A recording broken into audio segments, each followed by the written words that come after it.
Under the pale glow of the moon, the white demon castle looms in silence until a woman cloaked in dark purple energy hovers above, her voice cold as she declares that Chinbai's failure has left her displeased, and he must perish. Standing below, he pleads for mercy, asking her to remember his past achievements and grant another chance, but she dismisses him, saying humans have no right to beg and that his white demon castle will be swallowed by darkness. The castle begins to crumble as he grits his teeth, the waves of dark energy dragging him down. He thinks bitterly of the countless tasks he has completed for her, only to face death over a single failure, resenting the fate of being branded a lowly human and vowing not to submit. Stones tear through his body as he falls into the lake, bloodied and broken, yet he laughs in defiance, raising his middle finger and hurling one last insult before she descends to finish him off with a brutal kick, plunging him into endless darkness. But on his neck, the hourglass pendant begins to glow, time itself reversing. Suddenly he wakes in his bed, still holding his middle finger aloft, stunned to find himself alive.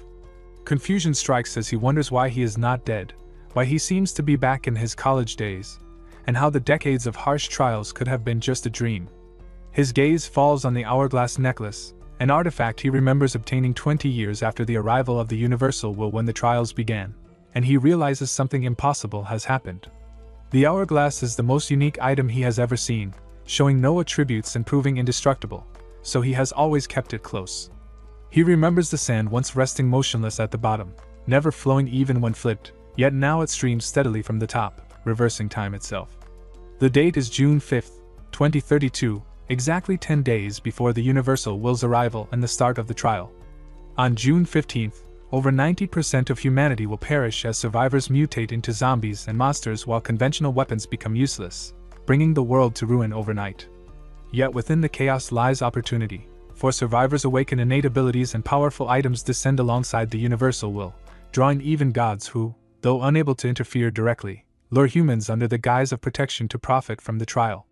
In his past life, he was too weak, eventually pledging himself to Helios, completing countless tasks in desperation to rise, only to be erased after one failed mission. His grim thoughts are interrupted by a message claiming that patients in Jiangnan First Hospital have gone berserk, attacking people like rabid creatures, while even a corpse in the medical examiner's office has stirred. Reading this, he resolves firmly that this time he will grow strong enough to depend on no one, strong enough to crush even gods beneath his feet, swearing vengeance on Helios. He recalls that a decade into the trials, someone revealed the only method to upgrade innate abilities. 10 days before the trial begins, these powers awaken and can be cultivated if discovered early. Pulling on a mask and hoodie, he heads into the hospital, remembering that in his last life his innate ability was nothing more than an E-rank resistance to viruses. Chen reasons that to upgrade his innate ability, he must trigger it in advance using the virus itself. Hiding behind a wall in the hospital, he overhears a doctor marvel at the strange condition of a patient, and a nurse nervously compare it to a movie. Slipping inside, he finds the patient bound tightly, even the mouth gagged, with dark veins coursing visibly across the body. He mutters that this is indeed a zombie, and the only way to train his virus resistance is to use it. Without hesitation, he pierces a vein with a syringe, drawing out the thick purple fluid and quietly noting it should be enough to awaken his ability. Returning to his empty dorm, he steels himself, thinking that if the theory is wrong, this could be his end. Resolute, he injects the fluid into his own vein, recalling how in his last life he endured decades as a weakling before gaining anything at all. If he were to awaken only an E-rank ability again, even with knowledge of the future, he would remain powerless and doomed to repeat the same fate. Agonizing pain rips through his body as his veins bulge and he collapses to the floor, struggling for breath. A vision of Helios appears, taunting him to surrender and embrace the darkness, saying that such a fate is all a lowly human deserves. Gritting his teeth, he forces himself upright, declaring he will never fall and will conquer her instead. Moments later, the dorm door opens and students scream at the sight of him in a zombie-like state, one even raising a mop to strike, but he simply stands eerily, and says he only needs to wash his face. Bewildered, they watch him retreat to the bathroom where he stares at his reflection, then bursts into laughter, realizing the theory worked. The zombie virus failed to kill him and his innate ability has successfully advanced. A glowing screen appears before him, congratulating him on being selected as a pioneer, awakening in advance, and he recognizes the voice of the Universal Will itself. Reading further, he learns that pioneers are those who awaken and train abilities before the trial begins, gaining attribute bonuses, his own enhanced by 5%. Calling it the perfect title, he opens his innate ability panel and sees the words Virus Monarch, SSS rank. At once, a deep purple aura surges around him, wrapping his body in its sinister glow. Chinbai tested his new ability and noted that for now he could only absorb viruses within a short range, so he needed far more of them to strengthen himself, and the hospital was the ideal place to find such a source. As he approached the building, chaos greeted him. Crowds were fleeing in terror, shouting for help as zombies pursued them. One panicked man even warned him that the world was ending, but Chinbai only smirked, recalling tales from his past life about 3 strange events before the trial, one being the sealed hospital. Instead of retreating, he charged forward, seizing a zombie by the face and slamming it into the ground before activating Virus Monarch's talent skill, absorbing the virus and gaining a point he could use to grow stronger. Thrilled by the result, he declared that none of the creatures would escape him that day as more zombies swarmed. Meanwhile, on the hospital's 4th floor, a restroom stall was under siege, its doors shaking under the blows of a zombie. Inside, a terrified man cried out that the end had come and laughed wildly as he glanced at the girl cowering nearby. He was Director Lu Fang, and in his madness he revealed that he had long pursued her, demanding that since they were about to die she should finally give in. Horrified, she questioned his sanity, but before she could react, a zombie's hand broke through the door. The girl's eyes widened as the creature shattered its way inside, yet Lu Fang panicked and dragged her forward as a shield, screaming that he did not want to die. Abandoning her, he bolted for the window, muttering that it was only the 4th floor, but in his desperation he stumbled, crashing out as the zombie lunged after him, both of them plummeting into the darkness below. Lu Fang hung half-conscious and bleeding on the window's edge while minutes later, the ground outside was littered with fallen zombies, all cut down by Chinbai.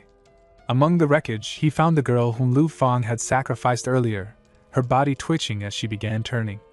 Seeing her state, Chinbai noted it was fortunate she had only just been bitten and decided to act quickly. Using virus absorption, he drew the infection from her body, reasoning that the military would soon seal the hospital, and he needed someone familiar with the layout to guide him. He focused hard, pulling as much of the virus as possible, hoping to halt her transformation. Slowly, color returned to her eyes, and she bolted upright in shock. Relieved, Chinbai confirmed it had worked, and she gratefully thanked him. Realizing she was still aware, he took her hand firmly, telling her he needed her assistance right away. Embarrassed, she muttered about changing first, but he dismissed the idea, insisting there was no time and demanding she lead him to where the hospital stored the most viruses. She brought him to the laboratory, explaining that all patient samples were kept there. Chinbai seized several vials, assuring himself they would suffice, and began pouring them into a beaker. Startled, the girl asked what he intended, but he simply told her to stay quiet. Placing his hand over the beaker, he unleashed virus absorption again, drawing in pathogens one after another, the hepatitis virus, influenza, herpes, and even HIV, each adding points to his strength. Once finished, he considered the next step, deciding to merge these with the zombie virus. New options appeared before him: the dark light virus, ancestor virus, T-virus, and Coxy virus.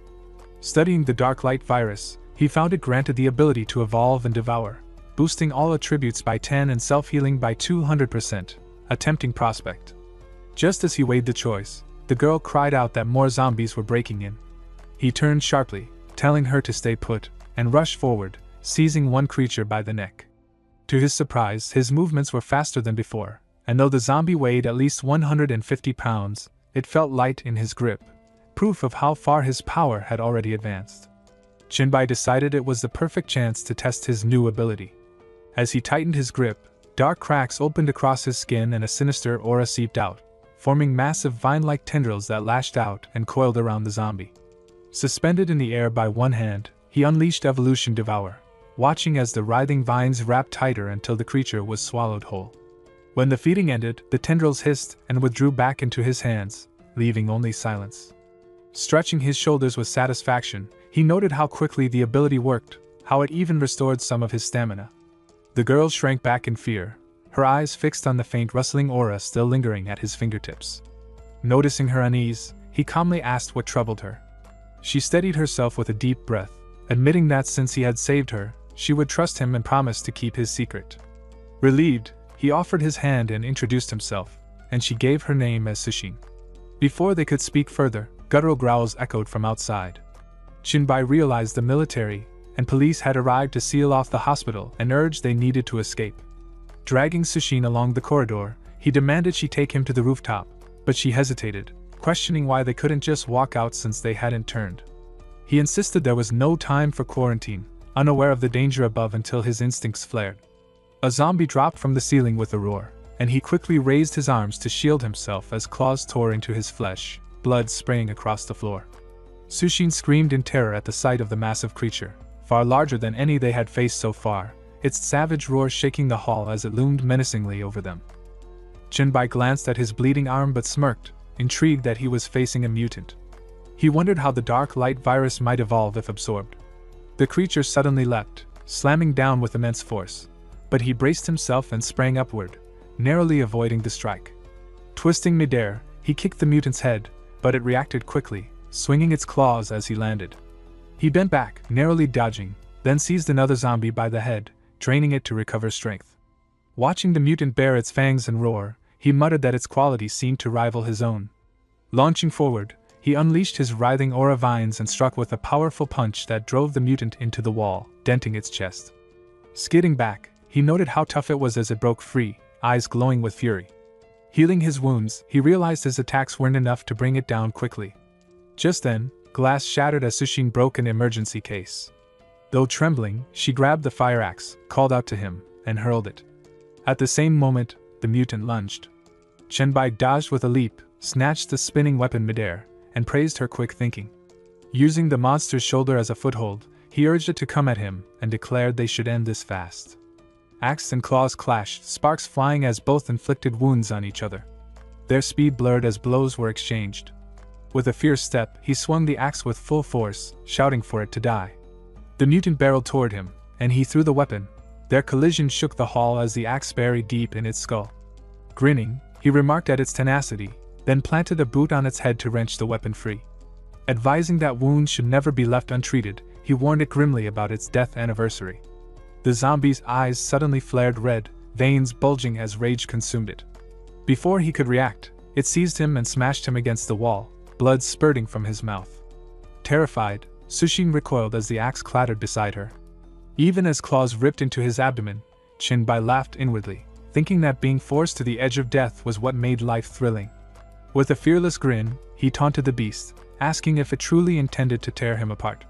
The mutant zombie froze, startled by Chinbai's reaction, when dark vines suddenly burst from his abdomen and coiled around its arm.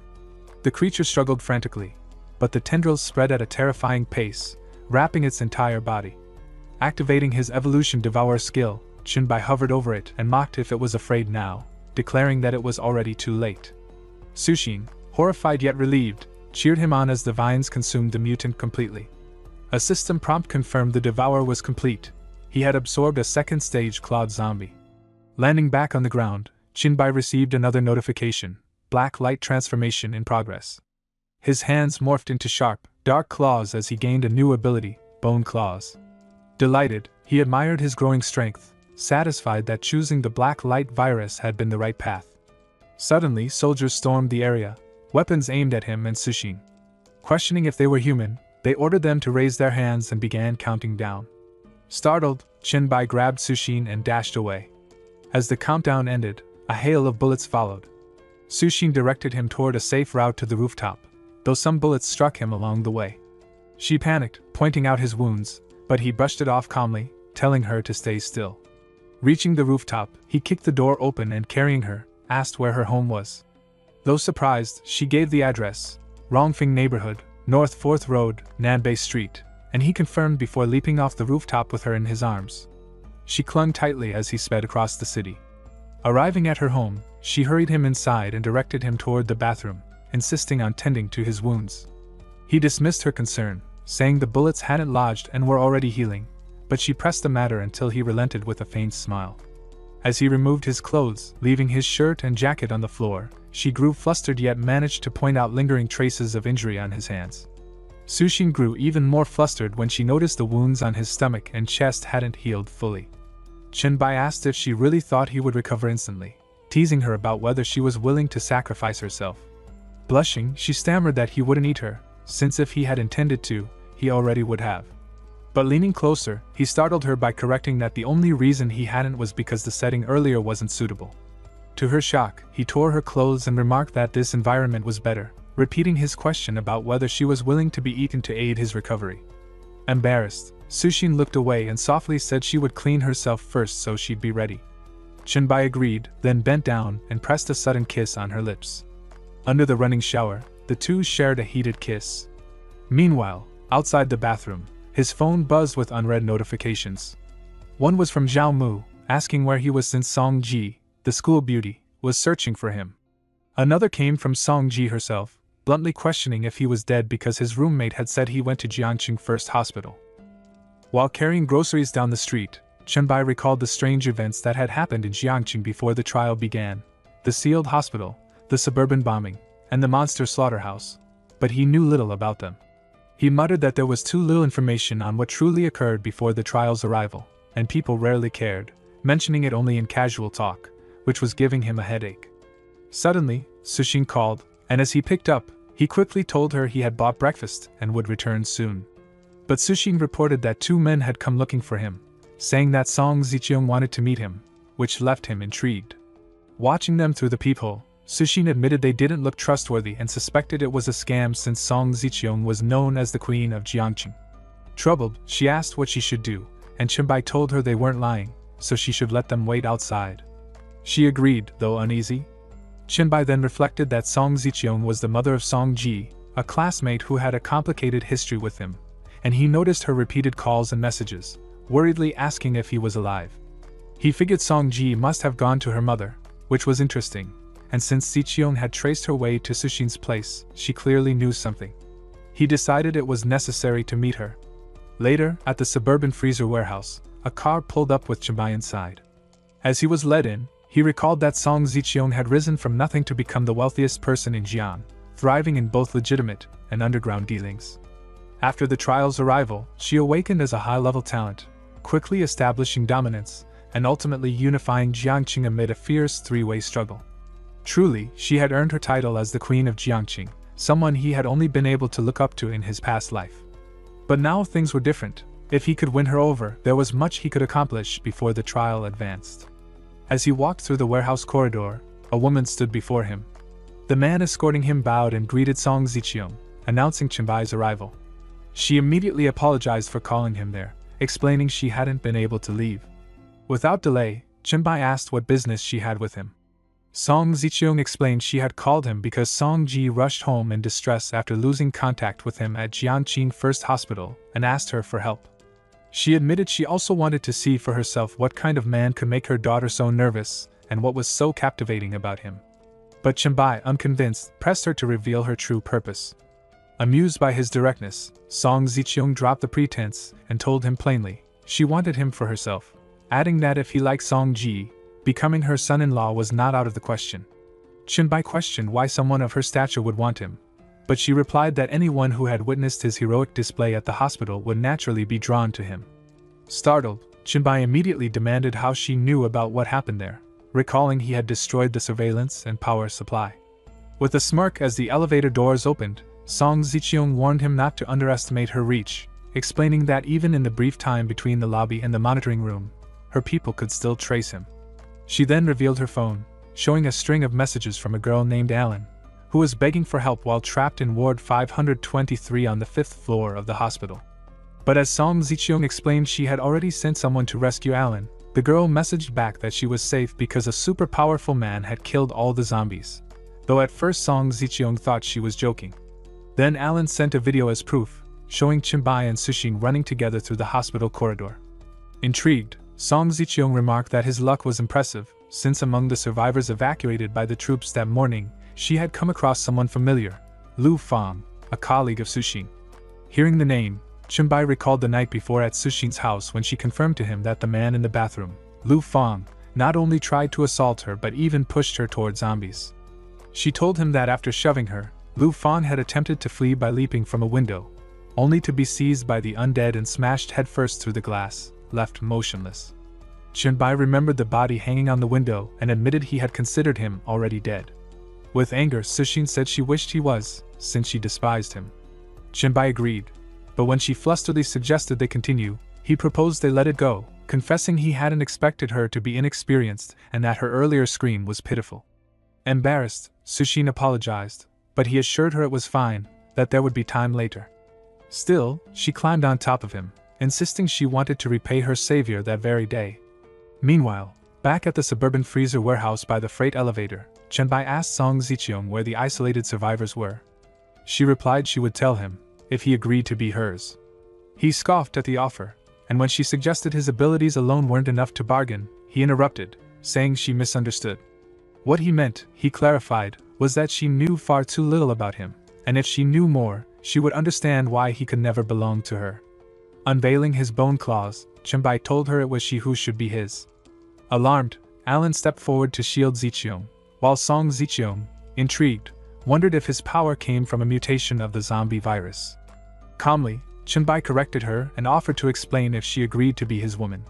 But Song Zicheong simply advanced with confidence, causing Alan to tense, and she teased him for underestimating her, adding that claws alone weren't enough to win her over, especially when he already had a young, pretty nurse by his side, so why would he be interested in an older woman like her? Chenbai studied Song Zicheong's face and admitted that no man could remain unmoved by such a stunning married woman. He added that everyone had their strengths and weaknesses, and compared to Sushin, before the apocalypse there was much more she could offer him. Hearing him mention the apocalypse, Song Zicheong was doubtful, insisting it was only a few zombies. But he corrected her, saying those creatures weren't even worthy of being called a warm-up. Impressed, she noted how much he seemed to know, and he revealed it was far beyond what she imagined. Declaring that they were not the type to bow easily, she proposed cooperation, her support in exchange for his knowledge, and stretched out her hand. After a pause, Chenbai agreed and shook it, remarking that conquering the queen of Jiangqing would not be easy.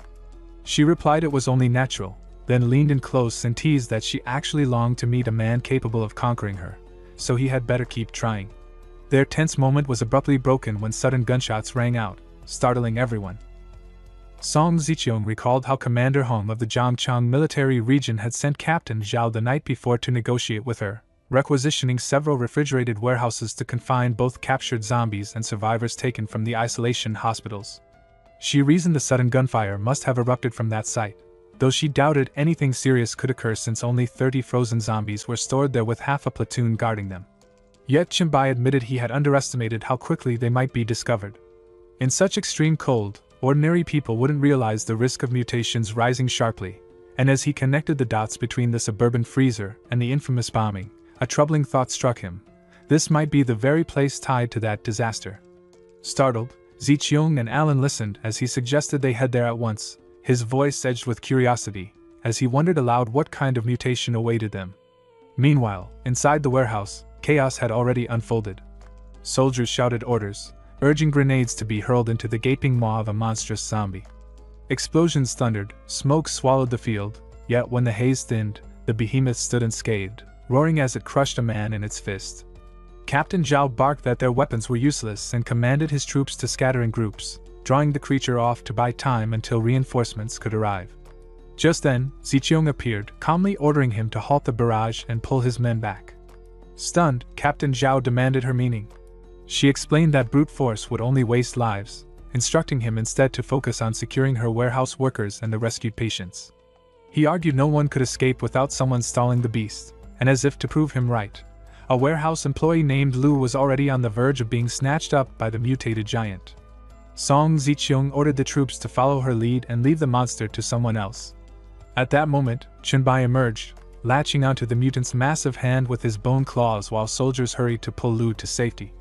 He muttered that what felt like a simple grip nearly wrenched his arm out, proof of how far the creature had grown beyond brute control. The giant swung wildly to swat him aside, yet he blurred past its strike, carving deep gashes into its arm before landing lightly on the ground, standing firm as if daring it to come again. The beast staggered, then hurled another blow that missed and shattered the warehouse wall, slabs of meat and concrete raining everywhere. Watching tensely, Captain Zhao turned to Zicheong, demanding if this man was even human or some monster she had raised. She replied coldly that he was human, and her chosen partner. On the battlefield, Chenbai perched on the mound of scattered flesh, barring the mutant from feeding on it. Calling it wasteful, he invoked his evolution devour, absorbing the meat himself. The monster bellowed in fury as he consumed everything, then launched a crushing punch that sent a shockwave past Ziqiang and Captain Zhao. But Chenbai leapt clear of the strike, soaring into the air just as his system chimed. The vast stock of frozen beef had been absorbed, advancing the black light virus within him. Strength and endurance surged, energy refilled, and with a wry thought he admitted it truly was premium beef. Below, the mutant strained for meat of its own, its movements betraying exhaustion. As the mutant thrashed within the ruins, Chenbai spun through the air, landing behind it with bone claws drawn, declaring its end had come. The creature flinched, sensing death, yet failed to dodge as his strike split into its head, sending the hulking body crashing down. Both Ziqiang and Captain Zhao stared wide-eyed as he stood atop its skull, claws buried deep. But when the beast's massive hands still twitched to crush him, he only grinned, claiming the timing was perfect. A surge of vine-like aura coiled outward, binding its arms in a tightening snare. Captain Zhao recoiled in disbelief, muttering this was beyond possible. Then Chenbai invoked his Devour, the aura wrapping fully around the beast as it writhed beneath him. Watching closely, Zhao whispered that such power couldn't belong to a human, while Song noticed the way he phrased it, hinting at some hidden scheme. As Xiao panicked, he barked into the radio for reinforcements, readying to give missile coordinates. Yet before he could finish, a hand pressed his shoulder. He turned, paling when he saw Ziqiang and Alan staring him down. With calm menace, Ziqiang told him to think carefully. Chenbai was saving them, not dooming them. She warned that one rash command would drag them all into ruin. 10 minutes later, rifles clicked as reinforcements arrived, surrounding Chenbai and Song Ziqiang in a tense circle. Alarmed, Song Ziqiang rushed to Captain Zhao, reminding him of his earlier words. He assured her he remembered, if Chenbai stayed calm, his men would hold their fire. Meanwhile, Chenbai stood with eyes closed, absorbing the fallen mutant. The system chimed, declaring the first devourer of the Flesh Mountain variant had granted him strength form, 500 virus points, and a new talent, virus injection. Opening his eyes, he felt the surge as the black light virus leapt to new heights. Testing his evolved bone claws, he sliced the air, then raised his other arm as the system announced a fresh ability, Heavy Hammer. A massive force condensed in his left hand, pulsing with destructive weight. Staring at his sharpened claws and the new weapon, Chenbai admitted this evolution was extraordinary. With pride, he flexed claw and hammer, marveling at the raw power coursing through him. Though eager to test it, no enemy remained. The heavy hammer faded as he reached into his pocket, pulling out the Flesh Mountain core. He studied it with a sharp gaze, remarking it was an exceptionally rare material, one that could forge equipment or, under control, give rise to a flesh wall capable of endless growth. Chenbai briefly considered feeding the core to spawn another Flesh Mountain, just to test his new strength, but quickly hid it away when Song Ziqiang called to him. With a graceful gesture, she introduced him to Lu, who approached wearing a bright smile. At once, Chenbai recognized her as a well-known journalist in Zhangkang and a minor internet celebrity. Curious, he asked if she was the one secretly filming him at the hospital. Lu admitted it was true, thanking him for saving her twice. He dismissed it as coincidence but pressed her on whether she recorded the Flesh Mountain battle. Apologetic, Lu confessed it was out of habit but promised to delete it if he wished. Instead, Chenbai told her to keep the footage but not release it, hinting he had use for it, and she agreed.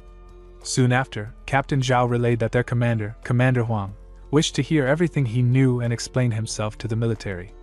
Hearing the name, Chenbai froze in thought, remembering Commander Huang Xingqiu, a figure impossible to forget. In his past life, after the trials began, Huang exploited the weak awakened, treating them like livestock. At first, he cloaked cruelty with patriotism and duty, but it soon devolved into beatings, humiliation, and starvation. Chenbai recalled being one of those broken under his rule, trapped with no escape, branded a traitor and hunted when he tried to leave Jiangqing. Snapping back to the present, he quietly asked Song Ziqiang if he should comply. She sharply told him no, she herself knew nothing yet. Amused, Chenbai smiled faintly, trying to reason further, but she silenced him, insisting he leave it to her. Striding toward Captain Zhao, she listened as he reminded them both of their duty as citizens of Luo. Captain Zhao was about to continue when Song Ziqiang stepped forward, standing firm in front of him. With a sharp tone, she dismissed his words as nonsense, reminding him he was merely a platoon leader and not qualified to speak with such authority. She ordered him to tell Huang Xingqiu that if he had something to say, he should come face her directly. Her defiance left Captain Zhao speechless. Just then, a soldier rushed over, reporting that the isolated personnel were stirring up trouble and asked for instructions. The mention caught Chenbai's attention, and he immediately asked if someone named Lu Fang was among them. The soldier confirmed, even adding that Lu Fang was the one causing the most problems. Stepping in, Chenbai requested to see him, and Captain Zhao ordered the soldier to bring Lu Fang over at once. Moments later, Lu Fang appeared. Spotting the captain, he smugly asked if he was being summoned by his father's orders, boasting that his father was none other than Lu Hung, vice president of the first hospital. Before he could continue, a hand tapped his shoulder. Turning, he found Chenbai, who swiftly used his virus injection ability, infecting him with the zombie virus. Calmly, Chenbai explained that he sought him out only to deliver a message. Shocked, Lu Fang demanded to know who he was. Leaning closer, Chenbai whispered that Suxin had spoken to him the previous night, confessing that after what Lu Fang did to her with the zombies, she wished for his death. When Lu Fang heard the name, his face twisted with fear as he demanded how Chenbai knew and shouted that Suxin couldn't possibly still be alive. Chenbai stepped back, warning everyone to clear the area because Lu Fang was about to turn. Panicked, Lu Fang accused him instead, insisting Chenbai was the one turning into a zombie and yelling that this had to be a trick. His rage only deepened until dark veins began crawling across his head, spreading rapidly as his body convulsed. Screaming that Chenbai would die, he lost all control, his voice breaking into guttural growls as he lunged forward, already half consumed by the virus. Chenbai met the charge without hesitation, summoning his heavy hammer and driving his fist into him with devastating force, shattering him in a single blow. The sight left Captain Zhao frozen in shock, his uniform splattered with blood as he stared at the broken body, whispering to himself if Chenbai was even human anymore. Unbothered, Chenbai flexed his fist, calmly noting the skill was stronger than expected. He turned to Song Ziqiang, who stiffened when he remarked that she had done well, so he might share some information with her later. Stepping closer, she suggested he could simply call her Ziqiang or Song Jia from now on, which caught his interest. When he asked why, she admitted she didn't think being his partner was worth it but wondered if she could at least be counted among those who still wished to stand with him, leaving him momentarily at a loss for words. Chenbai replied that it all depended on her value and performance. A white car rolled down the empty street with Alan at the wheel, while Luli, Song Ziqiang, and he rode along. She took the chance to say it was the perfect time and invited him to dinner at her place. He told her not to bother him until they arrived, and she nodded. Shifting his focus, he declared it was time for the lottery draw to see what rewards came from defeating the Flesh Mountain. Opening his inventory, he was surprised to find 2 skill books and remarked that his luck wasn't bad. The first contained an active skill, Rampage Bloodlust, that boosted all attributes for 10 minutes but left the user weakened during its cooldown. He dismissed it as useless to him. The second was a passive ability, Muscle Enhancement, that increased growth in strength and constitution but at the cost of flexibility, turning users into muscle-bound hulks. He shook his head, deciding it wasn't worth it for himself, though he admitted both skills had real value in the early stages of the trials, especially for building a faction or rallying followers.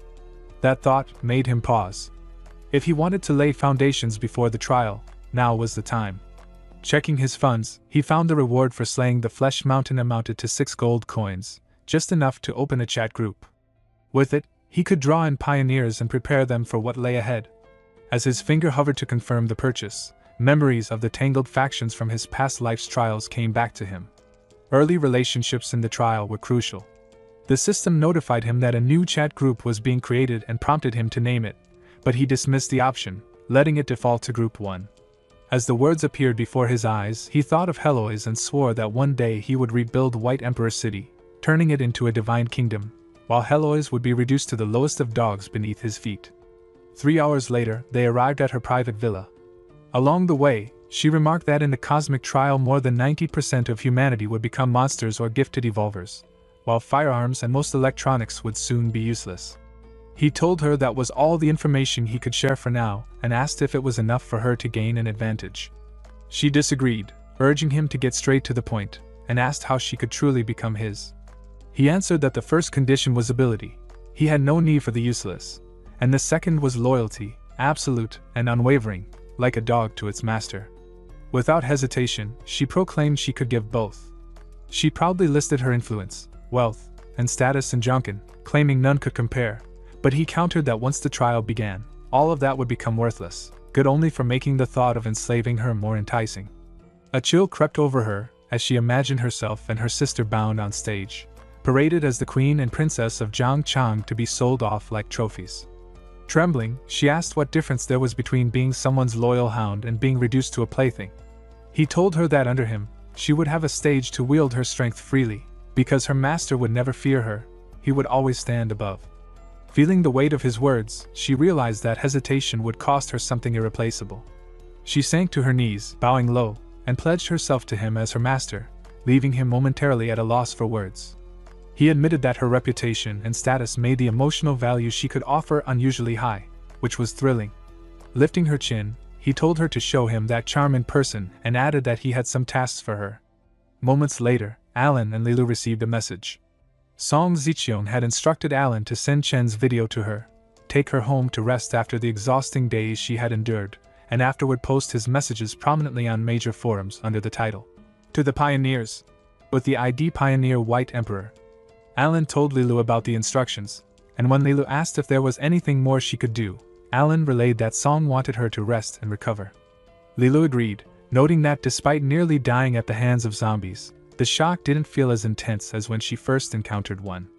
Thinking of how Chenbai had saved her, she realized she either accepted the possibility of dying or felt comforted by his strength.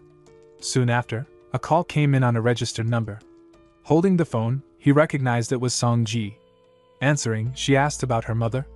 When he revealed it was him, she was surprised, questioning why he had her mother's phone and where she was. With a sly grin, he explained that her mother was busy with work and meals and that it was urgent she come home to talk.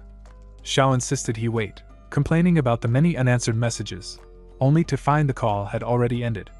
Embarrassed, she cursed him and swore she would make him kneel under her pomegranate skirt one day. Meanwhile, her mother remained kneeling before him, calling him master and asking if he could protect her daughter as well.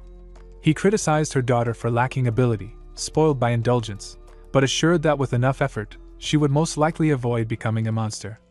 When the trial arrived, Song Ziqiang looked pleased and thanked him sincerely. The next day, at a suburban secret warehouse, the place was deserted. In the car, Song Ji questioned whether her mother was being deceived by him, doubting how she could believe something so absurd. Calmly, her mother explained she had stopped her from searching for him the other night for that very reason, instructing her to remain silent and obedient after stepping out, which surprised Song Ji. Outside, he stood before the warehouse with Alan reporting behind him. She had scouted all the rumored zombie and monster locations in the city the previous day, and only this warehouse fit the description. Once an underground casino, it and the gamblers inside had become zombies, numbering around 160, though none were extraordinary like Meat Mountain. He wondered if it could be the so-called zombie slaughterhouse, but dismissed it, noting the hospital's indoor zombies and Meat Mountain's difficulty to kill made those cases unique, and the warehouse's remoteness meant incidents would be hard to trace. Confirming that Alan had visited every rumored site with the same result, he speculated that someone was collecting zombies, making the warehouse a likely hub. Whether a curious adventurer or a well-informed pioneer, he found the development thrilling. Chenbai braced himself, signaling they should open the door. Two men strained at the heavy frame, and the moment it swung, a horde of fierce zombies surged forward. The man pulling the door froze in terror as the creatures fought among themselves, desperate to be the first to strike. Chenbai met the lead zombie with a swift kick, scattering it across the floor. Sushin flinched behind her camera while Song Ji watched, wide-eyed and horrified. Chenbai moved with precision, absorbing the virus from one zombie after another, systematically reducing the mass of writhing bodies. By the time the last one fell, the system congratulated him. Title acquired, Zombie Hunter, after over 300 kills. His attributes had increased by 5, and his damage against zombies rose by 5%. He had also collected 500 virus samples, unlocking the ability to craft the zombie virus serum formula. A grin spread across Chenbai's face. This formula wasn't just a trophy, it was a tool even awakened talents would struggle against. The thought of wielding it sent a thrill down his spine. As Chenbai unlocked the formula for 300 virus points, he remarked that not everyone had talents immune to viruses or an ultra-strong physique. Chenbai called Song Ziqiang over, reminding her to gather everyone and check if they remembered his instructions before the trial. She nodded confidently, while Alan and Sushin looked anxious, and Song Ji turned pale, looking ready to be sick. Sushin gripped her bat and explained that fighting zombies with cold weapons minimized the chance of them turning into monsters, and killing them without harm would prevent it entirely. Chinbai grabbed a zombie by the neck, challenging them to show their strength and asking who would go first. Alan slipped on her gloves and volunteered, charging forward the moment he released the creature. She twisted its arm, hoisted it into the air, and slammed it down. Its neck snapped with a wet crack, and blood splattered. Chinbai noted her speed, ruthlessness, and precision. Next, Song Zicheong swung her bat at another zombie's head, toppling it.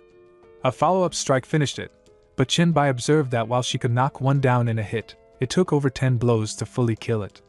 Moments later, Sushin faced her target. Exhausted and pinned beneath it, she relied on her knowledge of human anatomy to strike the killing blow. Chinbai shook his head slightly, noting her strength was lacking, but her skill carried her through. Song Zicheong announced it was Song Ji's turn, and terror overtook her. Tears streamed down her face as she gripped the bat, and suddenly she lost control, wetting herself. She sank to the ground, admitting she couldn't do it. Zicheong knelt beside her, offering comfort, while Chinbai shook his head and remarked that fear had already defeated her. He called Zicheong over and reported that Alan had scouted all rumored zombie and monster locations but found nothing, which was suspicious, so she needed a thorough investigation. Despite still worrying about Song Ji, Zicheong agreed. Song Zicheong tried to bring up Song Ji again, but Chinbai cut her off, noting there was no time for slow training, especially for her, and insisted that she arrange Song Ji's practice. She protested, pointing out the virus hadn't been eliminated yet. He gave her a paper, startling her. When she saw it, she realized it was the zombie virus serum formula and commented on its complexity. Chinbai explained she could combine the materials herself to produce it, a testament to the value of such potion formulas. Zicheong bowed deeply, promising to safeguard the formula and complete the task entrusted to her. Chinbai ordered her to begin and have someone send him back. She agreed immediately, suggesting Shuinger her handle it. Moments later, Chinbai checked his phone, muttering about his post, wondering if anyone had contacted him. Scrolling through, he saw dozens of comments, mostly nonsense. One even asked which mental hospital he had escaped from and if he planned to write a novel. Chinbai stared, appalled, muttering at the absurdity of it. Suddenly, something drew Chinbai's attention. A private message popped up from someone named I'm Not a Shill, claiming to be a pioneer. He asked why Chinbai hadn't replied and whether he had seen his earlier messages. Chinbai noticed not everyone here was from Lizi, realizing there were unexpected allies. I'm Not a Shill pressed for details about what a pioneer was and urged a response. Chinbai asked his talent, and the sender admitted it was S-level mental control, though he immediately panicked, asking if he could take it back.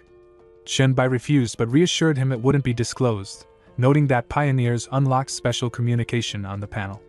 He directed him to chat group 1, where basic instructions were explained, and anyone could ask questions after reading them. Chinbai noticed the chat welcomed someone named Han Xiao and raised an eyebrow. Han Xiao explained there was an existing name conflict, and promised to rename the group, asking if Chinbai could invite someone.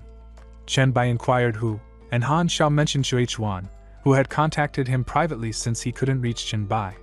Shuichuan had tried asking what he knew, but Han Xiao ignored him. Seeing the name, Chinbai froze, instantly recognizing the emperor-level powerhouse Suikuin, and a triumphant smile spread across his face. He eagerly typed back, agreeing and telling Han Xiao to invite any other pioneers he noticed. The chat group soon welcomed Shuichuan, and Chinbai laughed triumphantly. At 7:30 p.m., Siki called Lilu to check on the investigation results. She confirmed the Jiang Cheng's forces were behind the zombie collection, sending all captured zombies to the Mankai container yard near the Jiangcheng wharf. Someone had been sent to gather more details but hadn't returned, and she decided there was no point in waiting any longer. Suddenly, 2 bodies fell in front of her, and she quickly covered her mouth to stifle a scream, trembling from shock. A man observed her from above, laughing and waving as she flinched. She realized she had been discovered, her voice trembling in panic. Meanwhile, at the mansion, things were calm. Lu Huai messaged Chinbai, mentioning he had just joined the group and read the documents, but some instructions for his talent were unclear. Chinbai asked him to send the details. It was the Yin wood body, the most Yin of woods, a source of endless life.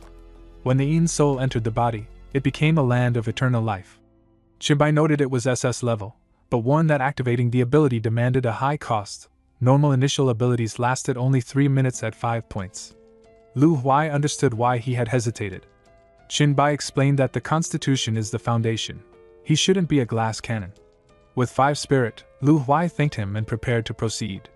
Suddenly, someone rushed toward Qinbai, Song Ziqiang, her face etched with worry. Seeing her hurry, he asked what had happened. She explained that Lilu had discovered all the captured zombies were sent to the Mankai container yard, but Lilu was caught, and they wanted her to negotiate. Qinbai rose, his sharp question about whether the captors had contacted her startling her.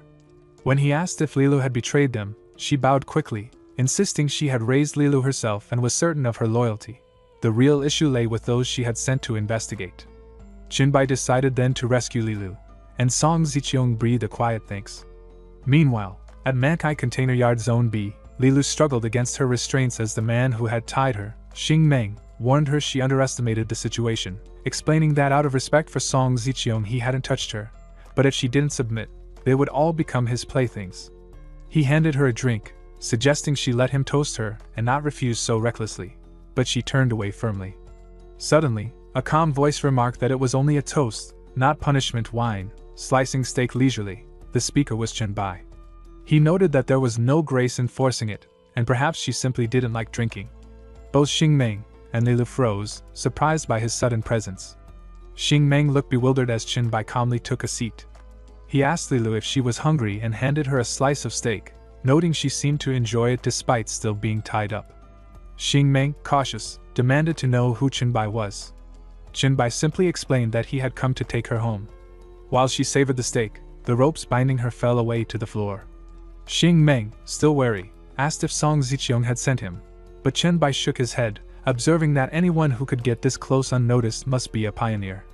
Qinbai instructed Lilu to go ahead to the car where Song Ziqiang waited, and she nodded. Xing Meng remarked with growing curiosity that Song Ziqiang appeared to already be under Qinbai's influence, and Qinbai confirmed it. Rising, Xing Meng chuckled, noting it was impressive. If he had subdued the lord and Qinbai the queen, only the commander remained. Pouring wine into 2 glasses, he suggested exchanging ideas, proposing that Qinbai assist him in becoming king of Jiangchen, to which Qinbai firmly refused. Xing Meng froze in shock at Qinbai's declaration, so stunned that he dropped the 2 wine glasses he held, shattering them on the floor. He reassured Qinbai not to worry, noting his S-level talent, and teasing whether he wanted punishment wine. Qinbai reflected that before arriving, he had seen Xing Meng not only collecting zombies but also creating them from living people. Such a dangerous but ultimately limited ability made him unworthy of Qinbai's assistance, whose talent was SSS level. Xing Meng laughed, extending sharp claws and explaining that his power, slaughter progression, permanently absorbs attributes from slain targets, growing endlessly. Observing that S level was top for normal abilities while Qinbai's was SSS, he arrogantly asked if Qinbai feared instantly becoming a god. Qinbai thought it close enough but kept silent, noting the unlimited growth and pure combat nature of Xing Meng's talent, and that the claws were likely equipment. With a sneer, Xing Meng charged, calling Qinbai an arrogant kid and warning him not to disappoint after his death. Their powers clashed midair as Qinbai used his bone claws to counter, and Xing Meng's muscles swelled violently, shredding his shirt. Qinbai recognized his shape-shifting ability, but the strength was still uncertain. He noticed Xing Meng had hidden other skills, realizing he needed caution. Leaping to strike again, Xing Meng shouted for Qinbai to go to hell, while Qinbai prepared his heavy hammer, their collision erupting with such force that a visible field of energy surrounded them. At the Mankai container yard, Qinbai charged with his bone claws, sending Xing Meng soaring into the air, though he landed safely. Grabbing Qinbai's arm, the 2 prepared to exchange blows again, but Xing Meng suddenly opened his fist, stopping Qinbai's strike with his palm and asking if he was unharmed, noting he hadn't expected Qinbai to have much strength left. As they pushed against each other, Xing Meng urged him to stop hiding his power and show his true strength. Qinbai calmly replied that he was already using his talent. It was Xing Meng who hadn't realized it. Frustrated, Xing Meng swung his claws, hurling Qinbai toward a container while boasting that his own strength, agility, and physique surpassed Qinbai's, and that the young fighter's tricks were meaningless before absolute power. But Xing Meng faltered as his hands trembled, coughing up blood, system notices bombarding him. Multiple viruses had exceeded his immunity limits, weakening him with negative effects including fear of light and water, abnormal body temperature, sluggish thinking and movement, and increased stamina consumption. Emerging from the wreckage, Bai noted that Xing Meng's body was indeed formidable, which had delayed the virus's effect, and mockingly asked how it felt to be overwhelmed by so many ailments.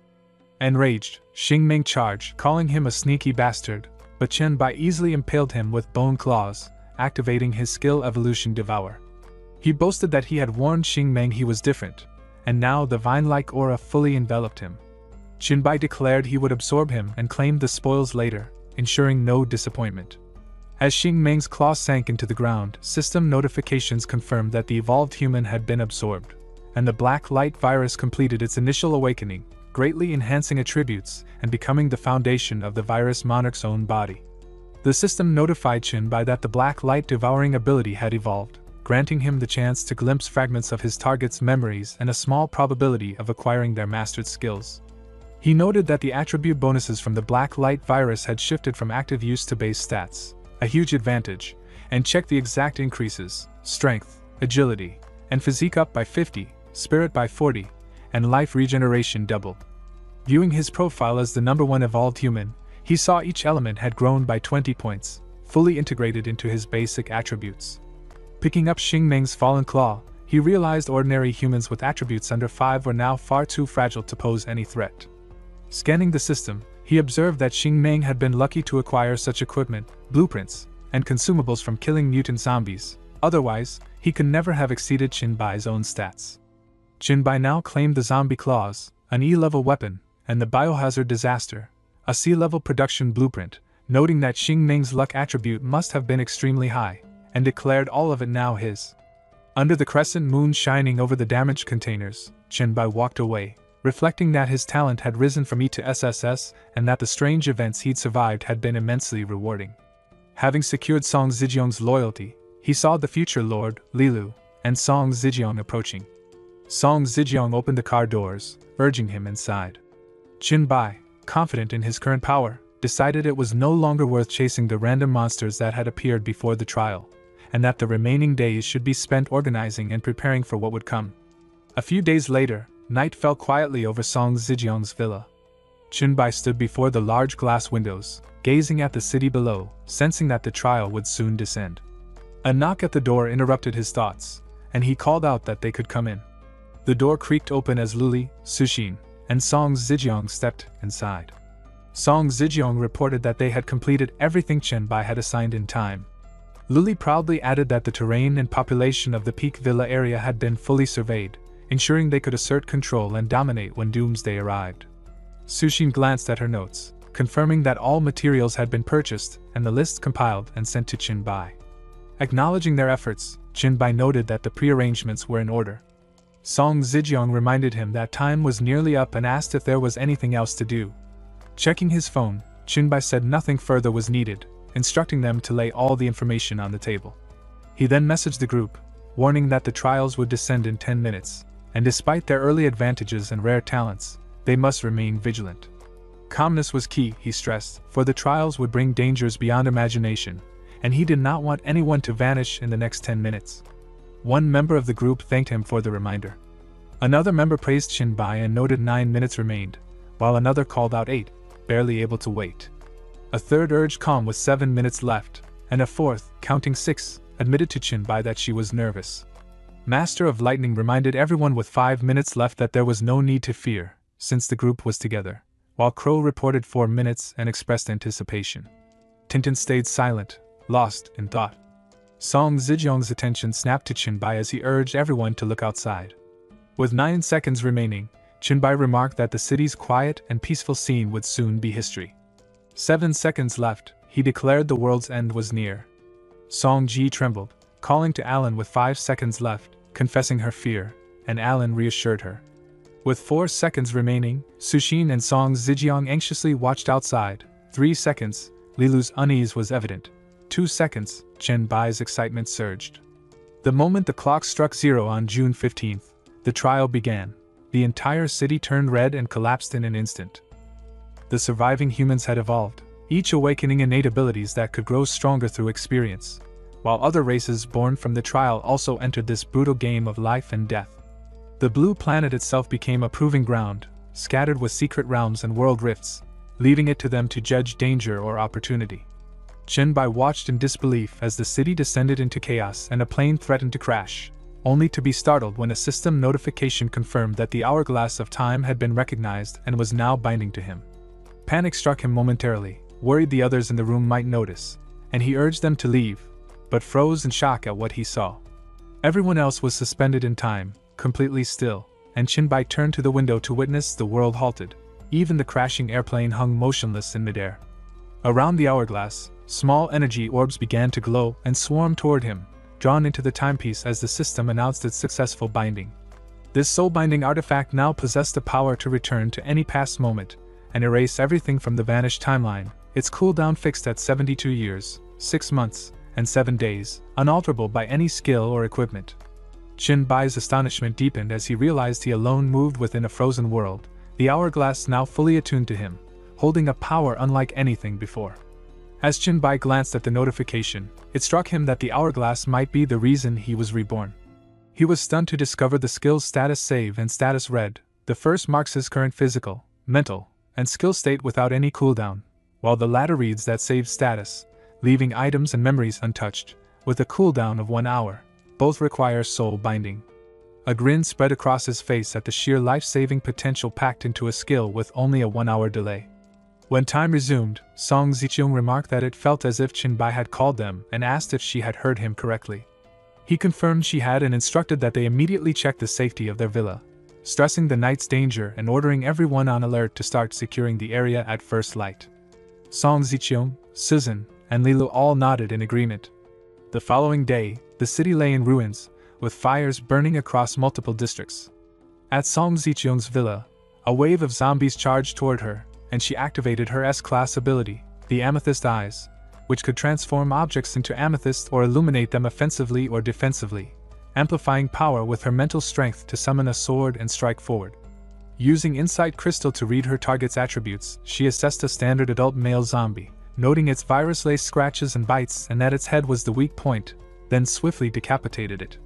On higher ground behind the horde, Alan prepared to strike. The assassin's class talent rendered her breath invisible and undetectable, while granting enhanced agility in shadows and a first-hit attack speed boost. With precision, she leapt from her perch, ready to descend upon the unsuspecting horde. Alan cut down every zombie in her path with swift, precise slashes of her knife. Meanwhile, in the lobby of Song Ziqiang's villa, a bodyguard arrived carrying an injured man, announcing that they had found wounded survivors. Susan, wielding her B-class high-speed recovery talent that accelerated healing and stamina for herself and others, immediately tended to the injured, then advised the bodyguard to administer the zombie serum so she could continue treatment. As evening settled, the villa exuded an air of calm. Chenbai approached Lilu, noting that everything seemed under control, and she agreed, adding that thanks to his prior planning, they now had both the territory and the people fully organized. Observing the guards standing vigilant, Lilu confirmed no incidents had occurred, and Chenbai assured her he would leave the matter in her hands, having more pressing concerns elsewhere, which left her momentarily surprised but compliant. A sudden gust of wind from Chenbai's abrupt leap sent Lilu's skirt fluttering as he vanished from sight.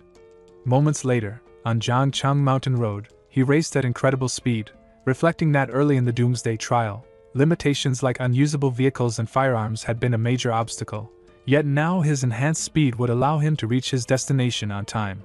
He recalled the first day of the trial when a mysterious sign appeared above Jiangqing City University, a symbol he had struggled to interpret in time, but regrets were useless now as he pressed forward toward what awaited.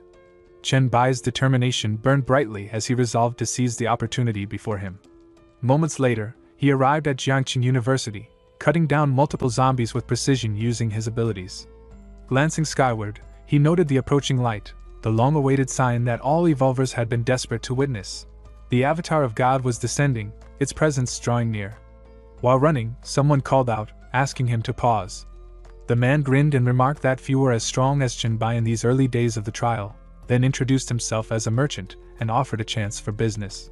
Chenbai smiled, accepting the offer with respect, and the man modestly downplayed it, saying there was nothing to be honored about. Yet Chenbai felt privileged merely to know the man's name, and seeing his symbol, had been anticipating this meeting. He praised him as kind, fair, generous, wealthy, and powerful, bowing in respect before confidently addressing him as the god of trading, Lord Leto. Lord Leto simply grinned in response, pleased by the recognition, his expression calm yet commanding. Jiangqing University stood in a state of decay, its ruins reflecting the chaos of the early trial days. Lido handed Qinbai a card, claiming it was a meeting gift, expressing that their encounter seemed destined. It was a gold membership card for the Goblin Chamber of Commerce, granting Qinbai a 12% discount on purchases. Reflecting on his previous life, Qinbai recalled being immune to flattery, but this time he responded quickly, thanking Lido and noting his generosity and kindness. The merchant then presented his wares. First, the S-rank Thunder Walker Scroll, a profession skill channeling thunder to devastate enemies with lethal melee capabilities, priced at 500 W gold coins. Second, the S-rank Reaper Touch, a legendary sniper rifle crafted by a dwarf god, accessible only to firearm users. Qinbai's eyes widened as he recognized the Thunder Walker Scroll from his past life, recalling that he had once dreamed of acquiring these rare profession items, but lacked the means. Apologizing, he admitted he couldn't afford them yet, and Lido, understanding the struggles of early trial evolvers, reminded him that the items were far from worthless and encouraged him to work hard and grow wealthy for future trades. As Lido began to leave, Qinbai stopped him, speculating that since gods couldn't participate directly in the trials, they must invest in evolved beings to profit, and asked if that was his intention. Lido, amused and calling Qinbai a little guy, confirmed he understood well and asked if Qinbai was interested in receiving his investment. Qinbai told Lido that he had heard of a treasure in his possession coveted by all gods, irresistible even to evolvers, and that if invested in him, it would not be wasted. Lido materialized a seat, explaining that an investment must yield profit, and asked what made Qinbai think he could offer more than it was worth. Looking closely at him, he added that even an admirer would not sway him into a loss. Without hesitation, Qinbai activated his skills, summoning bone claws on his right hand and wielding a heavy hammer on his left, revealing his SSS-class talent to demonstrate his true capabilities. Lido applauded, impressed by the extraordinary talent, unlike anything he had encountered before, and commented that the Blue Star trial ground was tempting, yet he had no intention to invest so early. Rising, he decided to give Qinbai a rare chance, emphasizing that if it weren't for his innate gift and the lack of a divine aura, he would not have agreed. Ecstatic, Qinbai asked if he could secure the coveted investment. Lido waved a finger, warning that talent alone did not guarantee the future, and that among the gods, even those with lesser abilities could surpass expectations. To earn the high-level investment, Qinbai had to prove his worth through strength and growth. At that moment, the system issued him a mission notice. The god of goblins and trading, Lido, had granted him an SSS-ranked mission, the ultimate investment, and asked if he would accept. Without pause, Qinbai agreed, flicking a coin in his direction. Lido explained that completing the mission would allow Qinbai to summon his shadow, and hoped he would not delay. Catching the coin effortlessly, Qinbai requested to see the legendary treasure coveted by all gods. Smiling, Lido revealed an SSS-grade dual profession scroll, enabling the user to wield two professions simultaneously, enjoy attribute bonuses and skill growth for both, and activate all effects at once. Qinbai's eyes gleamed with excitement at the incredible potential of mastering dual professions. Lido announced the transaction was complete, and that it was time for him to depart, noting that the day's harvest had been satisfying and expressing hope that Qinbai would successfully complete the mission. Once Lido vanished, Qinbai activated his mission panel, revealing the details. To earn the ultimate investment from the cunning goblin and god of trade, he would need to prove himself. The objective was to locate a special secret realm hidden within Jiangqing University, defeat the creature Lido coveted, and deliver a part of its body to him, with the final reward entirely at Lido's discretion. Qinbai marveled at how fitting it was that a god of trade determined the reward, recalling Lido's impeccable reputation from his previous life and feeling confident that completing the task would bring no loss. He also noted that if the university truly housed a secret realm, it must have been exceptionally well hidden, as he had never heard of it before, and began considering where to start searching. Meanwhile, in the gymnasium of university, the door was barricaded with numerous objects, and inside, 3 people were tormenting others. A large, muscular man raged, striking those around him, while a man and a woman stood behind him, guarding his back. He demanded that the victims strip and plead to become his slaves in a way that satisfied him, leaving the women anxious and the men bruised on the floor. He threatened to kill them if they disobeyed, mocking them as lowly monkeys, which only fueled the anger of the beaten men. One spat back, calling him a white pig bastard and insisting it would never happen, only for the muscular man, Tom, to grin darkly and warn that since they wished to die, He would grant them that fate, but not quickly. A voluptuous woman at his back cautioned him that he was going too far, prompting Tom to slap her and dismiss her harshly. Suddenly, the gymnasium door exploded inward, sending dust and debris flying as the barricade shattered, startling everyone. Chenbai appeared, calling Tom a foreigner and questioning his cruelty toward the students. Tom scoffed, demanding what Chenbai planned to do about it, unaware that Chenbai had already vanished. In an instant, Chenbai reappeared before him, claws of bone forming on his right hand, and lunged, driving Tom toward death with a single command. Another man charged from behind, only to be met with a gush of blood, some of it splattering the horrified woman beside him. Still gripping the attacker's head with his bone claws, Chenbai called out for anyone familiar with the medical faculty to assist him, signaling the urgency of the situation. At Jiangqing University's gymnasium, the students slowly got back on their feet, murmuring among themselves.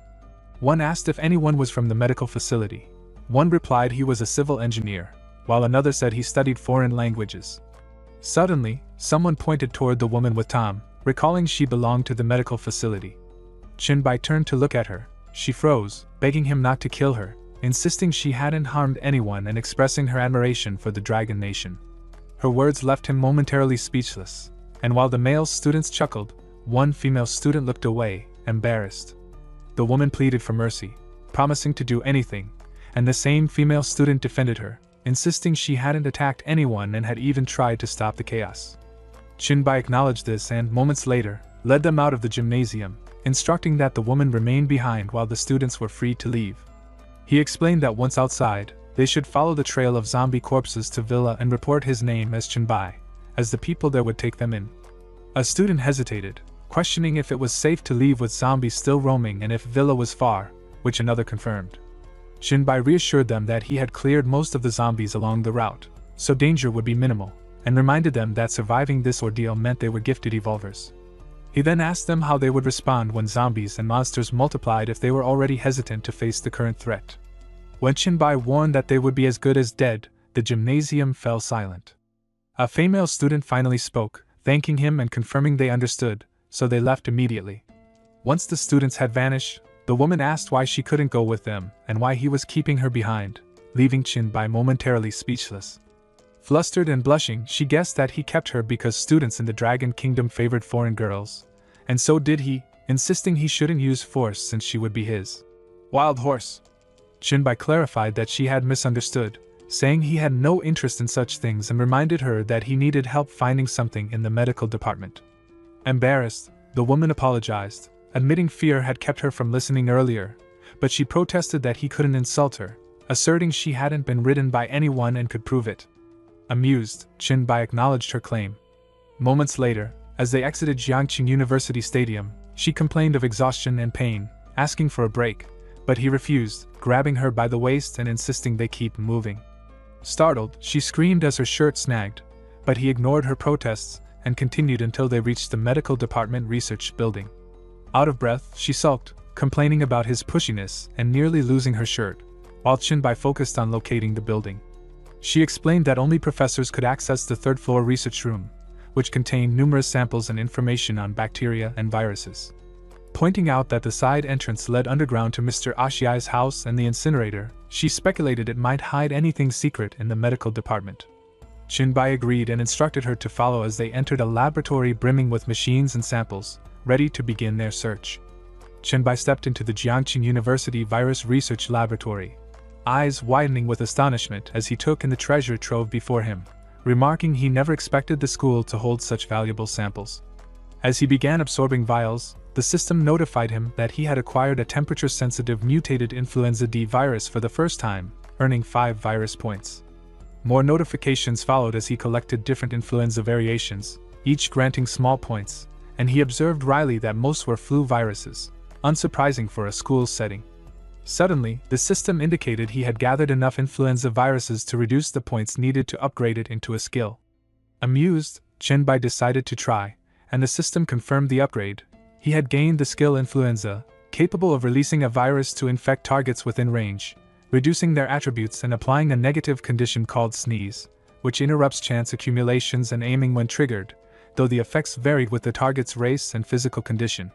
Excited, he cursed silently, marveling at the skill's strength and control potential, realizing he had underestimated the importance of virus reality when navigating the talent tree before.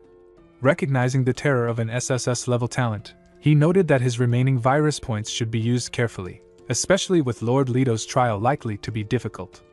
Opening the Black Light virus skill tree, he unlocked passive upgrades like flying, which allowed him to cling to any surface, dramatically enhancing balance, spatial awareness, concentration, dynamic vision, reflexes, and even doubling his control over all muscles in the body, further preparing him for the challenges ahead. Jinbai raised his fist, feeling his muscles vibrate with newfound control, astonished at the precision he now possessed. Testing it, he extended his arm, and cracked spiderwebbed across the laboratory wall, leaving the woman with him wide-eyed in shock, recalling how fortunate she was that he hadn't used this power earlier, or she might have been killed. Jinbai realized that mastering every muscle meant even a fraction of a millimeter could deliver a full power strike, no matter the target's size. Noticing her reaction as he walked past, he teased her about blushing, but when she denied it, he dismissed the matter and directed them toward Mr. Ashi's place. Soon, they were underground in the virus research laboratory at the teacher's repository. The woman nervously called out that it was pitch dark without electricity, and Jinbai warned her to stay still, sensing danger. She stumbled into his back, and they arrived before the incineration room. Opening the doors, Jinbai instructed her to remain outside, though she admitted her fear. Ignoring her protests, he approached an array, and the system asked if he was sure about entering the dungeon, the cold incinerator with a recommended level of 510. He confirmed, and in an instant, he was transported to a room lined with beds. The system notified him that he had entered a special dungeon, the cold incinerator, which would persist if successfully cleared but vanish permanently if not completed within 2 days. As he absorbed this, the bodies under the blankets began to move, and Jinbai readied his skill, Bone Claws, bracing for the mutant zombies emerging before him, some with multiple limbs clinging to the ceiling. One mutant zombie hung from the ceiling, lunging down at Jinbai while another charged straight at him. He unleashed a flurry of slashing attacks with Bone Claws, quickly dispatching the one on the ground. The system notified him of a level 5 resurrected body defeated and 400 experience points gained. The ceiling zombie drew energy into its mouth and fired a powerful whirlwind at him, but Jinbai dodged effortlessly. Observing its slow forward thrust, he commented on the tactic before leaping and striking with his heavy hammer skill, smashing it back into the ceiling. The system confirmed the kill of a level 7 Splicer infant spider, awarding 1,000 experience points. Landing amid the carnage, Jinbai marveled at the dungeon's rich rewards and grinned as more mutant zombies stirred from their beds.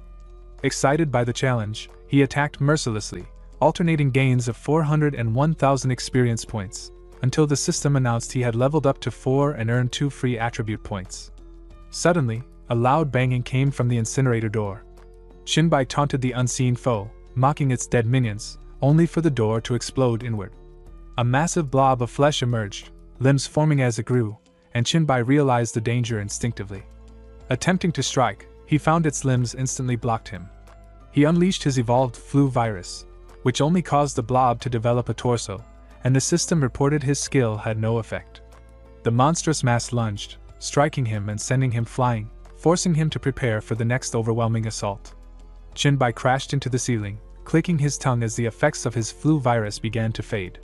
He faced a biomaniac, a creature capable of rapid self-healing, and as it leapt to attack, he charged to meet it, exchanging brutal blows. Each strike he landed was quickly repaired by the monster's high-speed regeneration. Jinbai noted that he hadn't fought with full strength since being reborn, his hands and feet stiffening with disuse, and decided to use the biomaniac to restore a bit of his own power. Hours passed as he observed its endless regeneration, testing the limits with his status read skill and the hourglass of time renewing his body to peak condition, curious to see if the creature truly was immortal. After an hour, a limb was lost, and as the healing slowed, he wondered if it would eventually stop. Another hour passed, and the biomaniac trembled and collapsed.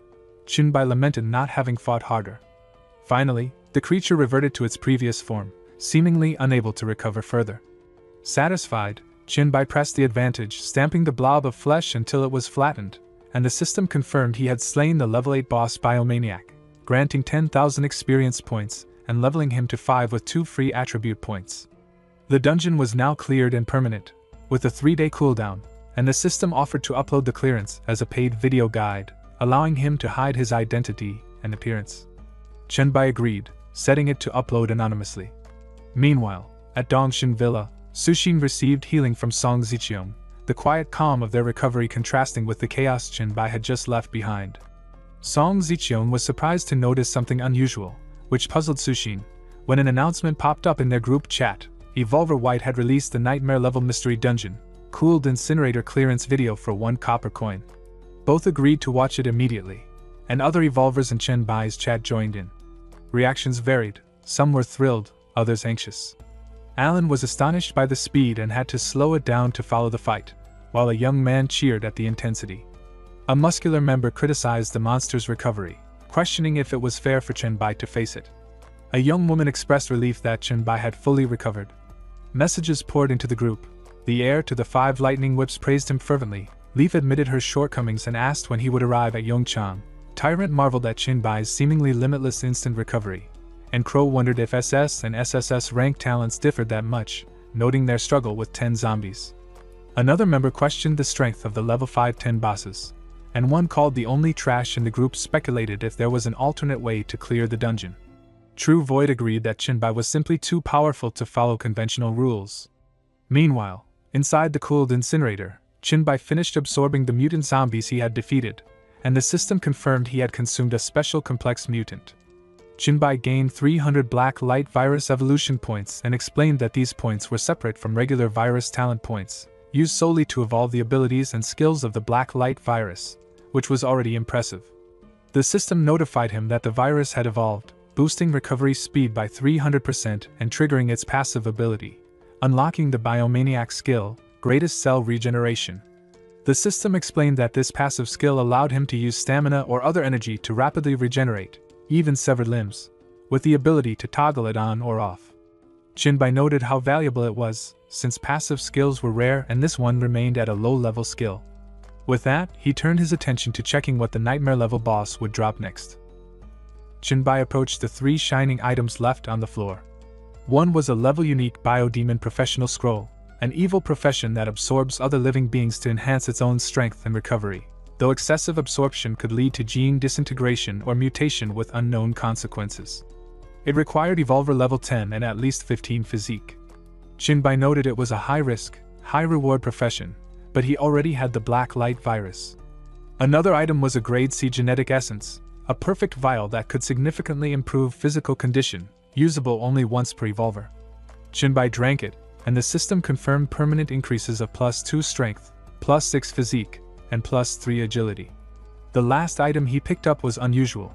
The system identified it as a Grade D Special Defense Faceless Skin, a multi-gene product offering excellent defense, improving agility, physique, and defense by 10 each, with long-term wear enhancing body shape or dynamic skin that allowed color and shape changes at will. Chenbai paused, finding the dynamic skin description slightly ambiguous, unsure if it counted as body alteration or equipment. He stored it in his inventory and remembered the ordinary equipment dropped by other monsters, noting they could serve as inner armor. He also found a D-rank skill book, Active Cells, which temporarily boosted cell activity and recovery with a 10-hour cooldown, though it was redundant since he already had the Advanced Cell Regeneration skill. Chenbai remarked it didn't matter, as such skill books could be traded in the chat room. Picking up the blob of meat, he decided it was nearly time to leave. Handing over that part of the boss to Lord Leto would complete the mission, and he muttered that the Lord surely hadn't imagined it would be done this quickly. Chenbai reached for the system screen but paused, thinking about the goblins and the god of trade. The system asked if he wanted to leave the dungeon, and Chenbai immediately sensed something was off. Lord Leto wasn't a wandering trader moving aimlessly. He had a purpose. He recalled Leto mentioning he was an unexpected bonus, so the god's original goal must have been this special dungeon. Yet, with the rewards Chenbai was getting, there was no reason for a divine avatar to intervene, which made him wonder if Leto's real objective was unrelated or if he had missed something. His attention shifted to the incinerator nearby. He crouched through its door, noting iron sheets, fire outlets, and walls slick with oil and grease, nothing unusual. A huge hole above caught his eye, hinting that the pipes above might hold something unseen. Chenbai leapt into the pipes, running along their surprising length that far exceeded the room's height. Suddenly, his path seemed blocked. Testing the metal, he realized it wasn't a dead end, but then a golden face appeared before him. He instinctively punched it, only to be stunned when the system identified it as an unknown mask, the main cause of the incinerator's anomaly, with miraculous functions. Chinbai marveled at the item, noting its name was unspecified, likely an SSS-class fragment, or a divine-related artifact. He inspected it carefully, realizing this was probably what Lord Leto had been aiming for and determined to keep it. Evening had fallen when he exited the Jiangqing University underground incinerator, where a woman awaited. She ran to him excitedly, praising his strength after watching his video. Chinbai asked about copper coins, and she explained that others were fighting zombies and she had a last-ditch attack. Wondering how many viewers he had, he noticed the system showing 869 gold coins, 93 silver, and 15 copper, gradually increasing to 912 gold, 75 silver, and 32 copper. Still, it wasn't enough. He needed 1,000 coins to unlock storage. Chinbai realized the storage was protected by the universe's will, completely undetectable and the safest way to secure items, so he decided to wait before turning in his mission. A short while later, he and the woman returned to Jiangqing University Medical Faculty, and she asked if they were heading to the Dongshan Villa area, but Chinbai declined, warning of unknown dangers at night and suggesting they find a safe place to stay. She mentioned a few high-class hotels nearby that would be mostly empty since it wasn't a holiday, and Chinbai agreed, letting her lead the way. They arrived at a love hotel and entered a room where the woman first changed into a nurse outfit, which Chinbai rejected, prompting her to try a police outfit, then a teacher's outfit, then a school uniform, all of which he found unsuitable for various reasons. Finally, she changed into a revealing cat costume, and Chinbai, after a moment of thought, seemed satisfied, declaring she would be his pet for the night. Once she fell asleep, Chinbai enabled the storage function. The system confirmed the space had opened at the cost of 1,000 gold coins, completely private and undetectable, and stored the unknown mask safely. With that secured, Chinbai declared it was time to proceed to the next part of the mission. He flicked the coin Lord Leto had given him, and midair it created an array, signaling the summoning of the god of goblins and trade, with Chinbai eagerly anticipating Lord Leto's arrival. At a love hotel near Jiangqing University, Chinbai stood outside on the street, preparing to summon Lord Leto.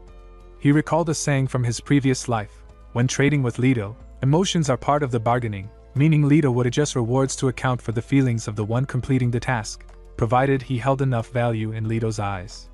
Chinbai took out the lump of meat from his pocket as proof, and, when Lord Leto arrived, he was surprised Chinbai had summoned him so soon and asked if the task had been completed. Chinbai confirmed and threw the piece of the dungeon creature toward him. Lord Leto paused, noting the meat was wizened, not fresh, and questioned why Chinbai hadn't called immediately, leaving him momentarily speechless. With a sinister smile, Leto asked if he hadn't wanted the scroll badly, and Chinbai admitted he couldn't figure it out at first, explaining he admired and respected Leto and was frustrated that the dungeon's difficulty had been hidden. He detailed how the dungeon was a nightmare level and that without tricks, he would have died. Leto acknowledged the frustration but explained it was part of the test, as no treasure would be given to someone unprepared for the unexpected. Chinbai sighed and confirmed he understood, then asked about his reward and the next task. Leto admitted it had been wrong to conceal the information initially, but Chinbai had proven himself. Lord Leto revealed that the reward for Chinbai's mission was for him to choose, and that the next task would be the final round. When Leto asked how Chinbai felt about it, he bowed and expressed gratitude for the god's understanding and generosity. Leto invited him to select from the highest quality B-rank items as the upper limit, and Chinbai was startled as countless B-rank item cards surrounded him. He picked a scroll of recovery, which Leto recognized as a production blueprint, praising Chinbai for his knowledge and clarity of purpose before assigning the final task. Chinbai's astonishment grew as the system alerted him. The god of goblins and trade had issued an SSS-level task, the ultimate investment, requiring him to obtain 2 SSS-level profession scrolls. Shocked at the difficulty, he protested that even gods were not born with SSS-level professions, but Leto grinned, acknowledging this and insisting that his best treasure must go to the best hands. Chinbai agreed, seeing no choice but to accept. Meanwhile, in the Dongshan Villa area, a colossal mutant giant rat, level 5, carried a man's body as it roamed the neighborhood, wreaking havoc. Hiding behind destroyed walls, Alan remarked on its enormous size, reporting that 2 teams had already been wiped out, while Song Ziqing noted its attributes were 3 to 4 times higher than theirs. Alan asked what they should do, and Song Ziqing commanded that the people avoid confrontation for now but keep the creature under constant observation. Suddenly, Alan noticed a mutant giant rat had found them, and as it charged to destroy the walls, she moved to shield Song Ziqiang, warning everyone to get clear, but it was too late as the creature crashed down, sending the men flying. She helped Song Ziqiang up, urging immediate escape, but he lamented it was futile. The rat was too fast. Just then, it appeared above them, ferocious, only for a portal crackling with electricity to open and Chenbai to descend, kicking the beast to the ground effortlessly. Song Ziqiang breathed relief at his arrival, calling his name, while Chenbai surveyed the area and noted it seemed he had returned in time. He instructed Alan to rally the men to clean the battlefield and ensure compensation for the fallen, while Song Ziqiang would come with him to explain the situation. Back at her villa, Chenbai reviewed reports. Zombies had been cleared, but mutant rats had surged from the east, destroying 6 warehouses and causing over 100 casualties. Girl handed him a detailed list and apologized for the losses, but Chenbai commended her efforts and advised her to rest while he cleaned up the remaining rats and investigated their source. Song Ziqiang thanked him but insisted someone should remain nearby to care for him, and Chenbai agreed to her suggestion. Song called someone named Qin Lingyu, and the doors slowly opened as a woman stepped in. She was Linghu, rescued during the villa cleanup, and someone Song had known for a long time. Song explained she was a lawyer who could assist Chenbai with the rules, and she agreed to join his side. Chenbai allowed her to stay, letting everyone else go rest. After a few moments, only Chenbai and Linghu remained in the room. She blushed slightly and offered that he could ask her to do anything he needed. He, recalling that she was known for being sharp-tongued in her profession, raised an eyebrow and asked if she could demonstrate it for him. Lingyu knelt before him, calling him master and thanking him for the reward, and he praised her technique, expressing satisfaction with her skill. Standing by the massive glass window, Chenbai instructed her to come closer, explaining he wanted to say a few words about the rules they were making, but he was startled to see her bending forward, seemingly requesting something. Confused, he asked what she wanted and why she assumed that posture, and whether she had missed his earlier words. She apologized, explaining that her B-level skill focus, which sharpens thinking speed and sensory sensitivity while concentrating, had blocked out his instructions. He clarified that he had asked her over because from there she could see all 3 areas of Dongin, including villas, high-end hillside residences, and lower mountain neighborhoods, and he needed her to create rules tailored to each area. She confirmed she could handle it, and asked if he had any further requests. He explained it was a simple curiosity about the extent of her abilities and suggested testing how far her senses could be stimulated under concentration. She blushed and stammered in agreement, immediately activating her skill focus while bending before him, confirming she was ready, filling the room with soft moans. The next morning, at the Dongin sewage outlet, he was accompanied by Song, Ziqiang, Alan, and several others, explaining that he had located the site from architectural drawings and traces of mutant rats. Entering revealed a layer of these mutated creatures, and though he could have cleared it himself, he wanted to train strong, reliable men capable of protecting everyone in his absence. He urged them to become the villa's backbone, and asked if they were ready. All knelt and called him master, confirming their readiness. Amused, he told them to rise, declaring that from now on they should call him Brother B instead. Pleased by their excitement, he waded into the water, tore away the fence blocking the outlet, and instructed them to begin. Suddenly, the system notified him that they had triggered the special mission for sewer hosts, and when he asked if the others had received it as well, Song confirmed that she had. Alan explained that the mission required eliminating all mutant rats, defeating the Rat King, and investigating the mutation's source, with rewards depending on their success, and one of the men mentioned that they had received the same assignment. As they entered the sewer, Song noted the darkness and that it was fortunate she had instructed them to craft torches, while Chenbai observed it was cleaner than expected. Suddenly, Qin signaled caution as rustling indicated the mutated rats were approaching at incredible speed. He immediately unleashed his skills, wielding a heavy hammer and bone claws, shouting a warning as the group charged into battle. They fought fiercely, cutting down the rats in their path, and Qin reminded them to stay alert for any survivors.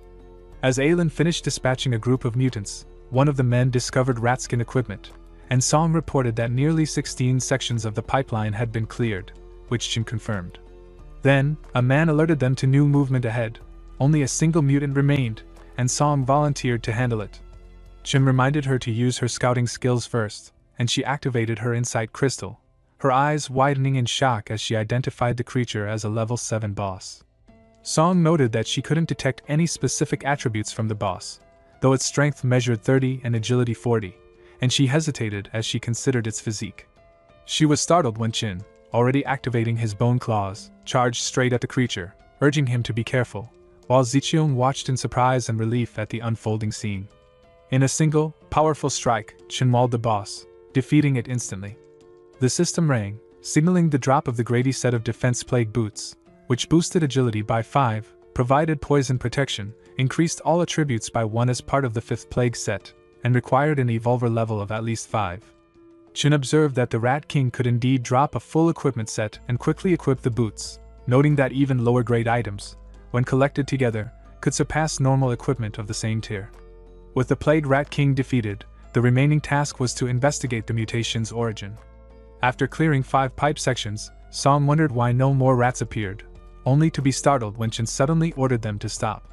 At that moment, the system notified him of new virus points earned, 10 for absorbing the Spore Plague for the first time and 23 for absorbing the Bone Spur Plague.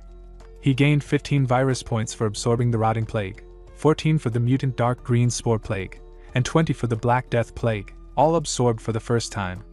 At first, he thought collecting viruses and germs in the sewers was normal, but these strains were unlike anything that had existed on Earth before the trials, and their type and quantity could even harm evolvers. It became clear that the source of the mutation must be close. Chen instructed Song to halt and agreed they should retreat for safety, which she accepted. As he advanced, system notifications flooded in, each step increasing his virus points at a faster rate, making him wonder how much they would surge once he reached the origin. Rounding a corner in the pipes, he spotted it, a mysterious corpse clutching a scroll, emanating poisonous energy, and he realized the place was a treasure trove for him. Standing before it, he examined the tied-up body in shock, questioning whether this corpse was the source of the mutation and the plague virus itself. He realized the source of the mutation must be the scroll clutched in the corpse's hand and pulled it free. Opening it, he found no properties or instructions, only a note revealing it was from the Plague Cult, a group he had never encountered in his previous life. Confident that absorbing the viruses from this area would enhance his power, he activated virus absorption on the scroll, and to his shock, his hand began mutating as 2 distinct energies swirled around him. Once it returned to normal, the corpse collapsed and the system notified him that the special sewer mission was complete, granting him 2,000 experience points and a random reward, the Wall of Flesh. A symbol appeared in his palm, identified by the system as the Seal of Plague, a mark of core membership condensed from countless horrific plagues, which could interact with other seals nearby. Importantly, he was not corrupted by the plague but had obtained the seal, triggering the conditions for subsequent missions. The mission, Plague Cult, was issued at SSS difficulty, and the description revealed that the cult had sacrificed old gods and brought immense treasures to welcome the true god of their prophecy. Possessing the Seal of Plague qualified him to challenge this destiny, prompting him to find the Plaguebringer and undergo their test. Jinbai noted the mission's divine significance, and he resolved that becoming the god of plague would allow him to confront Hoys directly, so he would pursue the Plaguebringer without hesitation. Suddenly, a portal materialized, and the system indicated the creation of a hell difficulty dungeon, the Plague Sewer, with 29 days, 23 hours, 58 minutes, and 59 seconds remaining, which he immediately recognized as more challenging than even the Cold Incinerator's nightmare level. Jinbai noted that the hell difficulty dungeon would take a month to generate, so he planned to return then to explore it, while a portal appeared for Song Zicheon, announcing the creation of a normal difficulty dungeon in the Dongshan sewer area, recommended for levels 1 to 10 with a 3 entry per day limit. Surprised when Chen appeared, she realized the dungeon's levels were perfect for her to level up, and after confirming he was back, she had already sent word for others to join in groups to maximize their 3 daily entries. Chen praised her for the initiative, and 20 minutes later, as everyone gathered at the dungeon entrance, he instructed that the confined space made it best to enter in groups of 4 to 8, emphasizing that survival comes first and profit second, which everyone acknowledged. Speaking to the 3 women, he explained they would accompany him but largely handle themselves unless intervention was necessary, and they all agreed. He suggested forming a team and joining the chat group. Song was surprised when notified by the system that Evolver number 1 had invited her to the White Emperor Palace chat, but Chen explained the numbering simply reflected order of evolution. Suddenly, Song Ji confronted him, questioning why she hadn't been invited, and he loomed over her, declaring that only loyal and capable members were allowed, and a little girl once terrified of zombies would not be given a place. Embarrassed yet defiant, Sanji reminded him not to underestimate her, and Chin showed her multiple items, instructing her to gather her equipment and entered the dungeon to demonstrate her growth. Moments later, she moved stealthily behind a pair of mutated rats, signaling to Aelin and Song that they didn't need to assist because she would handle it herself. The system notified Chinbai that evolver number 10,261,521, Sanji, had accepted his invitation to join the White Emperor Palace, and she looked genuinely excited. Song's joy was evident as she walked away, declaring she would go kill some monsters, prompting Chibai to tease that she was acting like a little princess. Zicheong reassured him that Sanji was all talk and he shouldn't worry, just wait until the dungeon run ended and they returned to the villa. Song added that she had promised Sanji would call Chibai daddy, and Chibai noted how decisive she was. Song remarked that decisiveness was necessary in this changed world, and for a young lady like Sanji, who had never truly suffered before, having someone like Chibai in her life would mean a great deal. In a luxurious hotel suite, a woman lounges in the bathtub, sighing at the comfort, and noting that following her group leader's advice had allowed her to live so well at the end of times. Suddenly, her system alerts her that Evolver's team has cleared a normal level Dongshan sewer dungeon for the first time and uploaded a video of the run, available for 10 copper coins. Her eyes widen as she recognizes Chinbai leading the team, marveling at his achievement. She hesitates briefly at the cost but decides to watch, noting she's never seen a dungeon before and fearing she might go bankrupt. As the video plays, the participants' faces remain hidden, yet she wonders at the many women present. Meanwhile, a man viewing the same footage remarks that the girls seem talented but weak in combat, fast-forwarding to see Chinbai fight. Another observer notes the high-level monsters lurking in the dungeon's depths, acknowledging that even with Chinbai's guidance, victory wasn't guaranteed, and the boss's arrival looks formidable. A group of foreign men watch as well.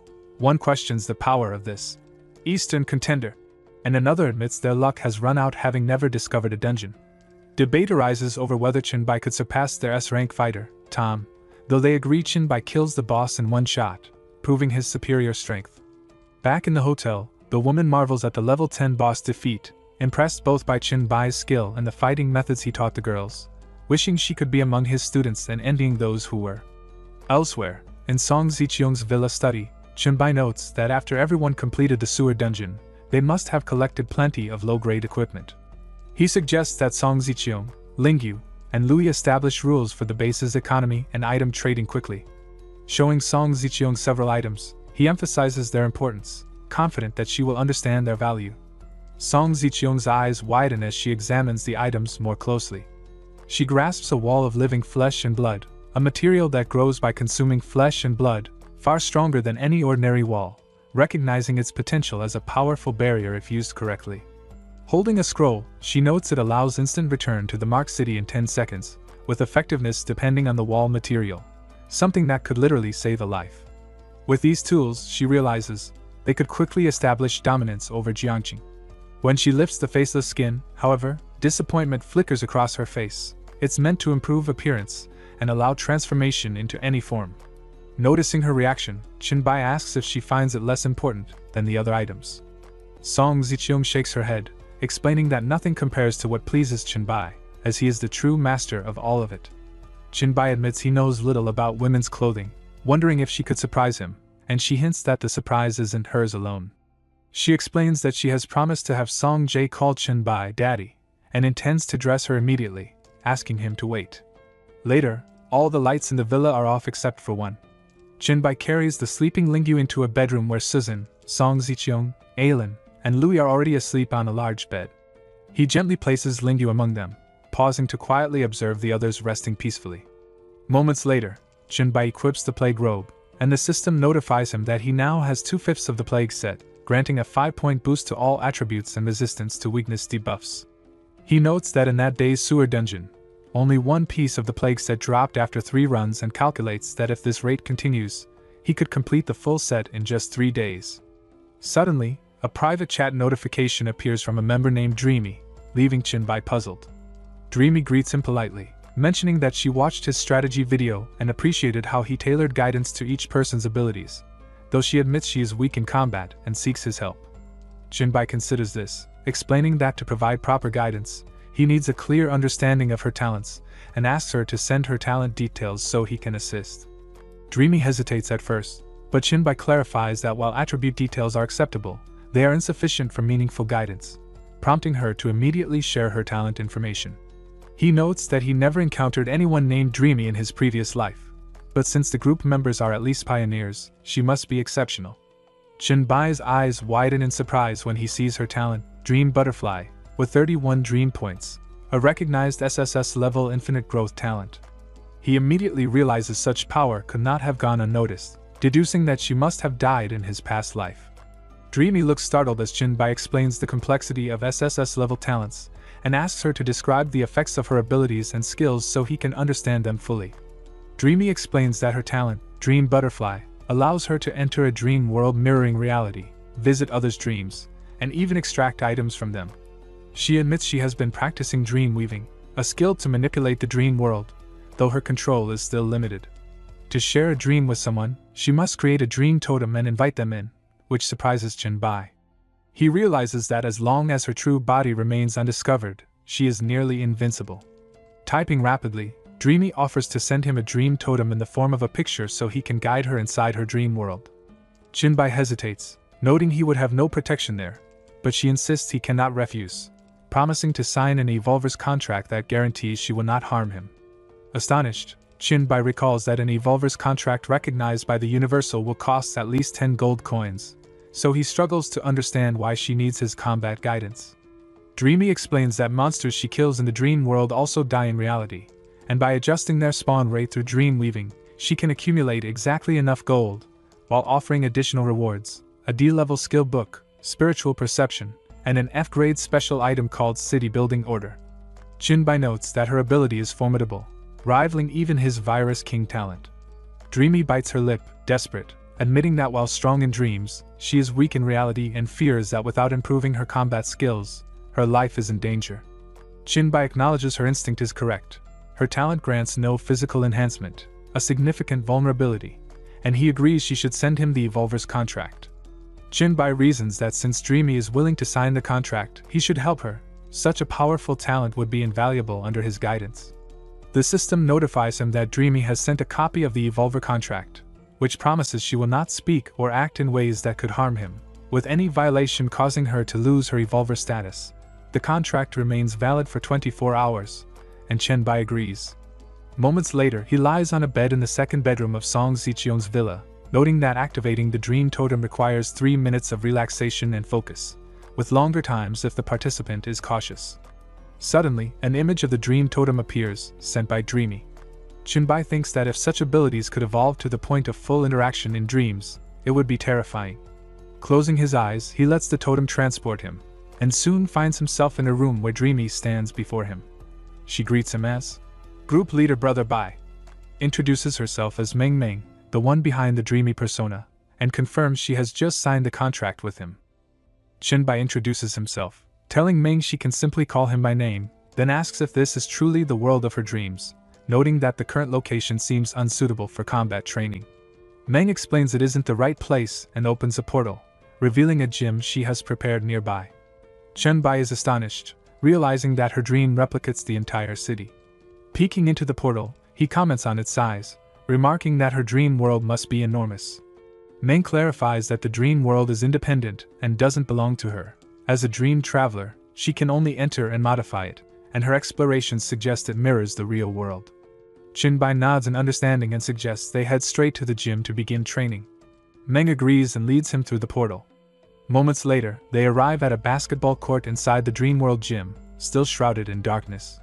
Snapping her fingers, Meng commands the lights on, and the gym instantly illuminates, ready for training. Chinbai remarks that Meng looks like a middle school girl, causing her to giggle and mention that she was a novelist before the apocalypse. Chinbai points out that her goal is to strengthen her abilities in the real world, so the best method is to fight, not rely on Dreamworld boosts. He needs to see her true fighting level. Meng explains that her dream world attributes are amplified by her mental strength, which is at 48, warning Chinbai to be careful. Chinbai reassures her to attack with full force, and she charges forward with a yell, throwing her first punch. Chinbai dodges effortlessly, noting that her weight is off balance, preventing her from striking effectively, and instructs her to try again. Embarrassed, Meng closes her eyes and flails with random punches. Chinbai jokes about a turtle punch, from children's martial arts. Chunbai guides her patiently. First, control balance, because a punch that cannot be recovered is weak. Second, determine the target instead of striking randomly. Third, watch the opponent instead of focusing solely on her own attack. Observing that she still punches away from him, he demonstrates by appearing in front of her, emphasizing the importance of these 3 points. He notes that his punch speed, about 20, was too fast for her to handle, and Meng apologizes, admitting her weakness. Chunbai reassures her that there is no need to apologize and encourages her to continue training, which Meng agrees to, promising to work hard. 7 days later, evening falls over the Dongchan Villa area, but one room in Song Ziqiong's villa remains lit. Song Ziqiong is there with Chunbai, informing him that all the laws have been posted and that staff stand before each billboard to explain them. Chunbai acknowledges the progress, noting the Dongshan area is now on the right track. Chunbai remembers that he has been cleaning up the area over the past few days and remarks that the ongoing management will now fall to Song Ziqiong, as he plans to leave early the next morning. Song Ziqiong asked Chunbai if he was already leaving, reminding him that he had promised to stay longer since his plague set was still missing a piece. Chunbai explained that he couldn't wait for any set, no matter how powerful, because countless opportunities and rare treasures were out there, and he had to seize them. Song Ziqiong stepped closer, hugging him from behind, urging him to consider the responsibilities he left behind and to return. Otherwise, if the emperor's palace were flooded, no one could control it. Amused, Chunbai asked if there really was a flood on her land. He suggested she summon everyone for a proper discussion on closing the water outlet, and she confirmed she would follow his orders. Later that night, Chunbai's team of ladies were all in bed, filled with pleasure, and he watched with contentment as his vine-like aura enveloped them, leaving the room brimming with butterflies and roses. The next morning, as Chunbai prepared to leave, he glanced back at the sleeping women, then closed the door and noticed Aylin approaching. He asked if she had come for Ziqiong, but she denied it, saying she was looking for him. Curious, Chunbai inquired further, and Alan reported that trouble had arisen at the settlement at the foot of the mountain. Surprised, he asked why she needed him for something like that and whether the Dongshan regulations hadn't already addressed it. Aylin apologized for disturbing him and explained that the situation was under control, but the troublemaker claimed to be one of Chunbai's classmates. Chunbai told Aylin to lead him to the troublemaker, and she quickly agreed. Moments later, they arrived at the foot of the mountain, and as soon as the man saw Chunbai, he exclaimed in shock. Aylin explained that these were people unhappy with paying the daily fee of 1 copper coin, hoping to get free security and stability without contributing, which made Chunbai pause and consider. As he walked down the stairs, Lycan stepped forward, introducing himself, but Chunbai responded that he already knew him. He argued that the rules weren't harsh.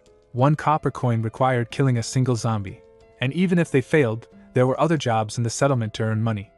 He asked why they were causing trouble. Juan replied that it wasn't about the money. With the end approaching, people needed to be careful and help each other, and since Chunbai had resources, he should use them to support everyone. Lycan advised that, as student council president, canceling the rules would benefit everyone and win their gratitude. Chunbai dismissed the suggestion, saying he didn't want to waste time on someone like Lycan. He called everyone to attention, declaring that the rule was simple: anyone unwilling to follow it should leave immediately, and anyone remaining after 3 minutes would be shot without mercy. Chunbai confirmed, reminding them that these were the rules there, and defiance would not be tolerated. Alan was asked to begin the countdown, and she calmly agreed, but Li Chen scoffed that there was no need for 3 or 5 minutes since he had no intention of leaving, insisting he was saving money for everyone and deserved their gratitude instead. His words only fueled the guards' anger. One snapped that a single copper coin wasn't a burden to anyone and that freeloaders who refused to pay were nothing but worthless and stingy, unworthy of protection. Another taunted that he was trash if he couldn't even kill a single zombie a day, while one mocked that if he couldn't earn a coin, he should guard his house instead and be paid 2 coppers like a dog. Others told him to get lost, claiming he had no place in the camp since they were the ones who built it. Provoked, Li Chen shouted back that he would leave if forced to, but warned that Chunbai would regret this decision. Just then, Chunbai ordered him to wait. Li Chen sneered, thinking he had changed his mind, but before he could react, Chunbai unleashed his bone claws, slashing him down in an instant. Stunned, Li Chen stared at his own blood gushing as he collapsed, leaving the others horrified. Chunbai coldly remarked that he was right. Those who hold grudges and boast about them always end in regret. At that moment, Alan announced only 1 minute remained, asking if the others would stay. One man quickly knelt, admitting his fault and begging for another chance, promising to abide by the rules. Chinbai considered him clever and offered to restore his standing in a month if he paid 5 copper coins, which the man gratefully accepted. Seeing this, the others rushed to follow, pleading for the same chance, and Chinbai left the matter in Aylin's hands. She assured him she understood, and as Chinbai turned to leave, a sudden notification from Meng flashed before him, catching him off guard. Meng admitted it was difficult to strengthen her abilities in reality, since despite her spiritual energy being high, she lacked offensive skills. Chinbai advised her to stay patient, promising he would help her look for books that could enhance spiritual energy attacks. Curious, she asked where he lived, saying that once she was free to travel, she would make sure to visit. When he answered that he resided in Jiangchang, she lit up, delighted to discover he was close by, as her home was in Wuchang. Excited, she asked if it was true when he offered to come meet her, calling it fantastic. Chinbai then recalled that in his previous life he had accepted an S-grade professional mission tied to Wuchang. Though it wasn't the highest SSS grade, it was valuable enough to exchange for rare materials or key information, so he decided he would head to Wuchang first. Meanwhile, in a hotel room in Jiang City, a man stood at the window and asked how much food remained. The one behind him replied that their supplies were low, barely enough for 10 people to survive 3 more days.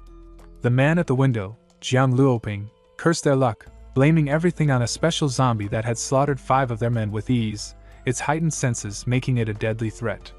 Jiang Luoping explained that the moment they reached the 10th floor, the special zombie had sensed them, making any chance of slipping out the back useless. Sun Jiha grimly remarked that it seemed they were trapped. Suddenly, one of the women pointed ahead in alarm, urging them to look. Their eyes followed her finger to a figure darting swiftly across the rooftops, Chinbai. Luoping squinted, barely able to make out more than a blur, and muttered if it was some new kind of zombie, noting how it scaled walls with terrifying ease and insisting they should shut the curtains. But the woman stopped him, insisting it was human. Shocked, Sun questioned how that could be possible, and Luoping pressed her, asking if she was sure she wasn't mistaken. The woman Shui, with Ishia at her side, firmly reminded them not to underestimate her abilities and confirmed it was no illusion. Ishia then warned that the figure was heading directly toward them. At that moment, Chinbai landed on a building close to the special zombie, instantly drawing its attention. The creature, a towering tyrant, roared in fury as it noticed him. Recognizing it, Chinbai's eyes lit up. This was perfect fortune, an unexpected reward, for he needed a tyrant's bone to complete a weapon design. Watching the beast bellow at him, he decided against using his heavy hammer since that risked damaging the bone drop. Instead, with calm precision, he unleashed his skill, Bone Claws, declaring it would be cleaner to take the head. At the hotel, Sun admitted he couldn't see clearly and pressed Shui for details. But Ishua quickly warned him not to look, saying the scene outside was too dangerous. Shui, however, kept her eyes fixed on the battle, noting that it had already begun. When she observed the man's hand shifting into claws, Luoping scoffed, insisting he had been right all along, that no ordinary human could sprout claws, and called it a monster.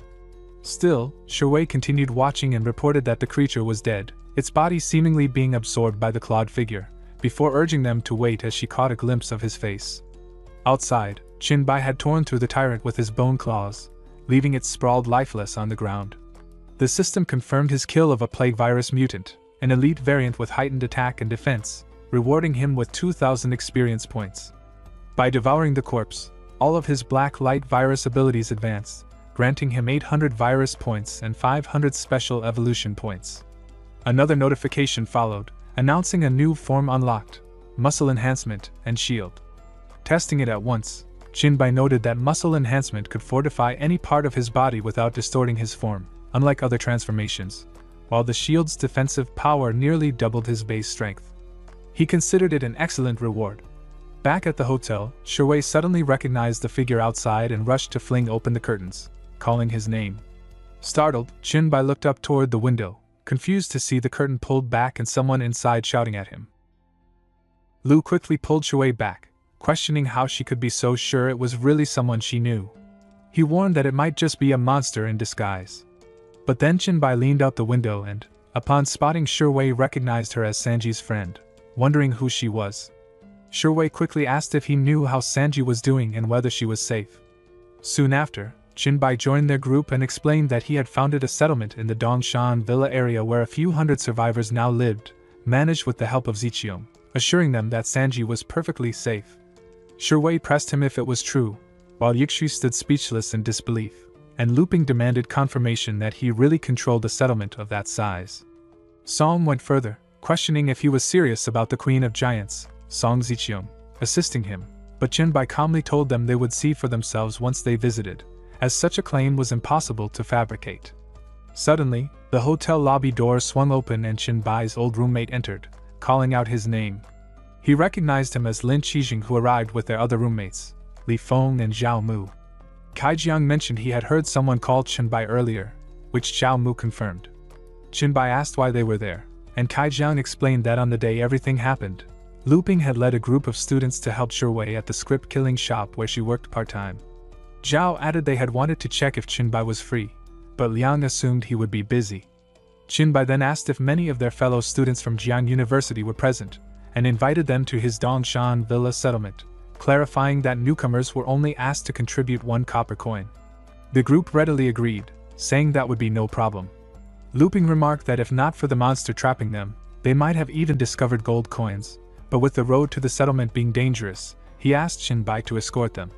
Jinbai refused, explaining he had other matters to handle, though he reassured them that on his way from Dongshan he had only come across a single tyrant, making Luping realize how rare such creatures were and curse their bad luck for encountering one. Summoning his skill cards, Jinbai called Lin Qijing, Zhao Mu, and Shui over, placing several cards and items on the table. He explained they were low-level gear he no longer needed and was leaving it to them, adding that he was in a hurry and would head out first since they already knew the settlement's location. Luping thanked him, and as Jinbai waved and left, Zhao called after him to take care. Moments later, he was already leaping from building to building when Meng suddenly opened a private chat, telling him that King Han had been complaining in the group. She mentioned her new ability could help him, but Jinbai suggested she speak to him directly instead of in the crowded group chat. As he moved, he reflected briefly on King Han and someone named Han Xiao. Meanwhile, Zhao turned to Luping and pointed out that heading to the settlement was their best option, since a place with more evolved survivors offered real safety. Luping agreed, though he stressed they needed to prepare well, especially since the journey from Jiangqing to Dongshan was nearly cross-city.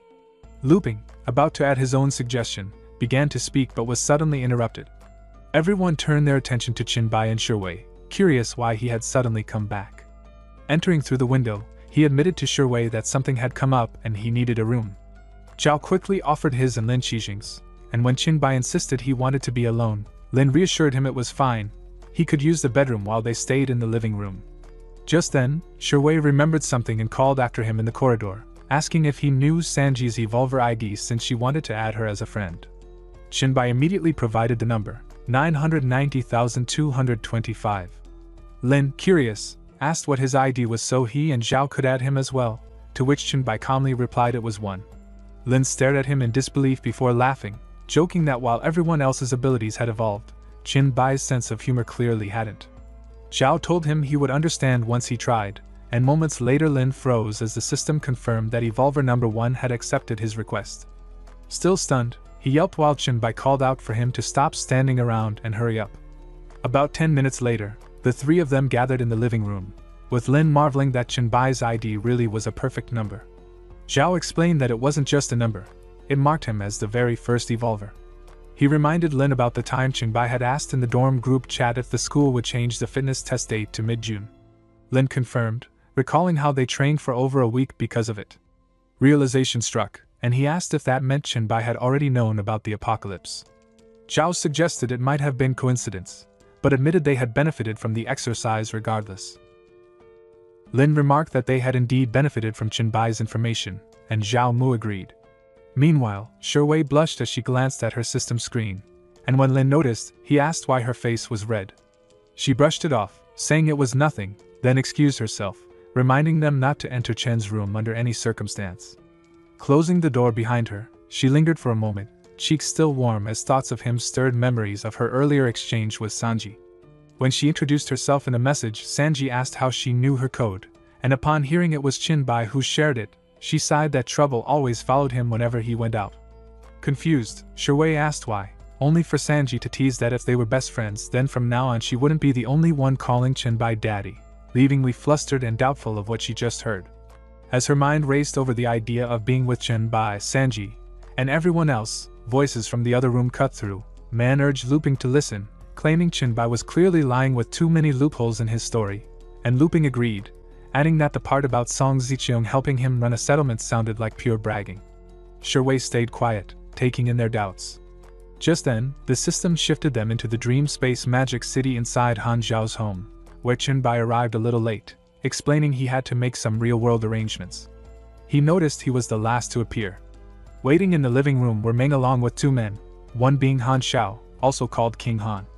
Introducing himself, he greeted Chenbai with excitement, exclaiming that he had finally met the Bai Emperor and had always expected him to be as striking as he was. Han Xiao admitted that Chenbai looked even 3 times more handsome than he had imagined, and Meng teased that he really knew how to flatter, though he insisted it was simply the truth. Another man stepped forward, greeting Chenbai as their group leader and introducing himself as Crow. He explained that since Meng was allowed to bring one extra companion, he had come along, adding that his talent was the SSR ability Fear Embodiment. Realizing Meng held an SSS grade Dream Walker ability, while Crow possessed SSR grade, Han Xiao grew disheartened and muttered that his own S-grade mental control seemed the weakest among them. Chenbai reassured him, noting that while his talent might not compare, his timing had been fortunate. Had this been 2 days earlier, Meng wouldn't have been able to assist at all, since back then she could only bring others into the dream world through her own position. Now, thanks to her recent advancement, she could anchor everyone using his dream totem as the core. Meng confirmed this, and Han Xiao laughed, claiming luck had always been on his side. Chenbai then urged them to get to the point, reminding them that Meng couldn't maintain 4 people in the dream world for long. At this, Han Xiao admitted he had complained in the group because of a dungeon mission assigned specifically to him, and promised to share a screenshot with Chenbai as they discussed it on the move. The mission turned out to be a family mystery, an S-grade exclusive quest tied to Han Xiao. In his father's belongings, he had discovered a medical record from Red Star Psychiatric Hospital containing the name of an unfamiliar aunt, along with notes about a hereditary disorder. His curiosity led him here, for the hospital seemed to hold the truth. When they arrived before the portal, he admitted that it had already transformed into a dungeon when he first found it. He had stepped inside once but retreated almost immediately, overwhelmed by the nightmare-level monsters ranging from level 5 to 12. He had planned to return stronger, but abandoning it triggered a warning from the Cosmic Will, telling him someone had noticed his intrusion and might take everything. Hearing this, Chenbai touched the portal and confirmed he understood. The system immediately asked if he wished to lead the team into the Red Star Psychiatric Hospital dungeon, to which he agreed. Moments later, the group materialized within the dream space city that formed the dungeon's interior. Almost instantly, Crow drew their attention to a strange figure ahead, and Meng admitted she felt uneasy about the place. Han Xiao warned that even the starting enemies here were no pushovers. The figure revealed itself as a twisted nurse, moving with an eerie gait. Crow stepped forward, insisting they let him test its strength. The nurse suddenly lunged at frightening speed, but Crow activated his SSR talent, Fear Embodiment, freezing her in place. Her body shook as she collapsed, her wide eyes fixed on the scarecrow image looming over her. Commanding her to sink deeper into terror, Crow unleashed his skill, Lawful Explosion, and the nurse's heart burst from the strain. The system confirmed the crazed nurse had been killed and the experience distributed among the team. Meng muttered that his power felt more like that of a villain boss, while Han Xiao admitted it was terrifyingly strong. Chenbai, however, simply concluded that it was effective. The group obtained a D-rank active skill called Sharp Screeching Thought Explosion, a mental attack that released a piercing shriek, damaging enemies within range while drawing in nearby monsters. Crow pointed out their luck at receiving a skill drop, and Chenbai noted that since both Han Xiao and Meng specialized in mental talents, the choice should be left to them. Han Xiao declined, saying he only cared about items tied to his exclusive mission and already possessed a similar ability. Meng, not hesitating, accepted the card with gratitude and quickly absorbed it. The system confirmed she had learned the new skill, and Chenbai asked her to demonstrate. She hesitated, explaining that its damage range was limited but the sound carried far, likely attracting creatures from the wards.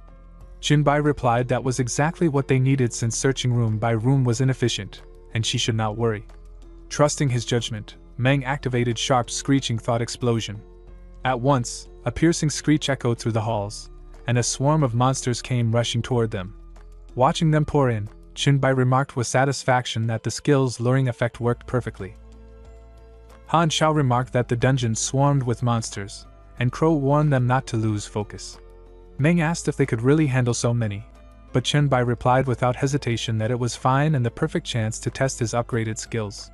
Relieved by the confidence of their leader, Han Xiao summoned a flurry of daggers, declaring it was time to kill, and cut down several monsters at once. Crow followed with fear's source darkness, shadows coiling around enemies as he remarked that they should be strangled by it. Suddenly, a massive blast erupted. Meng stood casually holding a rocket launcher, grinning that it felt amazing and that she wanted another shot. Han Xiao muttered in disbelief at such abnormal dream creation, even asking if she might one day build a Gundam. Crow confidently said she could. While restraining more monsters, Crow noticed Qianbai had yet to act and silently wondered why. At that moment, Qianbai admitted his new power required time to charge, which made it hard to use mid-battle. Finally, he slammed his claws to the ground, unleashing full charge earth spikes. Gigantic spears of stone tore upward, skewering countless enemies. The others froze in awe at the sheer range and devastation. Meng exclaimed at his strength. Crow wondered if a single skill could wipe them all, and Han Xiao shouted in admiration that it was the White Emperor himself. Dusting off his hands, Qianbai stood tall, but just then, two monster nurses crept up behind him, startling Han Xiao into a panicked cry. Han Xiao hurled his sharp aura at the two remaining nurses, shouting that he would finish them, but Qianbai caught the attack with his bare hands and ordered him to wait. He then restrained the monsters with vine-like energy, explaining that these many-boss nurses were left alive on purpose. Han Xiao muttered in disbelief at Qianbai's casual interception, while Crow sighed and patted Han Xiao's shoulder in comfort. The system notified Qianbai that his Black Light Devourer had evolved, granting him the ability to glimpse part of a target's memory, and even gain a low chance of inheriting their skills. Choosing to absorb their memories, he recalled he had rarely used this power since gaining it on the eve of Doomsday. Images flooded his mind, the body of a woman scarred and strung upside down on a cross, her screams echoing as countless others hung in the same twisted display. A nurse crawled toward her as she begged for mercy, while a man called her nurse calm, mocking her weakness and declaring she would soon be sacrificed to his master. Elsewhere, two nurses whispered to each other, one consoling nurse Wan not to take rejection too harshly, as everyone remembered Kang's fate. Wan admitted she too liked Kang and recalled how the woman, once kind, lost her sanity, constantly muttering the number 16 while restrained. Snapping back to the present, Qianbai connected the number 16 to the demonic formation he had just seen. He remembered reading as a demon hunter in his past life that dungeons within mental hospitals were often tied to demons, sometimes even summoning them, though back then his level had surpassed the dungeon's limit, and he dismissed the rumors. Now, he turned to the group, urging them to search carefully for clues to Han Xiao's exclusive mission but warned they must stay close, for strong monsters likely lurked within. Half an hour later, as they climbed the stairs, Han Xiao wondered aloud if all the monsters had already been lured out since 3 floors had passed without a single fight. Meng countered that clues weren't entirely absent, and Crow noted that the number 16 kept appearing everywhere. Still uneasy, he questioned why the dungeon boss had stayed quiet all this time, joking if perhaps he was too scared of Qianbai to show up. Just then, an ominous aura filled the corridor and a cold voice called them arrogant. The group tensed as Han Xiao demanded the speaker reveal himself, and from the darkness stepped a hulking figure with massive claws, declaring himself director of the Red Star Psychiatric Hospital and messenger of Solomon, the 16th of the 72 Pillars, the god of demons and the insomniac. Han Xiao stiffened at the word demon, while Crow was stunned at the claim. The director sneered that their fates were sealed as sacrifices for his master, unless Meng pledged herself and bore his offspring, in which case he would spare the rest. Meng snapped back in disgust, mocking that he should bear the child himself. Qianbai scoffed, calling him a pitiful demon once human, and slammed his claws to the ground, daring him to prove his strength to Grandpa instead of spouting empty threats. The director scoffs that Qianbai is a foolish human unaware of his limits, summoning a towering phantom of himself as he calls upon his master's strength. The massive figure casts its shadow over Qianbai and his group, driving Han Xiao and Crow to their knees under the crushing pressure. Han Xiao trembles, asking what this dreadful feeling is, while Meng bleeds and calls out for Qianbai. Cursing inwardly, he mutters that this is the kind of demon he despises most, one that unleashes relentless mental oppression. Though his will is strong, he lacks psychic skills, leaving him at a disadvantage. Without hesitation, he charges in, determined to end it quickly. The director's colossal arms sweep down, but Chenbai slips past and drives his bone claws into the creature's abdomen, only to find it unfazed as sinister black flames erupt from its body. Chenbai raises his shield to block the blast, and the director concedes his strength while mocking that resistance is futile. He warns that Chenbai cannot pierce the black flames and that prolonged battle will see him crushed by mental pressure. Nervous and strained, Chenbai fights to hold his ground as the director demands they die screaming in despair for his amusement. But in that moment, Han Shao suddenly steadies himself, laughing as he unleashes a powerful barrier that shields the group. Crow is shocked to find the mental weight gone, and Meng questions why he didn't use the skill earlier. Han Shao admits he barely understands it himself but suspects releasing his psychic energy weakens the director's pressure. Hearing his name, the director pauses, recognizing him as a descendant of the Han family, a bloodline tied to his master. He sneers that resistance will be meaningless, for even if Han Shao can withstand mental oppression, his black flames will still reduce him to ashes. Han Shao mocked the director, asking why a loyal hound of his master would seek to kill his master's own descendants, warning that such betrayal might earn him a beating from the very one he served. The director snarled back that Han Shao was nothing more than a blood relative plotting against his master, and slaying him might even earn a reward. He declared that Han Shao would burn to ashes in his black flames, drawing in a deep breath to unleash his power. Crow rushed forward, shouting that they must stop him before he could breathe fire, with Han Shao and Meng quickly following. But just as the attack was about to come, the director suddenly sneezed, breaking his concentration. The group froze in confusion, Crow asking if he had caught a cold, and Han Shao wondering if it was some kind of trick. Watching closely, Chenbai noted that the effect took hold a little later than expected, proof that the director's body was quite durable for a low-level demon. The director coughed violently, demanding to know what Chenbai had done. Calmly approaching, Chenbai revealed it was a skill he had recently enhanced, one that forces enemies to sneeze uncontrollably. He called it influenza, lung infection, a technique that, once cast, advances depending on the difference in physique.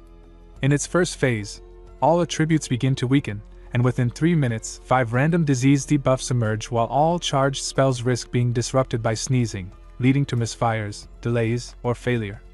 Once the victim's physique drops below half, the second stage begins, bringing relentless coughing fits that further cripple them. The director staggered back in disbelief, shouting that it was impossible for him to fall ill, demanding how sickness could even touch him. Chenbai followed calmly as his foe weakened, slipping into the second stage where recovery dropped by 90%, concentration shattered, and a swarm of disease debuffs began to spread while his breathing grew shallow.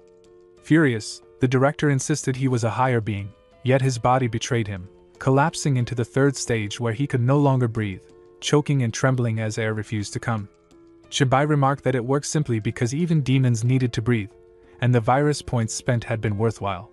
With that, the director crumbled to the floor, and a system notification declared the death of Hell Apostle Zhao Chonglin, level 12, rewarding 30,000 experience points based on their battle contribution. When Chenbai turned to his companions, he found them pale and trembling in silence. Confused, he asked what they were doing, startling them into holding their breath.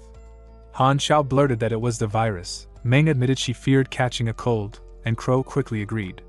Shaking his head, Chenbai reassured them that unless they were directly targeted, they had nothing to fear, and relief swept through the group as they all exhaled at once.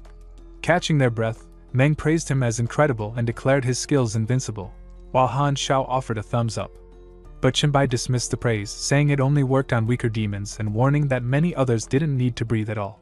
Chenbai told the group he had received a notification about the dungeon being cleared and the release of the strategy videos, then asked Han Shao about his mission progress. Checking his panel, Han Shao was puzzled why it still hadn't been completed, and Chenbai concluded that a hidden clue must still be inside the dungeon, urging them to search quickly. Chenbai then mentioned he would upload a video guide on clearing the dungeon, and asked if anyone wanted to reveal their faces to gain fame. Crow immediately requested that his appearance be hidden, Meng agreed to conceal hers as well, and Han Shao advised that they stay low profile for now and focus on finding the mission clues before checking what loot the boss had dropped. Soon after, the strategy video for clearing the nightmare-level dungeon, Red Star Psychiatric Hospital, was published with a viewing price of 5 copper coins. The notification spread quickly. Song Ziqiong and Alan were startled upon receiving it, while Lin, Shiwei and others at the hotel also saw it, with Shiwei left in awe. Elsewhere, a man resembling Shui Chuan smirked knowingly when the same notification reached him. On the 15th floor of a hotel in Jiangqing, Yixi remarked that despite the concealment, she could never forget those claws. The White Emperor shown was unmistakably Chenbai.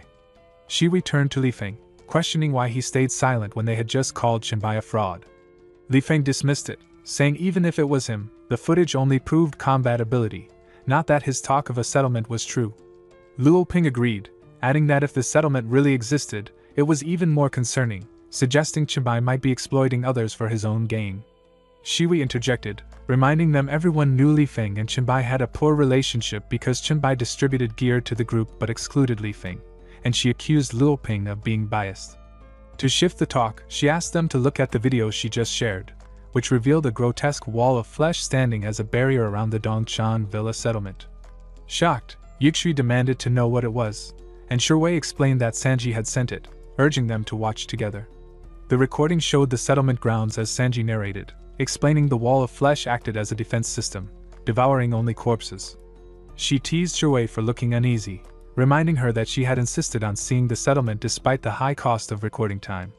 Since she had purchased only 10 minutes, Sanji said it should still be enough to view the entire mountain. She pointed out that the foot of the mountain was the busiest area where anyone could enter for 1 copper coin per day, though causing trouble there was fatal. The mountainside, she explained, housed many of their relatives and was being expanded with leisure and entertainment facilities. Finally, she described the villa district at the peak, where she still lived, a secure area barred to outsiders. Smiling, Sanji suggested that Shuwei might end up living there soon as well, since even though Chenbai hadn't made a move on her yet, it was only a matter of time. Sanji teased that it was only a matter of time since Chenbai was a shameless flirt, urging Shuwei to come quickly as she had much more to share and warning that without training her physique in a dungeon, none of them could ever handle him. Hearing this, Jiang Yixi asked if she had at least questioned Sanji about how many women Chenbai had, but Shuwei snapped back that it wasn't the point. Flustered, she admitted she should have previewed the video herself before sharing it. Lian eased off, saying he hadn't realized Chenbai was that powerful and only meant to suggest possibilities, but Zhang Luoping cut in, declaring that Shuwei could never be Chenbai's woman. Offended, she demanded when she had ever implied such a thing, and Luoping doubled down, saying Chenbai was too fickle with women and she would never fall for him, unlike himself who only wanted her. She sternly ordered him to stop, insisting that his desires were irrelevant, reminding him she had rejected him repeatedly even before Doomsday. She stated once more that she had no feelings for him and never would. Meanwhile, inside Dream Space, the 4th floor of the Red Star Psychiatric Hospital dungeon, the group fell silent as they watched Chenbai consume the demon Zhao Changgang. Suddenly, he froze at a system notification that the organism contained a special blood factor, giving him the option to either devour or expel it. Wondering aloud if demons could pass bloodlines to dogs as well, he chose to expel it. The system then confirmed he had devoured a special species, earning 500 exclusive evolution points tied to the Black Light virus, absorbing its skills, and unlocking the powerful ability known as Hellfire. The expelled blood factor condensed into an item, revealed as a weak demon's blood essence that could grant a lesser demon bloodline if consumed, which Chenbai confirmed aloud. Chenbai observed that the essence materialized instead of vanishing and asked the others about their loot. Han Xiao excitedly announced they had gained not just good items but incredible ones, the Hell Messenger Professional Scroll and the Hell Black Flame Skill Book, both rare rewards. Meng added they also obtained the blueprint for Hell's Cry Shepherd's Horn, a D-grade piece of equipment. Spotting that it required pureblood demon horns, Chenbai mentioned he knew where to find them and declared he would hold on to the blueprint. He distributed the rest fairly, leaving the scroll to Han Xiao who bore the demon bloodline, the skill to Meng, and the equipment to Crow for his contribution. Han Xiao approved of the distribution, praising Chenbai, while Crow expressed gratitude and Meng has left speechless. Han Xiao then reminded them of his mission clue and thanked everyone for their help, though his actions left the group momentarily silent. Soon after, they entered Zhao Chonglin's office where Han Xiao speculated the clue would be found unless another secret room existed. Pushing open the door, he swore at the sight of a massive demon statue. Meng whispered that its aura was overwhelming and asked what kind of demon it was. Chenbai explained it was Japai, the 16th demon of Solomon's 72, the very master Zhao Chonglin had mentioned. Chenbai added that the statue carried such power because Japai had some form of access to it, making him wonder if they might uncover a way to summon that demon god within the hospital. About a century ago, a woman from the Han family fell in love with Japai's avatar on the Blue Star, and from then on every generation of the clan gave birth to twins, a boy and a girl. The girls, once grown, were destined to live in the hospital as Japai's brides, while the boys unknowingly married and carried on the lineage. Meng explained that over a decade ago, Han Zhao's father Hyang discovered the truth about this inheritance, and desperate to break the cycle and save his daughter from a lifetime of servitude to a demon, tried to kill her at birth. Zhao Changlong stopped him, reported the matter to Japai, and Han Yong was stripped of his bloodline for the betrayal, while his daughter was taken to be raised by the demon. In return, Zhao Changlong was rewarded with demon blood. Meng summarized that the director's diary was filled with jealousy of the Han bloodline, curses against Han Yong's foolishness, and long oaths of loyalty that tied reward to service. When she finished reading, Han Xiao received his next mission and thanked her, admitting that he always got a headache from long passages. She smiled, saying she enjoyed piecing together clues. Noticing Chenbai had been studying the statue closely, she asked if something was wrong, to which he replied that of course there was. The room suddenly shook as a hidden door opened. Crow asked what it was, and Han Xiao answered it was a secret chamber. Meng wondered if it was a hideout as their footsteps echoed while they descended. Chenbai questioned if they had really gone from the 4th floor to ground level in that space, but Han Xiao noted they were already 2 or 3 floors underground, having counted the steps. Chenbai remarked they should arrive soon, and if he was right, the next chamber would be a summoning room, a place meant for communicating with Japai and offering worship. They entered a chamber where inverted crosses circled a large magic array, the air heavy with the stench of blood. Crow remarked on the smell while Meng asked Japai what he had uncovered. He told them he had opened the share so they could see for themselves, a special item, the teleportation core of Hell's summoning formation. It could activate a ritual to call Japai into the Red Star mental hospital dungeon, requiring the sacrifice of 16 lives along with their blood and souls. A system prompt clarified that the summoned demon would still be bound by dungeon rules, capped at level 12, and that summoning him would raise the dungeon's difficulty to Hell level. Meng exclaimed that defeating such a demon would bring unimaginable rewards, but Chenbai, still at level 8, asked for their levels.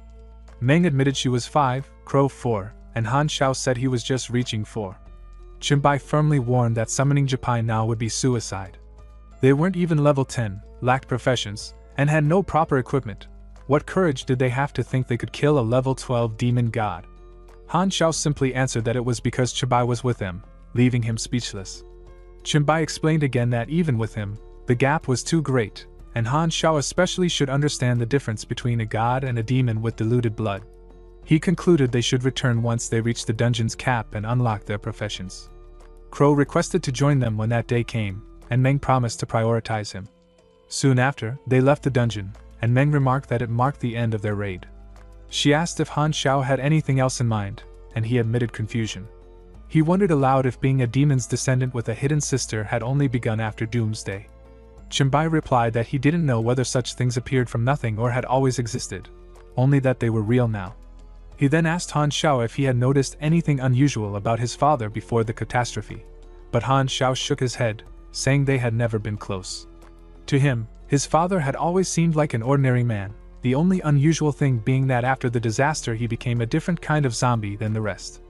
Crow asked if Han Xiao's father had turned into a demon zombie, calling it cool, but Han Xiao denied it, explaining that his father became a plague zombie covered in purple and green plaques that gave off a terrifying sense of danger, making him too afraid to even approach. He admitted that this fear pushed him to quickly master his psychic powers, as if it were his father's final lesson to him. Han Xiao suggested it might have been due to the chemical factory where his father worked, since his co-workers also developed plaques on their bodies.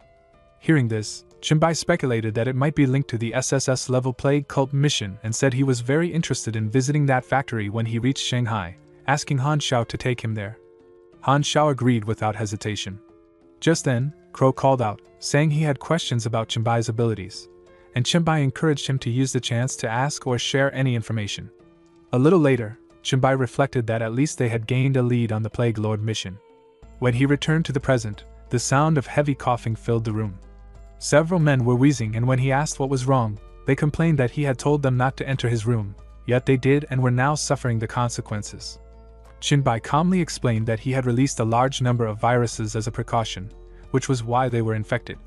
One man groaned that he had over 24 disease debuffs, while another moaned that he had nearly 30 and all his stats had dropped to 0, leaving him on the verge of death.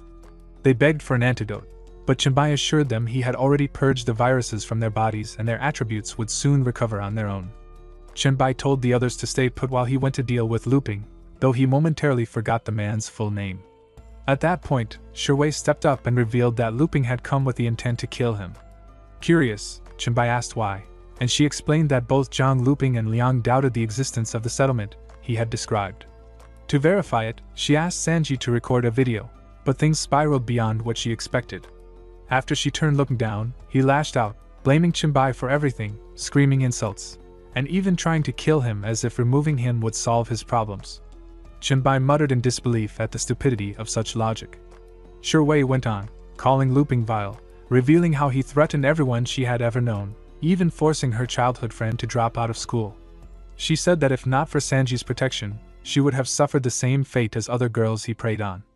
Life in the hotel with him had been unbearable, but luckily his talent was weak, preventing him from forcing himself further. She admitted that seeing Chenbai's strength, and knowing Sanji was still alive made her truly relieved. Soon after, she accompanied him to Luping's room, which was eerily quiet. She wondered aloud if he might already be dead, but Chenbai shook his head, explaining that ordinary viruses lose potency quickly, so while he wouldn't die instantly, it would still take time. Suddenly, Shiwei declared she had an idea. When Chenbai asked what she planned, she confessed she hated Luping so deeply that she wanted him to die with open eyes. They opened the door and found him trembling and gasping. Luping froze in shock when he saw Chenbai lean close to Shiwei and kiss her. Turning to her, Chenbai asked if one kiss would be enough to enrage him. Flustered, she said it was, but quickly demanded what else he was trying to do, reminding him that this had been her very first kiss. 2 days later, Chenbai made his way through Wuchang Forest in the mountains outside the city when the system suddenly notified him of a private voice chat from Song Ziqiang. Answering, he asked what was going on, and she quickly reported that their men had found Shiwei along the river and were already escorting her back. He acknowledged her efforts with approval, but she added there was something else. Lately, the Evolution Forum had been buzzing with talk about a mysterious chat group filled with top experts, and rumors claimed Chenbai himself was the leader. Curious, she asked if it was true. He replied by asking if she meant Group 1, reminding her of the post he once had her promote before the Doomsday, which confirmed it for her. She then wondered aloud if those experts could be of use in the future, pointing out how the forum discussions about Group 1 were growing. Chenbai told her not to worry for now, saying he would decide after reviewing the post himself, and instructed her to just send him the titles of the most talked about ones. She agreed immediately and promised to get on it right away, sending him the titles soon after. Looking over them, Chenbai remarked to himself that the time had come to make Group 1 truly famous. Chenbai reflected that making Group 1 famous would not only create influence and deterrence but also rally the public, instill unity, and attract the strongest talents in the future. As he walked deeper into the forest, the surroundings suddenly withered, trees decayed, and corpses filled the ground. The system alerted him that he had entered a secret village devoted to demon worship. He muttered that he had finally found it, remembering how in his past life he received the S-rank Demon Hunter transfer quest there, which involved 3 tasks: stop the villagers from summoning a demon, kill the contaminated villagers, and finally slay both the summoned demon and the corrupted villagers.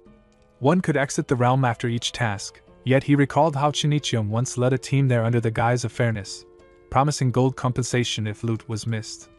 Back then, he had believed those lies and joined for coin, never expecting Shinichio to deliberately fail and allow the villagers to summon demons. Once the ritual succeeded, Shinichio pulled his team back, using everyone else as fodder to weaken the demon. Declaring that survival required exhausting the creature first, he had already arranged an ambush, surrounding the battlefield and slaughtering evolvers who tried to flee. Nearly 100 people, mostly loners and small groups, were dragged into the trap, unable to organize resistance, and perished under the combined assault of the demon and Shinichio's squad.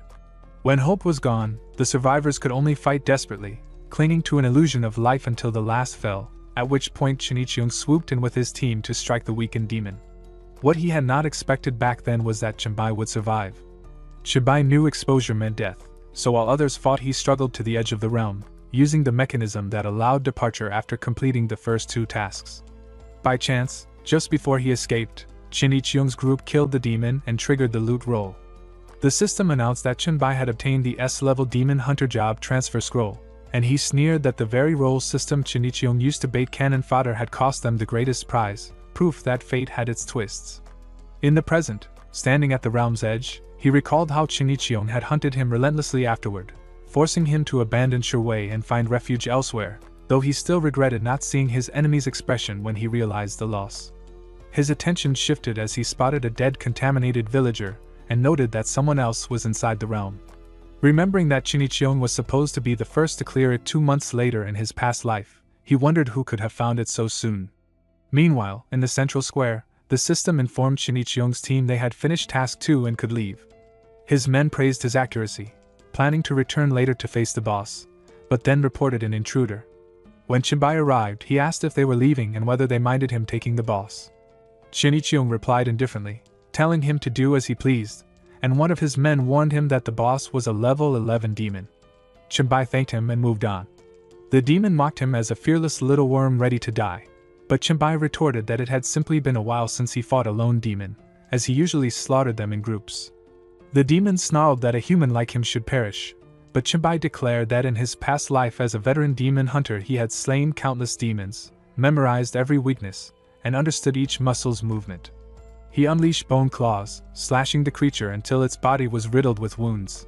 The system confirmed the kill, rewarding him with 13,500 experience, completion of Task 3 with 5,000 experience, and a Grade C demon blood potion. Exhaling, Chinbai muttered that the sensation was familiar, and his skills had not dulled. One of Shinichion's men cheered that he received the 5,000 experience participation reward along with a bloodline item, and another quickly confirmed the same.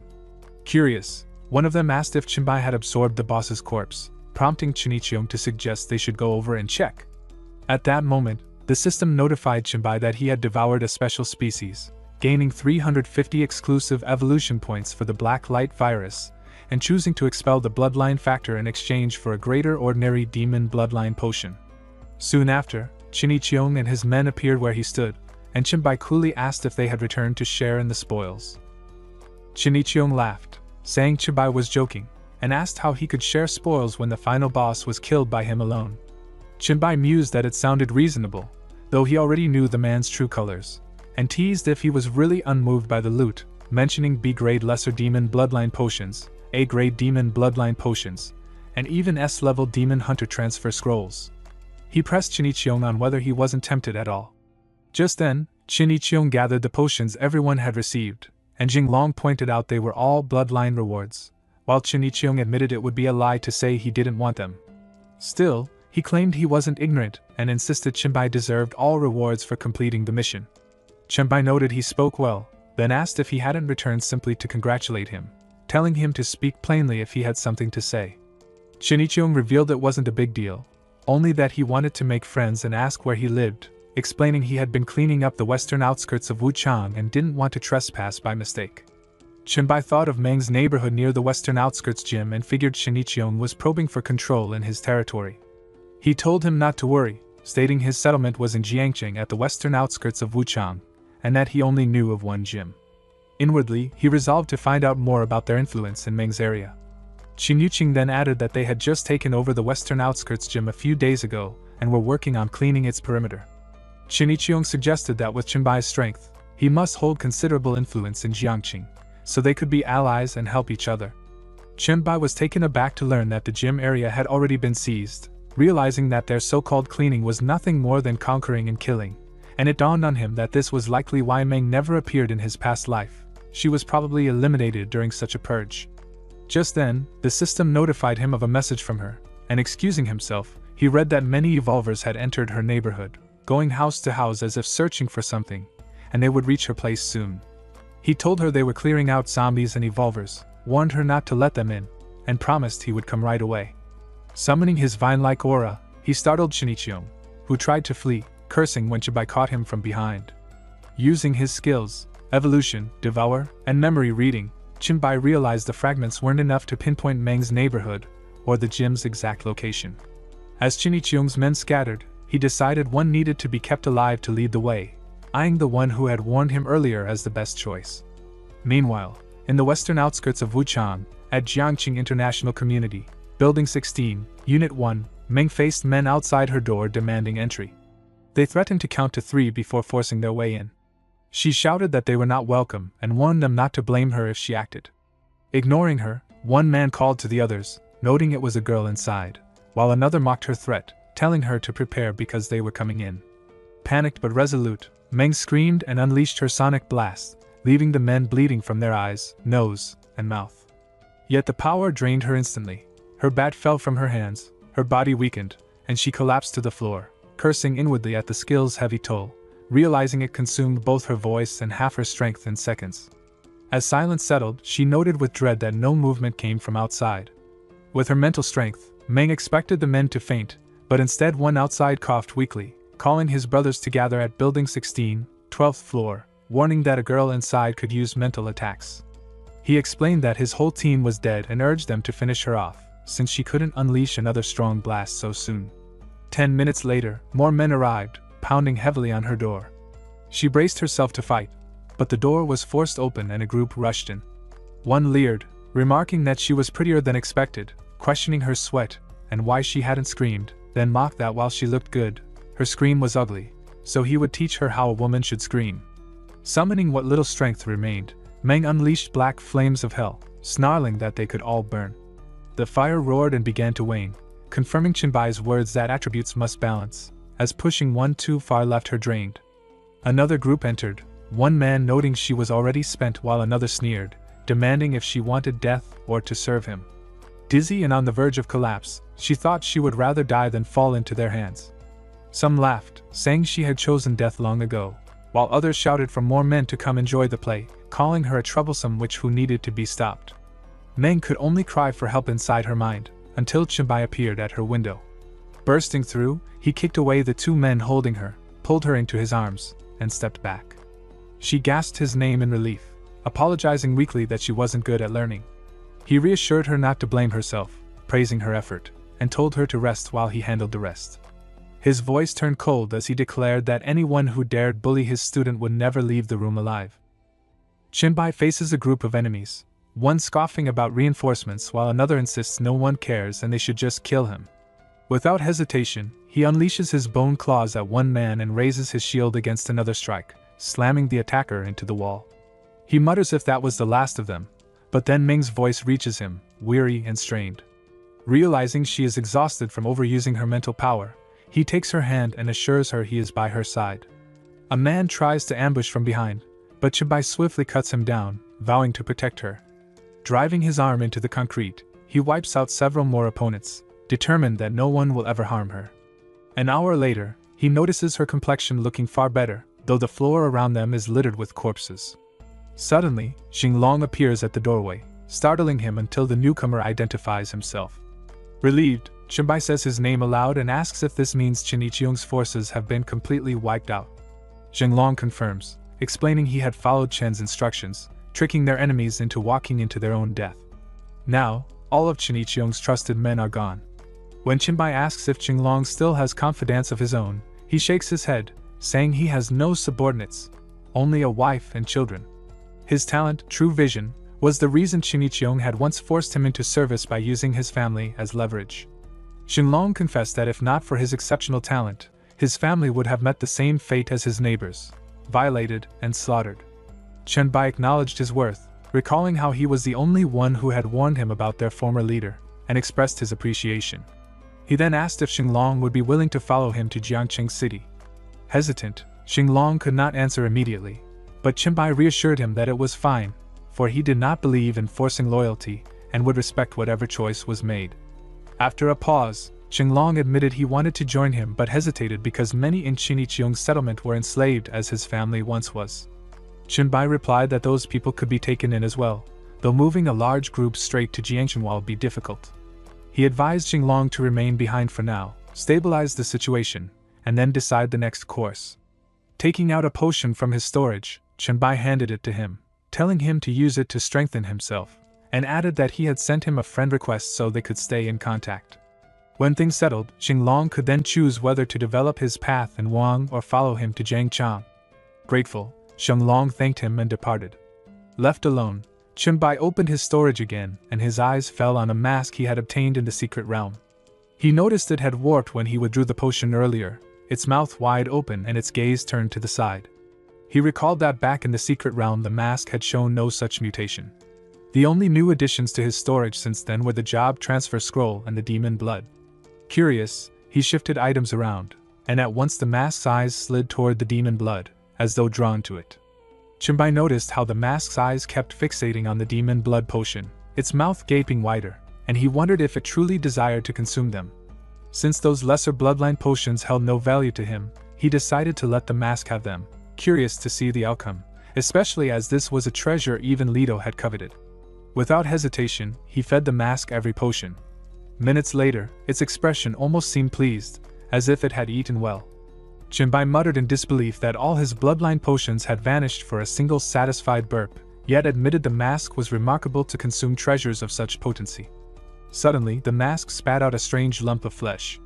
At first, Chinbai thought it absurd. Did the mask use the same mouth to eat and expel waste, and would he be forced to clean up after it? But when he picked up the object, his eyes widened in shock, for it was no ordinary scrap. It was an A+ grade item, purified demon blood essence. Realization struck him at once. The mask had the power to refine demon blood. With access to the secret realm and a steady supply of high-grade demon blood, Chinbai now had an inexhaustible resource to strengthen himself.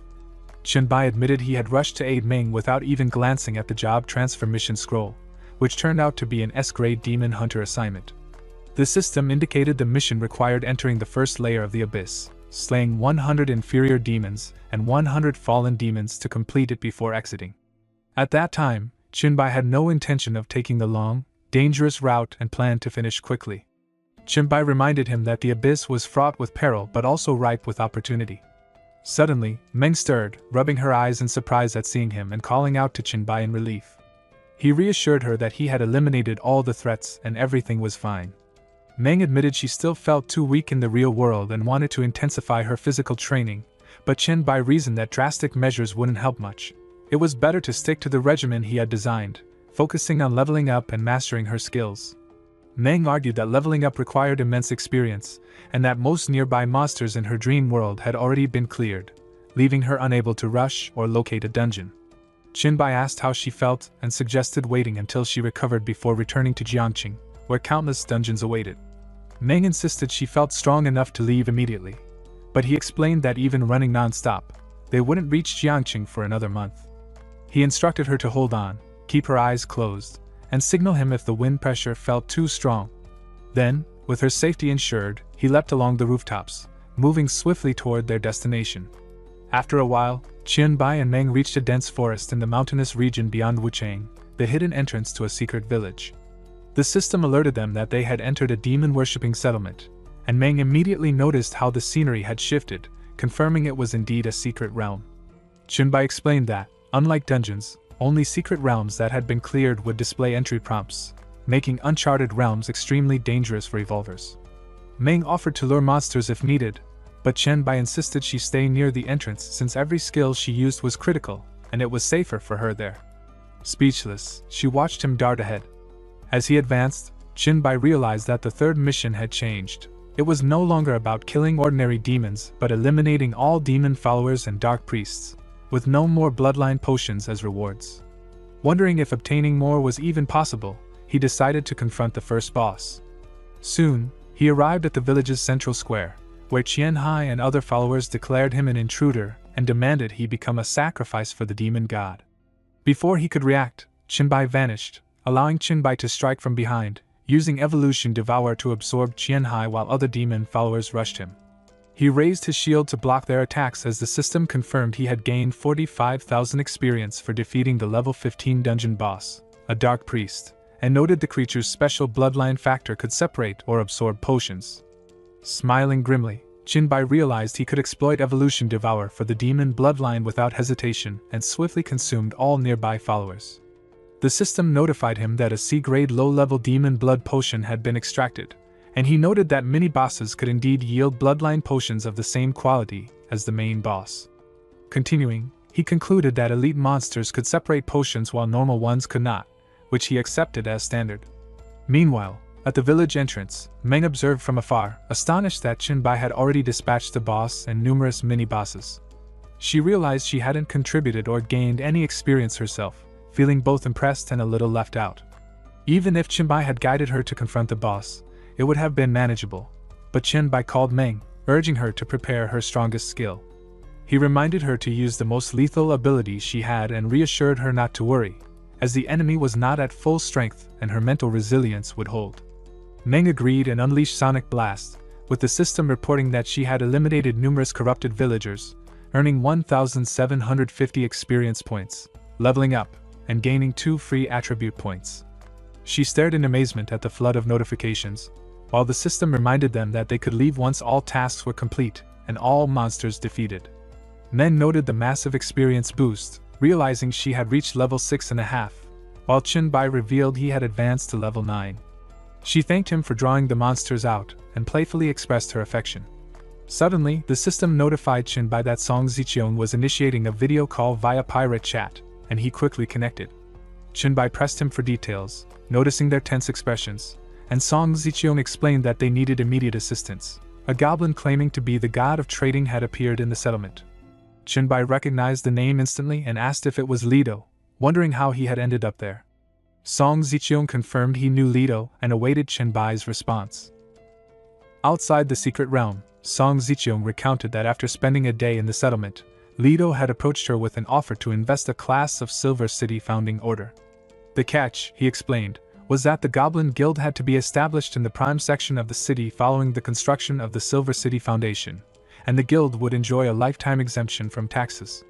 Chenbai noted that high-level Silver City Founding Orders were extremely rare and offered numerous benefits, being recognized by the Universal Will, making Lido's investment a significant advantage. Song Ziqiang agreed but raised a concern: the order could not be held indefinitely, it had to be used immediately. Chenbai observed that using the city order would trigger a monster attack that the current settlement might struggle to withstand, yet reassured her that he would return within a day. Song Ziqiang asked if she should delay the process to allow him to handle the investment, and Chenbai clarified that Lido's offer was directed to her, as he had already taken other investments, advising her to show gratitude and acknowledge Lido. She agreed, promising Chenbai not to worry. He then called Meng over, instructing her to use the equipment he provided to enhance her physique as much as possible. Meng agreed but couldn't help asking what the purpose of it all was, curious about the reason behind the training. Chenbai warned that the situation at the settlement was urgent, and feared that Meng wouldn't be able to keep up if he moved at full speed. Meng acknowledged and prepared herself, reporting that her physique had surpassed 30 and her defenses were greatly enhanced, which Chenbai deemed sufficient. Meanwhile, in Song Ziqiang's villa, she apologized to Lido for the delay and confirmed she would accept his investment. Lido praised her decisiveness and capability, noting that it was no surprise such a large settlement had been established in the early days of Doomsday, and commended her ability to maintain order among evolved people. Song Ziqiang humbly responded that Lido's own skills far surpassed hers, and that it was an honor for their settlement to be chosen for his investment.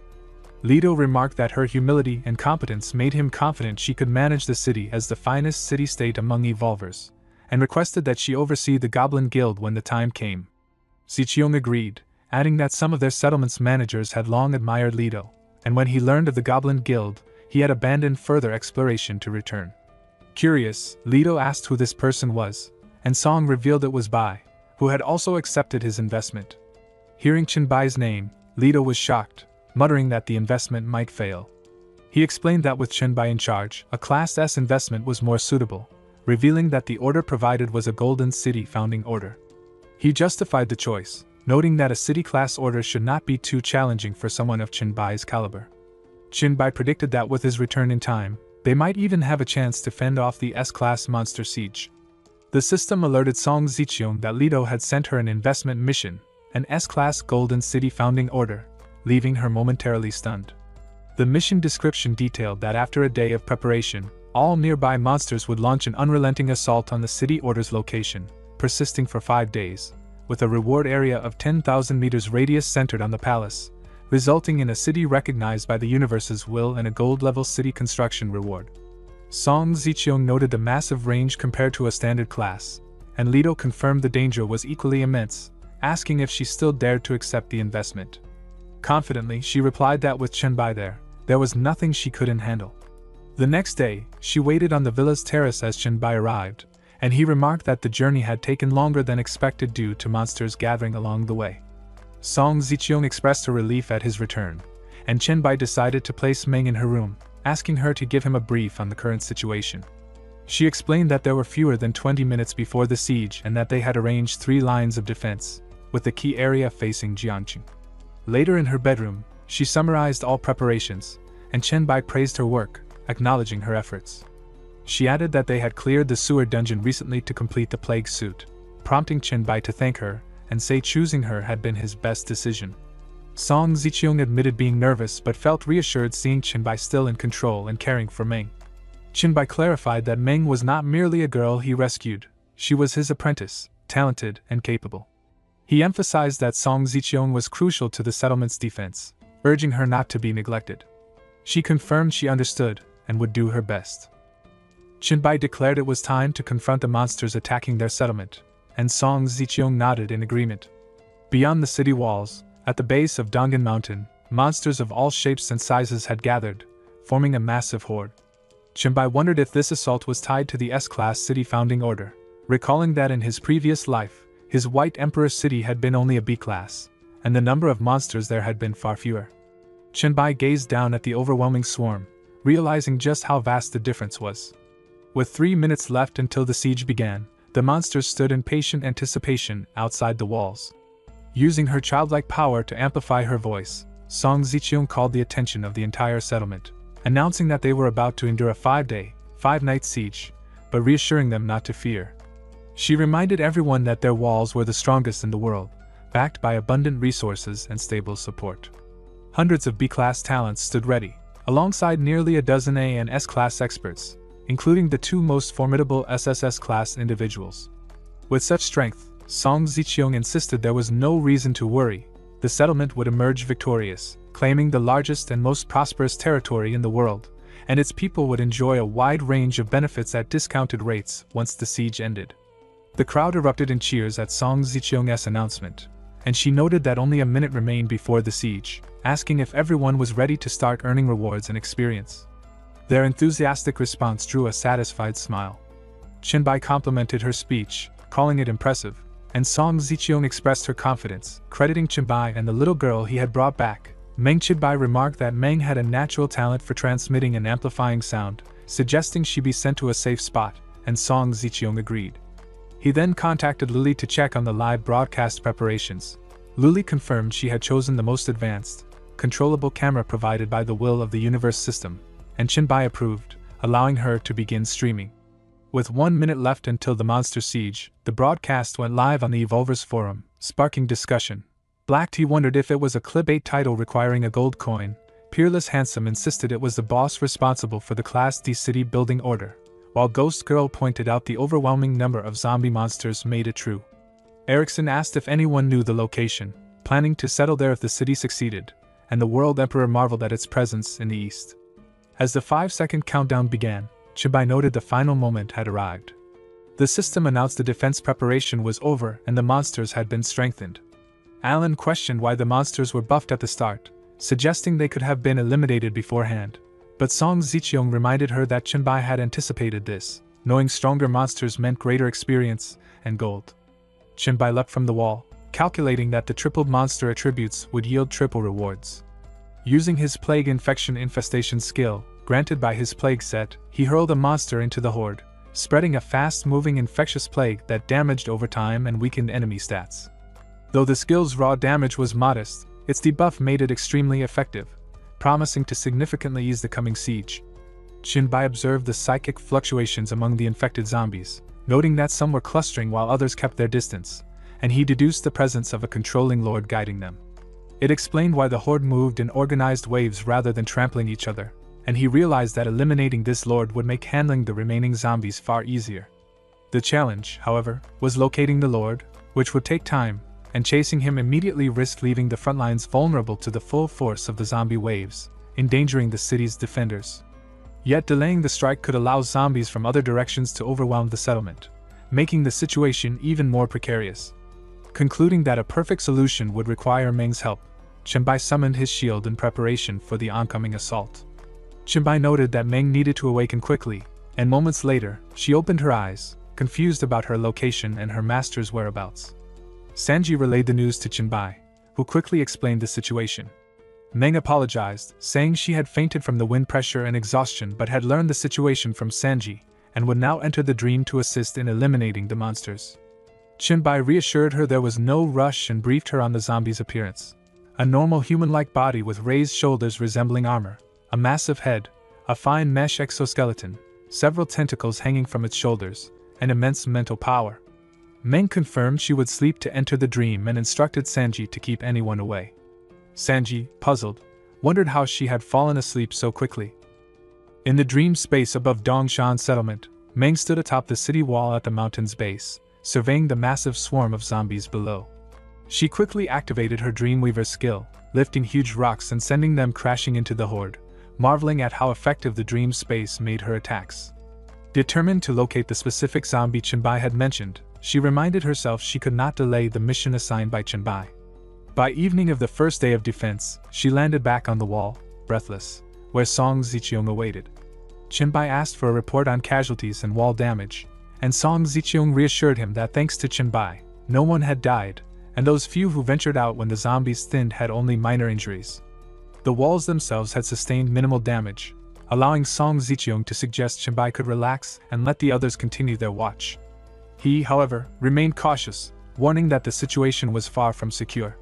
Moments later, Song Ziqiang was shocked upon hearing about the appearance of a Lord-ranked zombie. She asked if any others remained, and Chinbai explained that only the enhanced versions had appeared so far, with the number of special zombies being countable on one hand. He sensed that the Lord was gathering strength, preparing for a strike. Just then, Sanji and Meng called out to him, and Meng came running toward Chinbai, prompting Song Ji to urge her to slow down. Their sudden appearance caught both Song Ziqiang and Chinbai by surprise. Chinbai quickly instructed Song Ziqiang to tell Lily to halt the live broadcast immediately, and she confirmed at once. Moments later, Song Ziqiang noted that Lily had already moved all the camera drones out of the area. Chinbai emphasized that Meng's abilities were extremely unique and must never be revealed to anyone. Curious about her anxiety, he asked if she had located the Lord Zombie, and Meng explained that although she sensed brief energy fluctuations, she could only determine general directions and lacked any tracking or locking capability, apologizing for not finding it yet.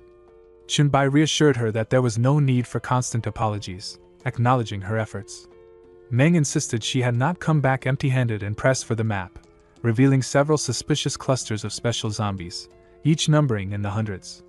Near the giant Chang farmer's market, she reported 2 or 3 red-eyed, massive, fatty zombies. Donggang Square teemed with strange zombies lacking arms or jaws. The riverside TV tower and shopping streets of Rangu were crowded with fast, powerful zombies with huge arms.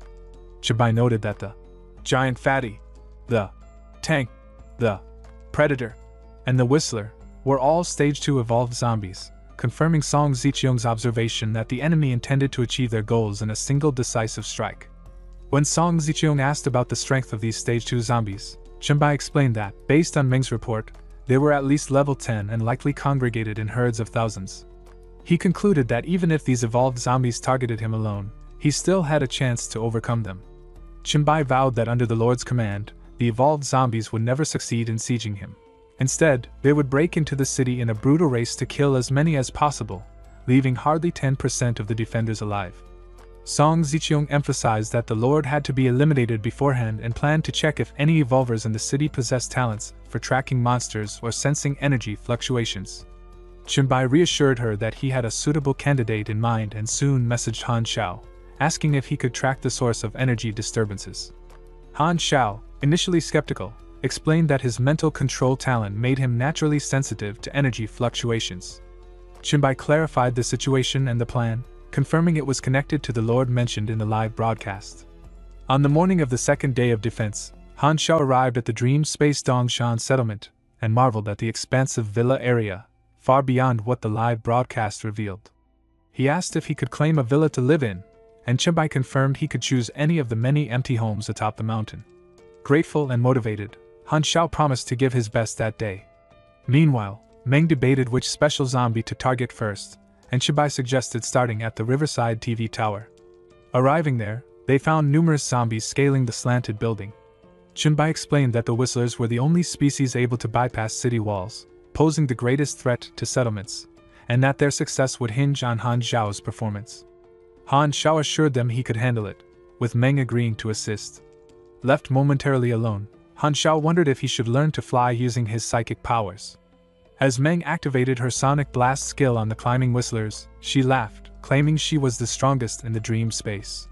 Suddenly, the whistlers leapt from the building toward her at incredible speed, and despite keeping her distance, she realized there was no time to evade them as they reached out to grab her. Qinbai called Meng to stay put before moving swiftly and unleashing his Hellfire skill, burning all the whistlers charging at her. Dark spikes erupted from the building, impaling the remaining whistlers, and together, Qinbai and Meng quickly finished off the rest. Qinbai remarked that it was the last one, and the system confirmed he had devoured an elite mutant 3rd stage speed-type hunting zombie, earning 200 virus points and 50 exclusive black light virus evolution points, though the multiple devourers yielded only 60%. Meng noted there were already 297 elite zombies on just the second day of the siege, and Qinbai explained that speed-type zombies gather quickly, likely pulled from all over Zhang City and nearby towns. He added that more would come, but with the Lord dead, their scattered attacks would be ineffective. As Meng suggested moving to clear another gathering point, Qinbai suddenly noticed a dagger flying toward him and concluded there was no need to target another cluster after all. Qinbai explained that the dagger came from Han Xiao, who had already pinned down the Lord's position. They soon reached the mountain area in the northeast of the settlement, and Han Xiao identified the source of the psychic energy fluctuation up ahead in the mountain pass, though Qinbai pointed out it was actually behind them, showing the Lord's cleverness. Han Xiao insisted they head straight for the boss, but Qinbai insisted on returning to the real world to fight the Lord and broadcast it live, noting that the Lord was the perfect stepping stone to fame. He promised Han Xiao that anything valuable that dropped would be his, earning his thanks. Qinbai then suggested Han Xiao help clear out some Stage 2 elite zombies, and Meng asked which type. Qinbai said they would face the Screamers, spiritually evolved zombies that Meng could suppress without close combat, though their screams posed a serious threat as elite enhanced zombies. Meng nodded, and Han Xiao confirmed they would complete the mission. Later, Qinbai moved to the northeast mountain area, sensing the Lord was close due to the scent of a highly evolved virus despite lacking detection skills. Suddenly, 2 hunters lunged from behind, and Qinbai quickly evaded their attacks, recognizing them as speed-evolved types, likely the Lord's bodyguards, whose fighting style was freeform and nearly as fast as his own. Qinbai decided to feign weakness, exposing his flaws to bait the hunters into attacking him, reasoning that if he startled them and started fighting outright, it would drag on and give the Lord a chance to escape. Spotting another hunter charging from behind, he swung the one he held at it, leaving both confused and unable to react, then smashed their heads with a punch. The system notified him that he had devoured the Stage 4 speed-type hunting zombies, enhancing all black light virus abilities, granting 1,900 virus points, 750 exclusive black light virus evolution points, and a 10% multiple devour yield adjustment, while unlocking a new blade form. A sudden psychic shock indicated a surge of strong energy, and Qinbai anticipated the Lord might try to flee. Confident, he slashed the Lord in half with the blade form, noting the boss was weaker than expected. Song Xiang called to thank him for eliminating the Lord, remarking the siege was easier without a commander, and Qinbai saw Song, Lulu, and Qin Lingyu there celebrating and praising his reliability. He reflected that the Lord had accurately read his weaknesses and preferences, but his face turned serious as he swung his arms, sending the illusions of the ladies flying, insisting the Lord should not embarrass itself with such illusions. Though perfect, the Lord's creation did not disrupt his judgment, suggesting its mental energy was lower than his, and it trembled in fear at his capability. Qinbai addressed the Lord directly as Mr. Zombie Lord. Comments flooded the live stream as Qinbai confronted the Lord Zombie, viewers stunned by the illusions they could not see. One voice urged everyone to switch to Stream 3 because the frontline attack had begun. Massive zombies surged against the Zhangchang settlement wall, grabbed by second-order evolved berserkers who hurled them high into the air, their sheer strength tossing corpses like ragdolls. Psalm warned the defenders to stay alert and strike any falling zombies, while the B-level talent evolvers coordinated their throwing, arrow control, and resistance skills to shield the settlement. Rocks and arrows flew skyward, intercepting falling zombies before they could breach the defenses. A screamer finally set foot inside, roaring so violently that everyone winced, covering their ears in pain. Shouts rang out as parts of the 4th sector wall crumbled under the relentless assault, berserkers continuing to launch corpses with deadly precision. Song called for calm, holding the line while unleashing her amethyst spinning blade, Spotting another screamer preparing to strike, she snapped her fingers and activated Amethyst Spike, reminding everyone to stay composed. Chunbai would soon take down the lord commanding the horde, and if they survived this wave, victory was within reach. The people of Zhangchang settlement roared, urging each other to strike, while viewers in the live stream marveled at the chaos. One commented on Zichung's strength, while another urged everyone to check on Chunbai, astonished at the number of high-level zombies still present. From the mountains northeast of the settlement, Chunbai unleashed the plague on a tyrant chaser, drawing curses and questions from the audience about the zombie's identity. Some explained it was an amputated form of the tyrant zombie, while others debated whether the newcomer understood the naming conventions Chunbai had assigned. As the battle unfolded, commentators speculated on Chunbai's tactics, noting his patience in waiting for the Lord to call reinforcements, and some criticized his arrogance, insisting he would eventually pay for it. Suddenly, a massive explosion erupted, the work of the apostate, a psychic mutant rivaling the Lord's power, forcing Chunbai to dodge swiftly. Viewers debated its offensive capability and his apparent unawareness, agreeing that he was focusing on the Lord first, knowing that interference from illusions could be disastrous. Leaping into action, Chunbai charged at the colossal meat mountain, the Lord's last physical mutant, which one observer compared to a city-sized force that had once swallowed a whole district. Undeterred, he questioned the mutant's intent and unleashed his hellfire skill, slicing through the mass with precision. Panic flashed in the Lord Zombie's eyes as Chunbai pushed forward, taunting it with the knowledge that it was already too late to escape. Suddenly, Chunbai realized the meat mountain was reaching for him, and the ground trembled as it slammed down. Instead of seizing him, it gripped the Lord Zombie tightly, causing the creature to writhe in agony. Seizing the moment, Chunbai leapt onto the massive appendage, challenging who had given it permission to devour him. Slicing the meat mountain in half, he advanced, prompting viewers to debate why he wasn't absorbing monsters as he had done so casually before. Some suggested it was simply inconvenient during this intense battle. As the chaser swung its tentacles toward him, Chunbai deftly evaded, noting that the plague had significantly weakened it.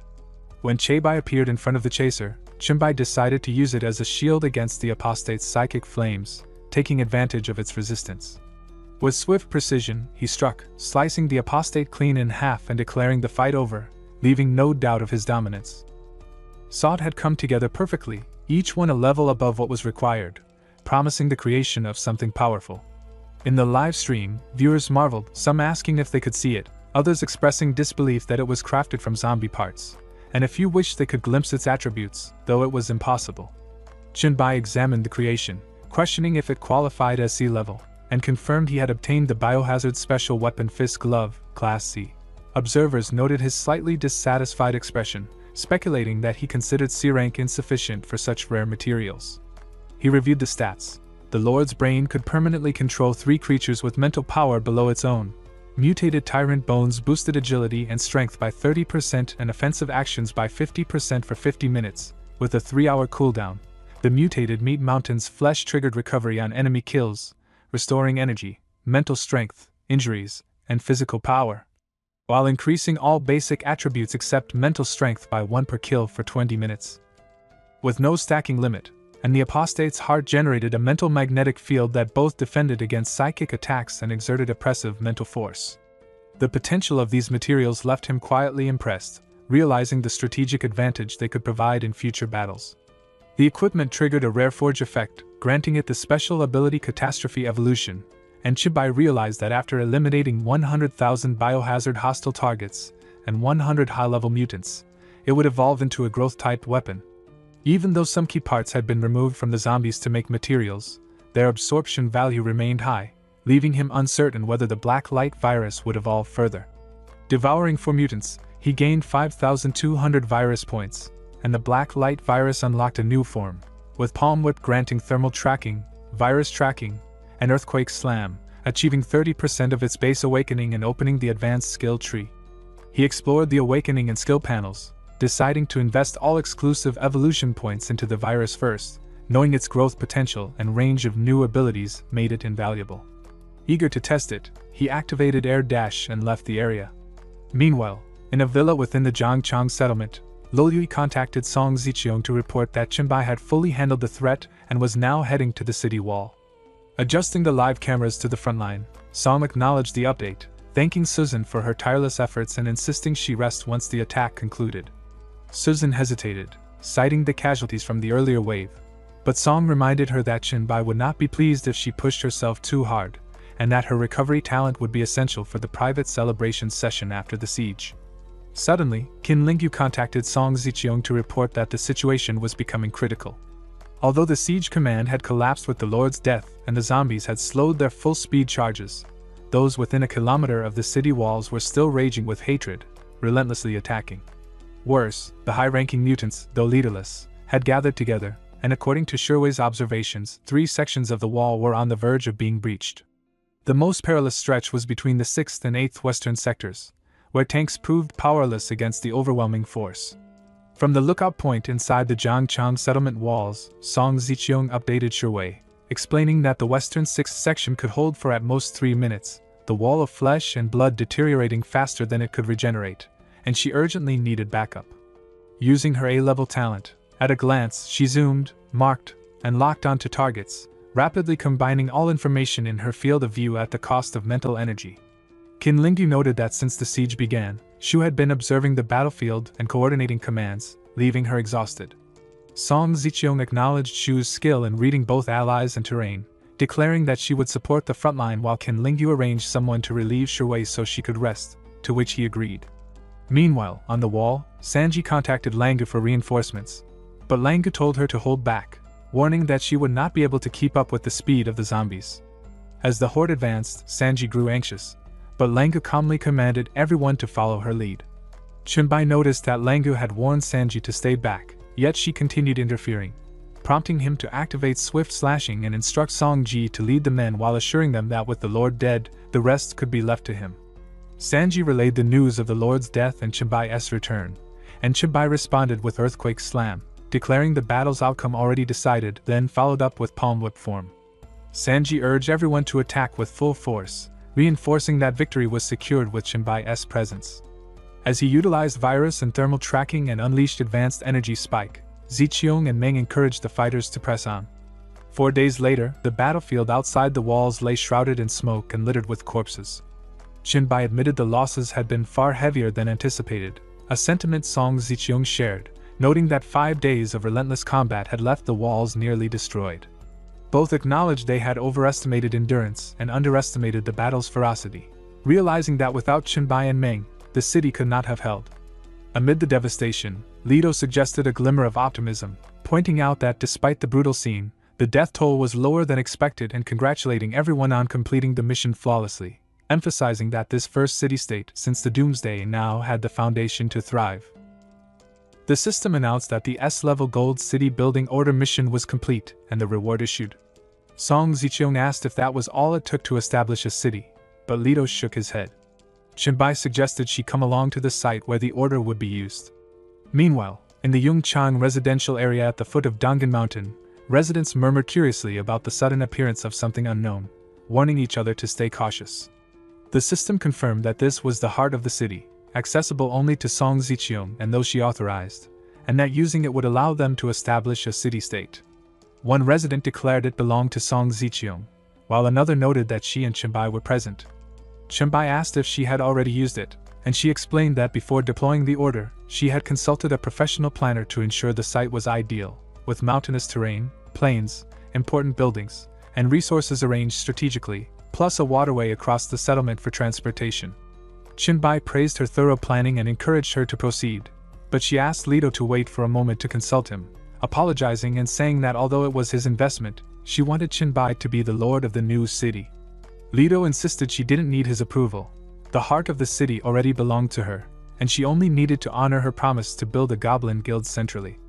With that, she gave Chinbai the authority to move forward and begin building the city-state. The system notified Chinbai that he was authorized to use the heart of the city and asked if he wished to proceed, to which he confirmed. It prompted him to name the city-state numbered S1, and after a moment of thought about renewing old grudges, he named it White Emperor City. The system confirmed the naming and unlocked the city management panel, explaining that the possessor of the heart would gain 20% bonuses to experience and explosives. All attributes inside the city would be doubled, while hostile forces would be halved in strength. It also notified that Song Ziqiong had been granted the highest management authority by the Lord, boosting all her attributes in White Emperor City by 80%. With that, Shinbai officially founded White Emperor City, gaining 10 reputation points, and the city defense mission was declared complete, awarding full experience and 3 free attribute points to contributors. Lido laughed, approving the outcome, while Song Ziqiang asked if he was truly happy. He replied that Shinbai now held lordship, she had supreme authority, and everything had gone exactly as he wanted, a perfect deal, and it was time to continue his journey. Shinbai would need to complete his investment task quickly, and though he acknowledged its difficulty, he trusted in his own ability. He handed Song Ziqiang 2 items from the gold-level city building reward, suggesting she optimize their placement. The items were a Galaxy-class supercomputing core and a fully automated integrated production line, capable of producing vehicles, weapons, and other equipment for trials, giving the settlement a major strategic advantage. She noted that things were already different now, and the presence of guns no longer mattered. He explained that the weapons produced by the new production line weren't the pre-apocalypse kind but had special attributes, and she needed to discard outdated concepts before the end of the world.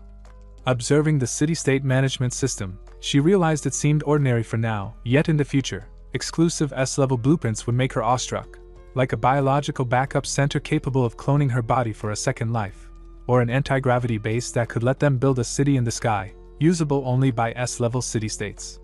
She acknowledged that their city-state would undoubtedly become the strongest. Suddenly, Meng called Shinbai, recalling the dream world where she had acquired 3 new skills and urged him to check them. She shared the descriptions: dream totem enhancement, white noise, and sleepiness. He approved, noting that the dream totem alone could guide people into dreams without direct eye contact, and combined with sleepiness, it could even be used in real-world battles.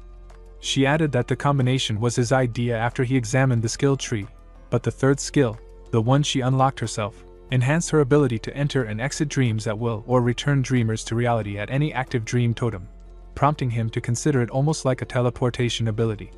She confirmed it was correct, realizing that if she had pulled Han Xiao into the dream back then, she could have used the dream totem to teleport to him, or even send him to her.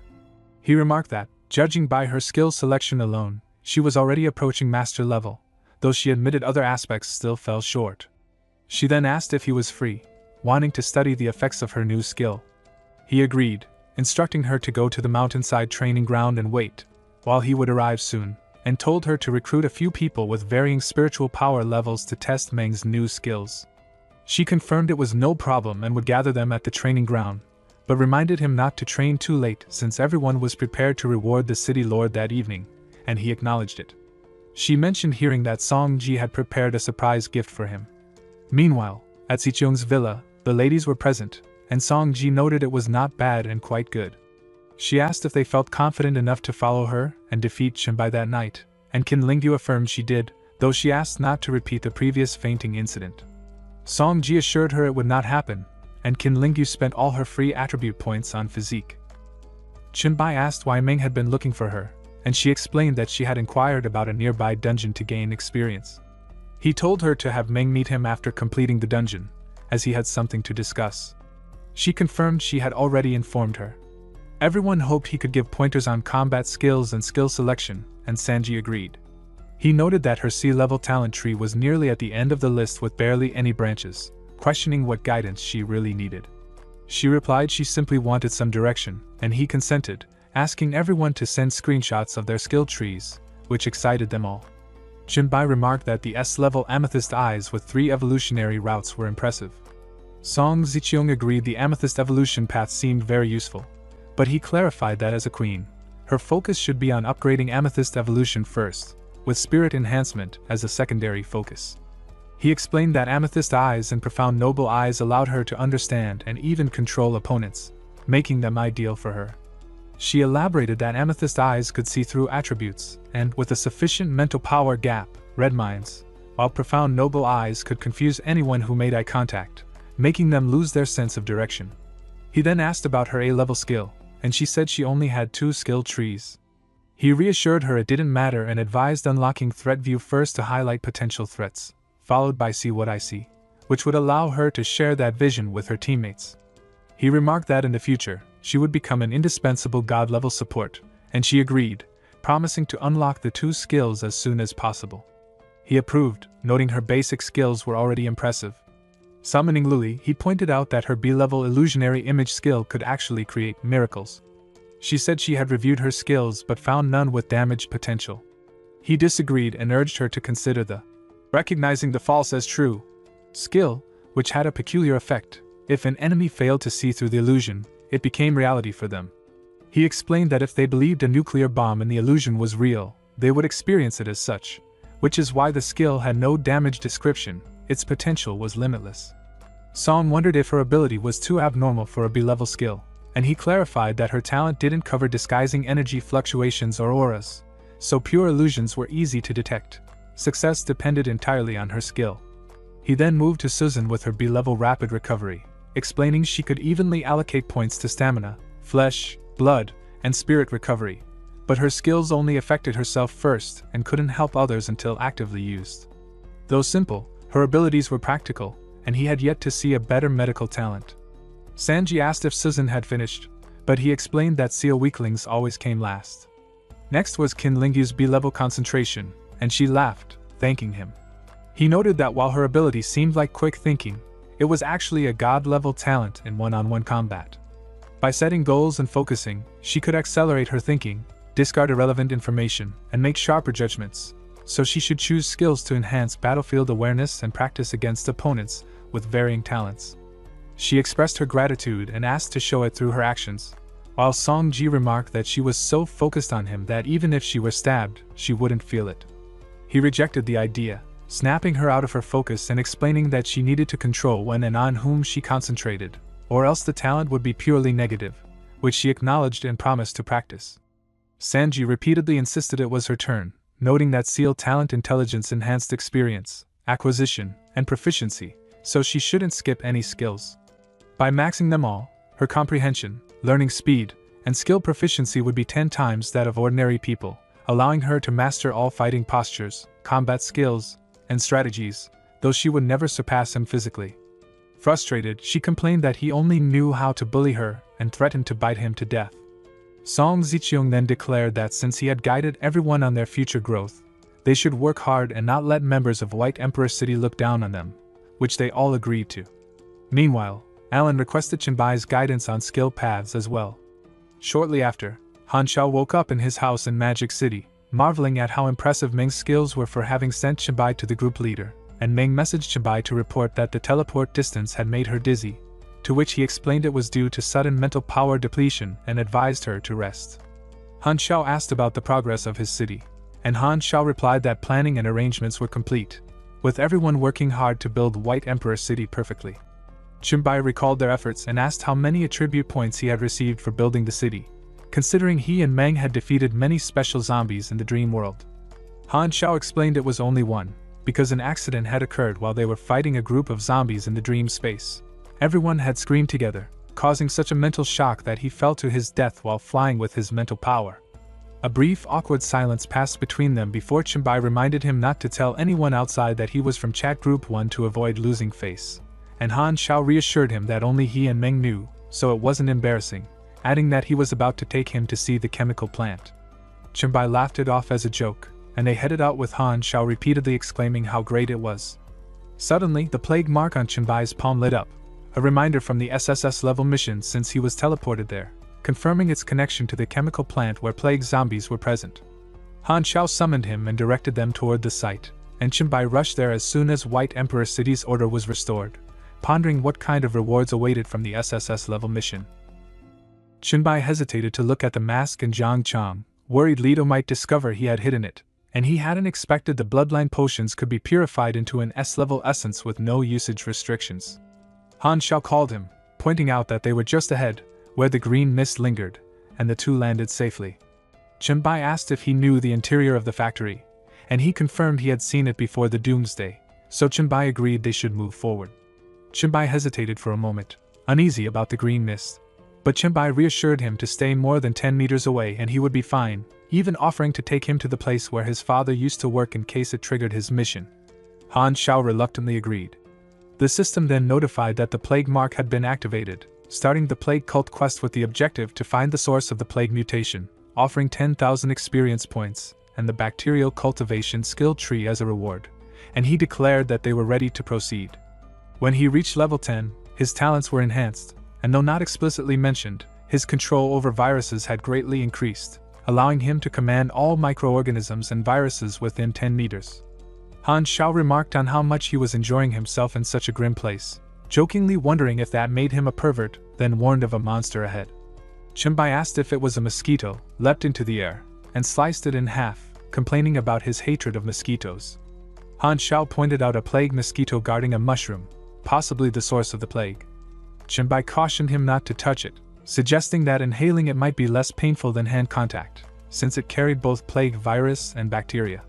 Han Xiao advised caution but reassured him of immunity, and the system confirmed absorption of the deadly fungal virus, awarding 150 virus points. Chenbai noted that the viral load in a single bite equaled that of several elite zombies, and they agreed to head to the factory where his father had worked. Soon, they arrived at the Plague Factory's employee dormitory in Magic City, and Han Xiao explained that his father's work area held no clues, indicating the mission source was elsewhere. Chenbai decided to join him in locating it, promising to leave immediately if told to run. He noted the highest concentration of plague and viruses was likely in the sewage disposal tank, where chemical plant waste collected in 2 deep, foul-smelling pools, having made him dizzy on a previous visit. Descending into the sewage disposal area filled with fungus and other organisms, Han Xiao cursed, and Chenbai instructed him to wrap himself in psychic energy to avoid infection. As he complied, Puka Shiomi appeared, summoning the children of the plague and servants of the virus, and charged directly toward Chenbai. Chenbai unleashed his strongest blades, but they couldn't even pierce the defense before him, leaving him to wonder if an A-level boss's protection was always that formidable. Puka Shiomi declared that they offered the most noble worship and devout prayers to their destined god, hoping the divine fire would soon spread the plague's grace across the world. Han Xiao asked if he was kneeling in worship, and Puke affirmed it, saying he was ready to give everything, life and soul, to the great destined god. Chenbai realized he faced a level 71-3 transformation saint, far beyond his previous life's maximum of 79, and reflected on how someone of that power could appear at the start of the trial. The spiritual sense Meng had provided him as a disciple was only D-class, yet he could still perceive the name and rank of a saint, realizing he was nearly defenseless. When he asked if this figure was their destined god, Puka Shiomi confirmed it, explaining that the high priest had guided the cult at the cost of his life, and Chenbai's emergence with the plague seal marked him as the plague god of their destiny. Chenbai recalled that in his past life, the most valuable asset of any high-level talent was exclusive opportunity, and it seemed this opportunity was reserved for the Virus King, making the plague god's power feel far stronger than Han Zhao's demon bloodline story. He asked what he could do for them, and they explained that they had paid a huge price to enter the trial early, all to assist him. He considered himself lucky to encounter them so soon, and every member who arrived could offer a plague cult treasure suited to his strength. They apologized for not being able to provide all the treasures at once, explaining that doing so might trigger the will of the universe to interfere. Chenbai said it didn't matter and appreciated their understanding, then asked what type of treasure he needed. He inquired if they had a job transfer scroll. Puka Shiomi looked startled but admitted he possessed them, listing the S-level Plague Knight, the S-level Zerg Master, and even the cult's most prized treasure, the SS-level Doom Prince, which left Han Xiao shocked. Chenbai sighed and pressed if there was an SSS level, but Puka explained that such professions were almost impossible to obtain at the start, as even gods often rose from lower ranks like S, A, or B before reaching SS.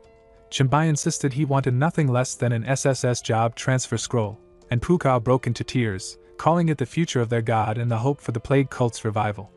Chenbai warned that if they didn't have it, he would search elsewhere, which made Puka panic and confess there might be a way. When asked if he had one, he admitted it wasn't guaranteed but Chenbai could retrieve it himself, then revealed he could open a special secret space tied to the greatest plague event in Blue Star's history. Inside, Chenbai would need to collect the seeds of the plague recorded there and condense them into a job transfer scroll, possibly creating the SSS level he sought. Since there was a chance, Chenbai declared he had to try, and Puka swore his life, strength, and soul to become the latter for his god, igniting green flames that consumed him to ash, leaving only his staff behind. The system announced the exclusive secret dungeon, the Howling of 80 Million Souls, with a 2-minute and 58-second entrance duration, and Chenbai quickly contacted Han Xiao to say it was exclusive, so he wouldn't bring him along. Han Xiao admitted that since such a powerful boss sacrificed everything to open the dungeon, he wouldn't dare step inside either.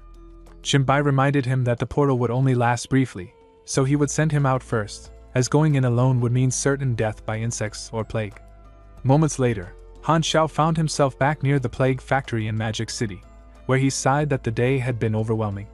He messaged the group chat, saying he was in Shanghai and had just parted from Chenbai, adding that none of them could guess what he had seen.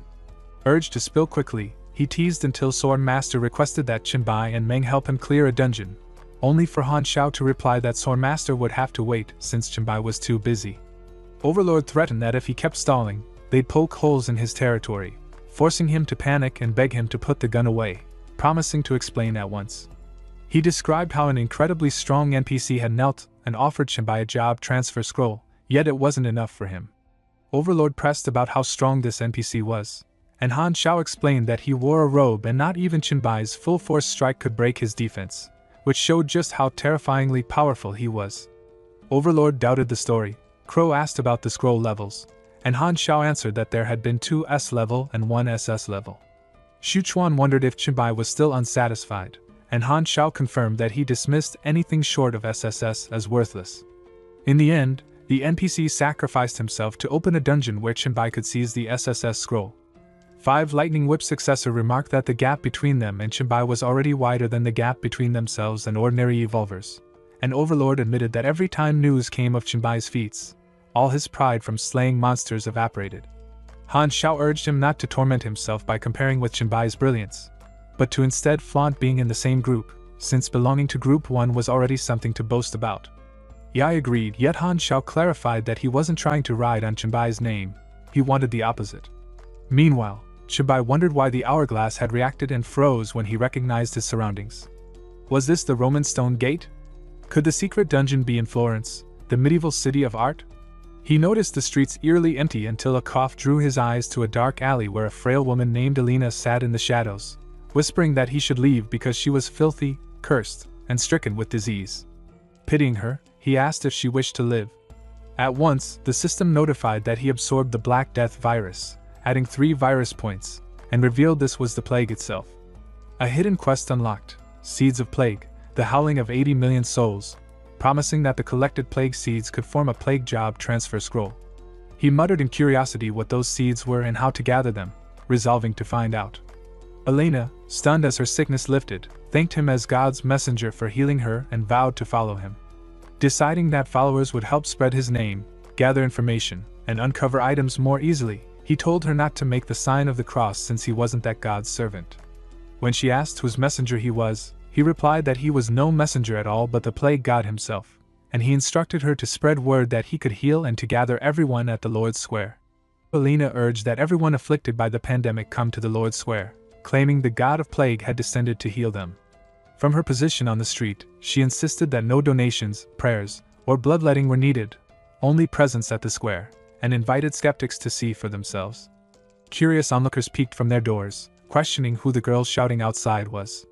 A man asked, and his wife explained that it was Alina, likely driven mad by illness.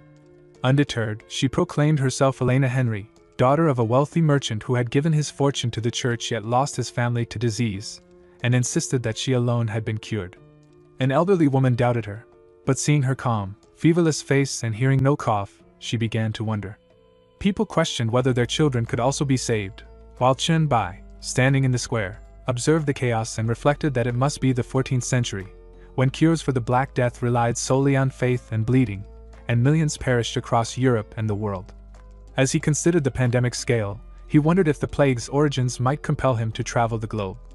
Suddenly, Alina knelt before him, addressing him as the merciful god of plague and apologizing if she had failed to use the proper honorifics, explaining that she had gathered as many people as she could following his instructions.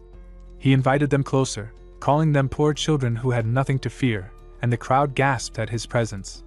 Using his ability to absorb the virus, he drew the disease from everyone, even the children, and the parents wept as their children woke, calling out to them. One child reassured his mother that he was no longer sick, and as he checked on her, she confirmed she felt well. Others soon testified that their fevers and coughs were gone, their strength restored. It seemed a true miracle. Some credited the God of Light of the Holy Church, while others warned not to offend the great God of Plague, expressing gratitude and pledging lifelong faith. Jinbai instructed them to stand and reminded them that their bodies might still feel weak from the damage, urging them to return home and rest for a few days to fully recover, and he pressed them to hurry, knowing many more children were still suffering from the epidemic further along. Jinbai made it clear that he did not desire their kneeling. His only wish was for the plague to end. An elderly woman prayed in awe at his consideration for the suffering and asked how she could honor his greatness. Alina urged the healed not to disturb the god who had driven away the disease and instructed them to follow her from the bridge over the Arno, spreading news of divine mercy throughout Florence. Suddenly, a group of knights arrived at the Lord's Square, one announcing that the Vatican's knights were coming. They had been told someone there claimed divinity and spread heresy, and they demanded the crowd step aside. One knight accused Jinbai of calling himself the god of plague, insisting that plague was God's punishment, and that no such god could exist, labeling him a foolish heretic. Jinbai recognized an opportunity and decided to embrace it, allowing the knights to strike him with their swords. After one knight proclaimed the heretic eliminated, he instructed the crowd to repent, insisting they had been misled by heresy. Yet the spectators were stunned to see him unharmed. Alina scolded the knights for their audacity, and Jinbai calmly told her to stop, explaining he bore them no grudge and would not punish them since their swords could not hurt him. He declared that no matter how many blades were thrust into him, he would continue to save the people from the plague. The crowd erupted in awe, some calling him the true merciful god of plague and pledging lifelong devotion, while the knights stood bewildered and alarmed. At the Holy Light Cathedral, Bishop Haken noted with frustration that in just 3 days the pagan had converted at least 90% of the city's population, while only 7 people had shown up at church that Sunday. He lamented that the entire Knights Templar should have been deployed to confront him in the Lord's Square, but Archbishop John insisted on restraint, and now only 5 knights remained, far too few to defend the cathedral. John maintained his position, recalling how swiftly the stranger had appeared and demonstrated the power to eradicate the plague. In 3 short days he had traversed the city, curing the afflicted, instructing followers on prevention, and guiding them in suppressing the epidemic. Even those still weakened were treated, and his teachings, though obscure, introducing ideas like hygiene, germs, and sanitation, placed no burdens or offerings on believers. He stressed that a merciful God would not force good people to fight each other over faith, making it clear to all who witnessed the day's events who was truly divine. Haken muttered that it sounded more like a plague cult than godliness, questioning whether John was concerned for the Church of Light. John calmly replied that their Lord was the supreme God, so they needed only to focus on themselves and had already reported the incident to the Pope. Meanwhile, Jinbai, standing in a noble room, discovered a plague seed, formed from the viruses he had absorbed, and realized its significance in learning how to acquire and understand such seeds. Despite his efforts, Florence as a whole had made little progress, and the system reported the condensation rate at a mere 0.001. Yet he had acquired a new ability, the Plague Pillar, allowing the prayers and baptisms of believers to transfer the plague into it, and transform it into plague seeds. Realizing he would need to travel the world to fully condense the disease, he was suddenly contacted by Elena, who informed him that his most loyal followers awaited him. Stepping outside, he was greeted with joyous declarations that all things perish yet all beings are immortal, and he assured them that the plague in Florence had been eliminated. Before departing, he left them the Plague Pillar, explaining that those who prayed and received baptism before it could be cured of the plague. His followers thanked him for the miracle, and he cautioned them not to rely on it too heavily, as its power would vanish once he removed the plague from the world. They must remember his teachings on causes, prevention, treatment, and even research, and he encouraged them to live bravely, using his guidance to survive. He emphasized that the lessons of the plague cult should never be forgotten. Alina promised to uphold his instructions, establishing a plague cult church and spreading his knowledge far and wide. Jinbai thanked her and entrusted the mission to her, confident that they might never again suffer from disease, and bid farewell to his devoted followers. The people chanted endlessly, proclaiming that all things perish while all beings are immortal, their voices echoing even as he departed. From a distance, Jinbai noted that their recitations of his teachings carried far, a fanatic devotion that both amazed him and served his purpose perfectly, as it would greatly aid in collecting plague seeds. The fame of a god drew crowds naturally, saving him immense effort on his journey. Without such a reputation, he estimated it would take at least 10 years to fully condense the plague seeds. Now, as a recognized god, completing this dungeon seemed far more achievable. A few days later, at St. Peter's Basilica in Vatican City, Soren hoped for the god's blessing upon the Pope and asked why he had summoned him. The Pope explained that the failure of the Eastern expedition had angered the divine, allowing demons to exploit the chaos and release the plague to harm all living beings. Amid this disaster, a pagan had risen, using the plague to seize the glory and followers of the church.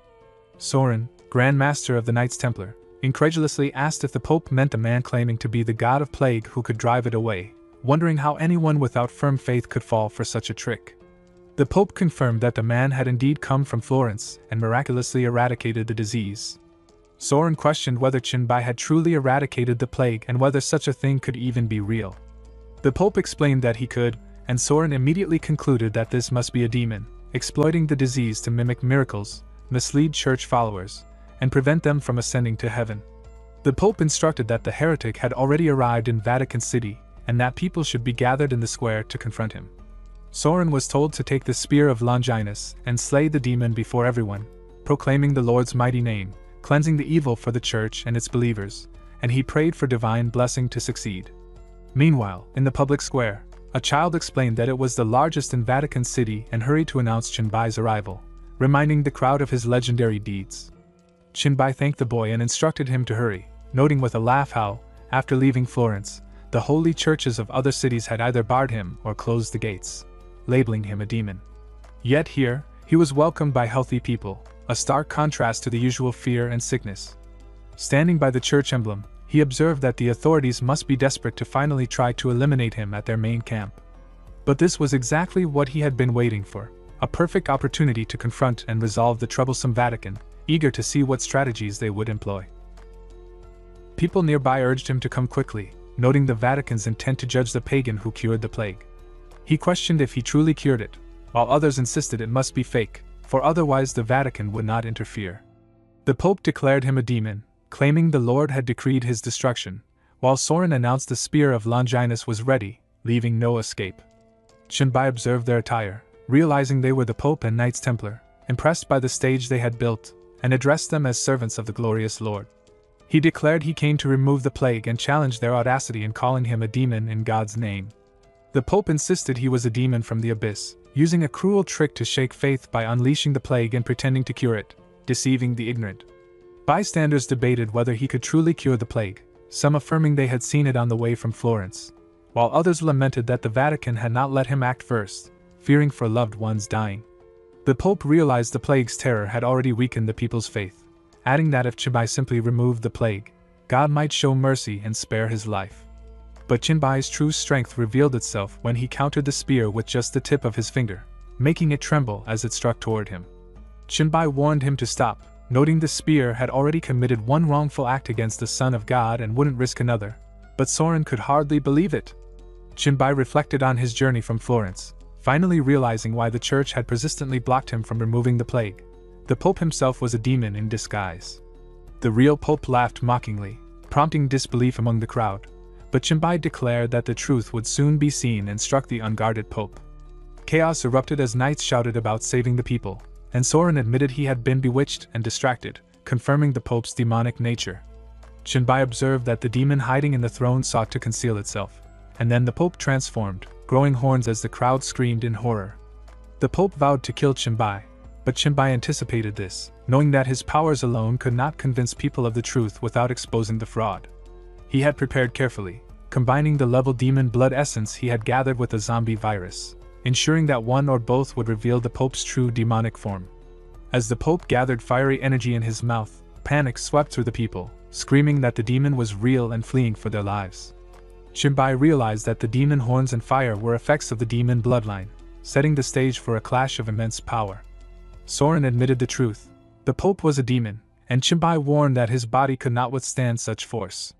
He explained that a demon had seized the Pope's throne, twisted the teachings, harmed God's believers, and even blocked Chinbai from curing the plague, crimes beyond forgiveness. That day, divine punishment would fall, and the Pope had to die.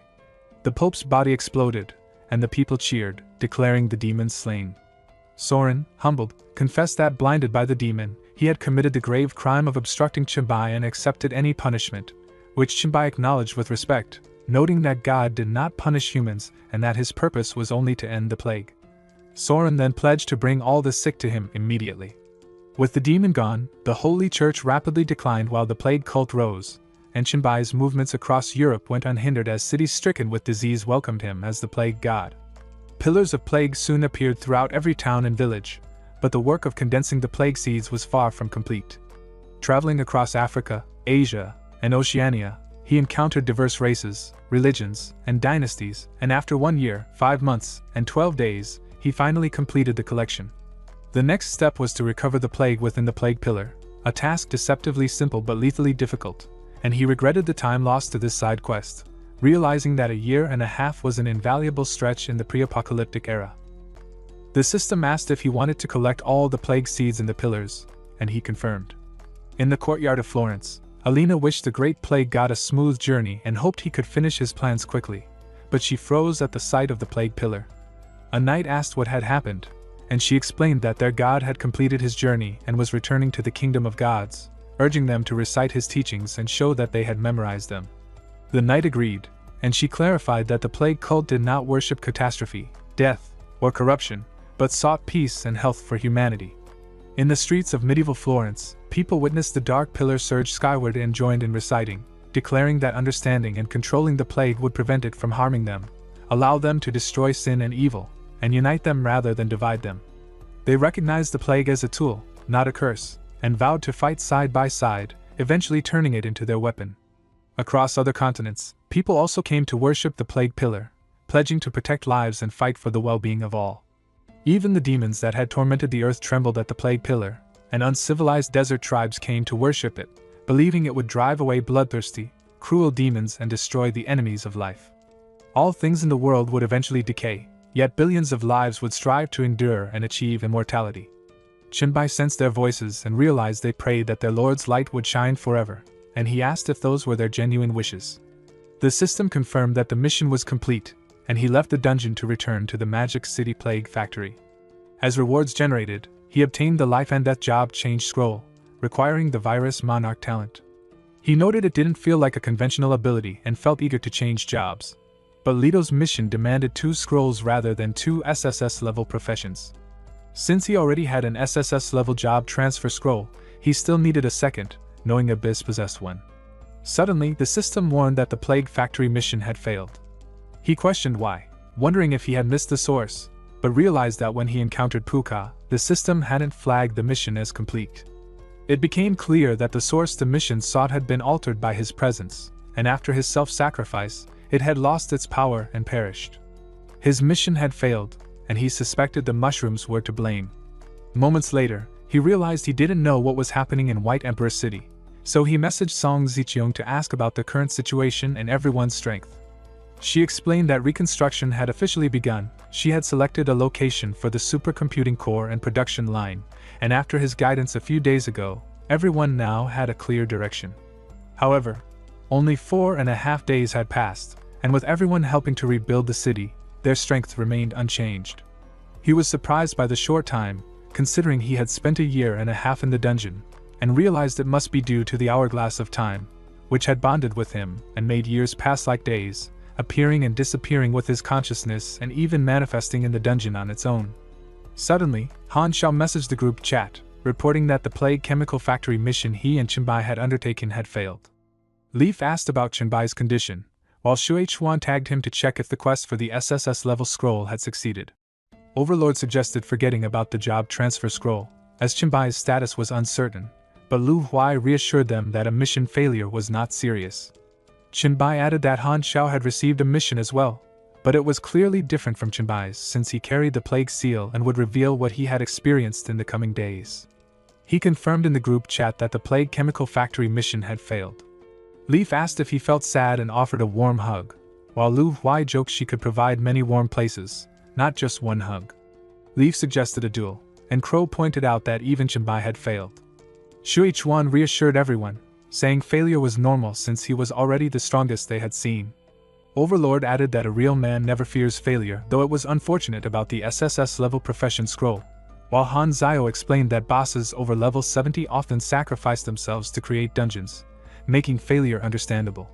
Chenbai grinned, clarifying that the dungeon for the SSS-level scroll hadn't failed. The factory mission failed because the key NPC sacrificed himself to open the dungeon, causing the mission target to vanish. Leaf and Lu Huai were confused, while Crow asked if they had understood, and Nezukawa congratulated him.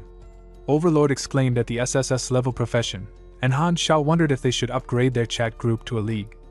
Overlord asked if that meant League of Legends, and Leaf explained that upgrading would allow them to display their alliance's name in speeches or announcements. Lu Huai added that she had read about the benefits, though it was costly, and Chenbai noted he had considered it for a long time but wasn't sure if everyone wanted the formality, as a league carried honor and glory while their chat group was relaxed. He proposed a vote to upgrade the group, suggesting they think it over and decide only if more than 2/3 agreed. Han acknowledged this and invited Chenbai to rest at his place, but Chenbai preferred to visit the Magic City Villa area, which Han Zio had recommended. Upon arriving, he confirmed the villa was excellent and safe, with no thermal or virus tracking detecting life.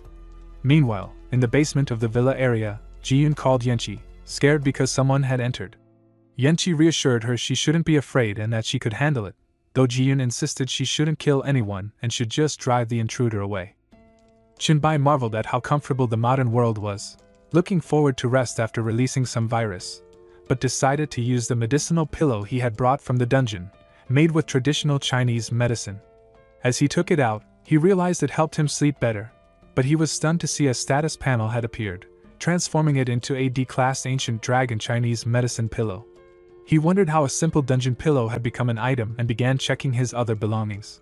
The Song Dynasty blue and white vase, the living Buddha relics, the holy gold coin, and the Eye of Horus gold ring had all turned into items. He realized more than half of what he had brought out of the dungeon had changed and noted he had never heard of dungeon loot turning into actual items. He recalled bringing back the Spear of Longinus, once wielded by a sovereign-level powerhouse in his past life, and examined it closely.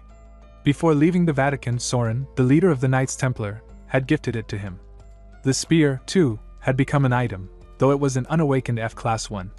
Chenbai concluded that the Spear of Longinus, which originally existed on Blue Star, had transformed into an item due to the arrival of the universe's will, and that all objects turned into items carried unique hidden characteristics. Although the reason was unclear, the only Spear of Longinus rested in his hands, and he wondered if Mr. Lorca could still reach sovereign-level power without it. Suddenly, his palm stung and turned red, and he realized the spear might be rejecting him. Classified as one of the Thrive types, evil, dark, corrupt, abyssal, or filth, he could not use it safely. At F level, it could burn him, and if upgraded to S rank, it might even melt him.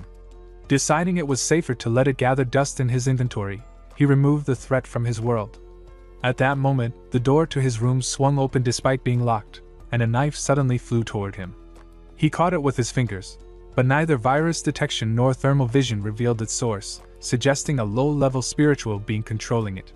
Hellfire could destroy it instantly, but the bedroom would be ruined, and though he possessed nearly 300 spiritual power, he had only one skill capable of harming spirits. Resolving to use virus points collected from city defenses and dungeons to unlock more cost-effective skills, he noted the black light virus lacked spiritual power capabilities. Exploring the Spirit Power virus series, he discovered no applicable virus existed to unlock the skill tree, so he used his points to enhance the zombie virus. The system confirmed it had evolved the original T-virus into a Spirit Power enhanced T-virus. Suddenly, the knife dropped to the floor, and he wondered why it stopped attacking, speculating it might have fled, and decided to investigate what kind of spirit it really was. The system notified him that the exclusive skill, the Spirit Power Enhanced T-Virus, had unlocked the Psychic Master Path and reached Psychic Perception, successfully enhancing the virus. Consequently, the support skill Psychic Vision became available, and he activated it. Jiyun argued that Yanqi shouldn't intervene, insisting they leave, but Yanqi insisted on handling the intruder herself, claiming he was the bad guy for barging in. Chenbai noted the spirit controlling the knife was unusually complete and intelligent for its actions, yet it still attacked only with a kitchen knife, which puzzled him. Using psychic vision, he scanned them further with psychic perception. Yanqi, an S-rank evolver with a dual spirit body aligned to evil, insisted Jiyun let her kill the intruder and protect her. Jiyun, a dual spirit body evolver aligned to good, countered that the intruder hadn't harmed her, and Yanqi should calm down. Chenbai observed that both were evolvers, and few he had seen had forms that changed due to their talents. Yanqi snapped and grabbed the knife while Chenbai released his psychic energy, calmly telling her to relax and recognize that he meant no harm. He warned her to sense the difference in power, noting his spiritual power was over 20 times hers, and gave her one last chance, threatening that any further trouble would result in her and her sister's death. Yanqi stepped back while Jian pleaded with Chennai not to hurt them, and he assured them of their safety, but they had to obey his instructions. Yanqi, however, accused him of harboring perverted thoughts and demanded he come at her rather than her sister. He questioned the claim and realized it was she who was twisting her own thoughts, prompting her to hiss and threaten him. He instructed them to stay put as he asked a few questions, inquiring if they understood the events of that world and could use the Evolver panel. Jian confirmed they knew what happened and could operate the panel, even reading the Evolver forums, while Yanqi scoffed at her dismissive attitude toward the many who had died, calling them pests. Cheibai questioned why, noting that they were only level 2 and too fearful to gain experience by fighting monsters. Jian admitted she had restrained her sister, unable to harm anyone despite their past humanity. Yanqi criticized their foolishness, warning that threats capable of hurting them would appear eventually, and asked how they would face them with such weak strength.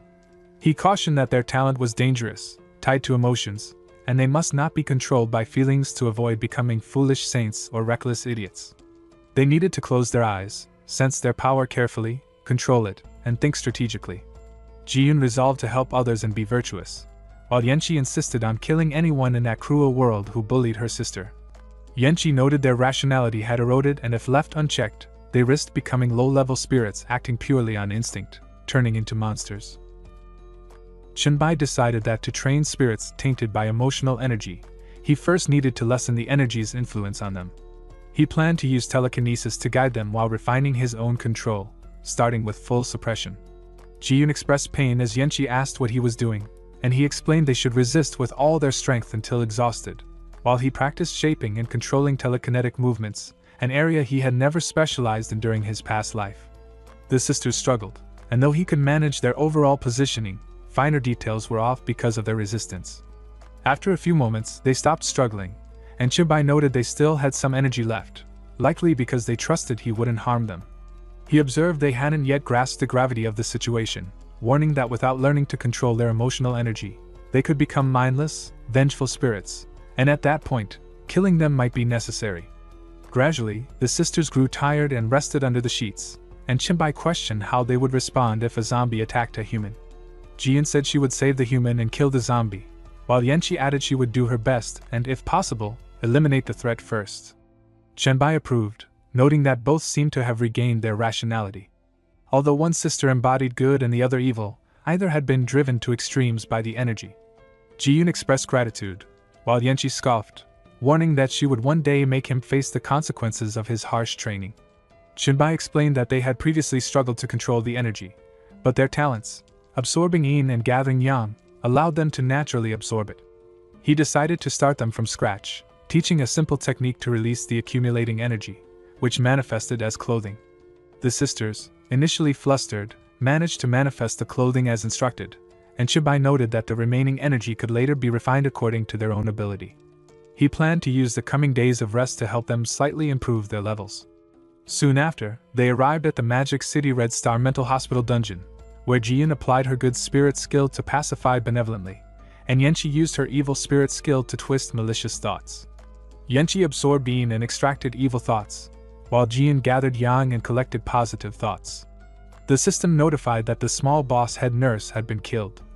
Yanqi addressed Chunbai as her big brother and asked how they had performed, reminding him not to secretly invade her body with evil thoughts, as it would be ineffective.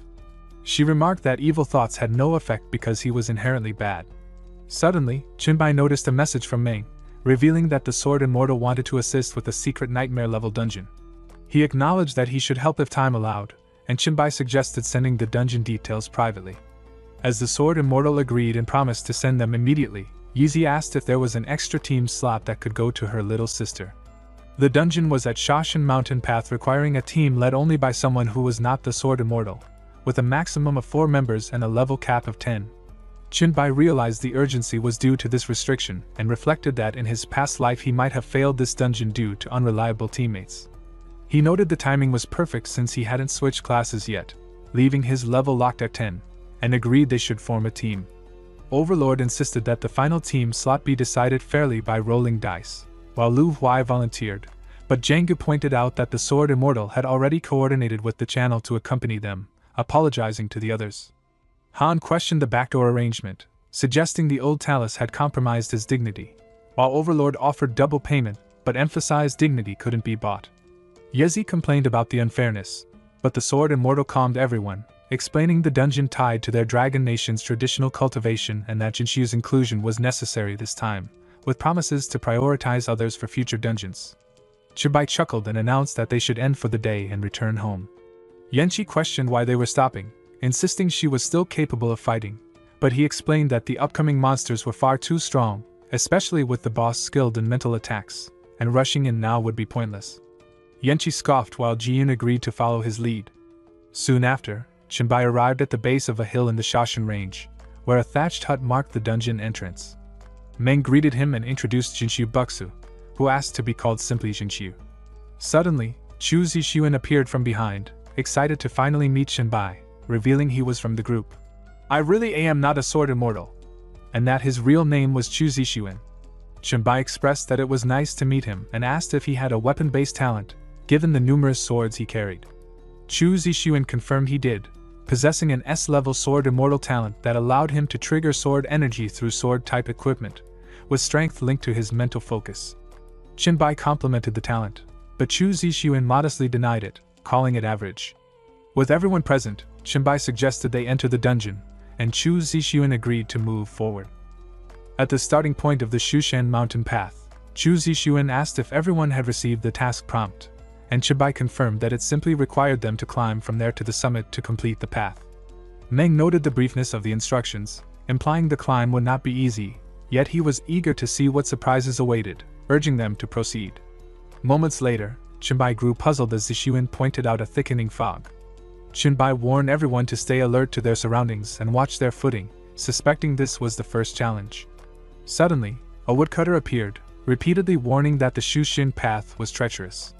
Shinbai lunged forward, calling out, and reached the top of the stairs, only to find the woodcutter far ahead, seemingly untouchable despite his full-strength leap. He summoned his weapon, noting that the woodcutter continued to chant about the treacherous path and the 5 elements of heaven and earth forming obstacles. Seeing the woodcutter restored and unscathed, Shinbai realized it must be an illusion. Meng asked what was happening, and Shinbai explained it appeared to be a guiding illusion, advising everyone to pay close attention to the words he was repeating. Chu Zixuan confirmed they were paying attention, explaining that the elements of heaven and earth formed the obstacles and that he was chanting deliberately slow. Zixuan guessed the fog represented the water element of the 5 and asked if it was the first hurdle of their climb. With visibility limited, the woodcutter warned that water rises, the mist thickens, and spotting a flower in the fog made it difficult to return.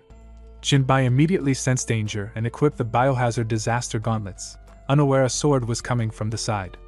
He froze as it accelerated toward him, realizing its penetration power was so strong that even his physique and shield form couldn't fully block it. The sword withdrew, and Meng asked if he was hurt. Chu Zixuan cautioned everyone to stay alert, admitting he couldn't detect it with his sword intent. Zixuan suggested using the talisman he had given him, since his spiritual power couldn't locate it either. Chu Zixuan activated the golden light protective talisman, while Zixuan revealed the sword was approaching from the east and struck with his thunder strike technique. The sword reappeared, but the golden light shield held it. Shinbai praised the sword's craftsmanship, and Zixuan warned the shield wouldn't last much longer. Shinbai reassured them he had already subdued it, and Meng complimented his skill, declaring him truly amazing. Zixuan asked when the sword had been subdued, while Chu Zixuan wondered if the flying sword might have its own consciousness, though it showed no resistance. Shinbai suggested letting him demonstrate the sword's true power, revealing it as the 5 elements sword spirit, water flowing azure, level 12.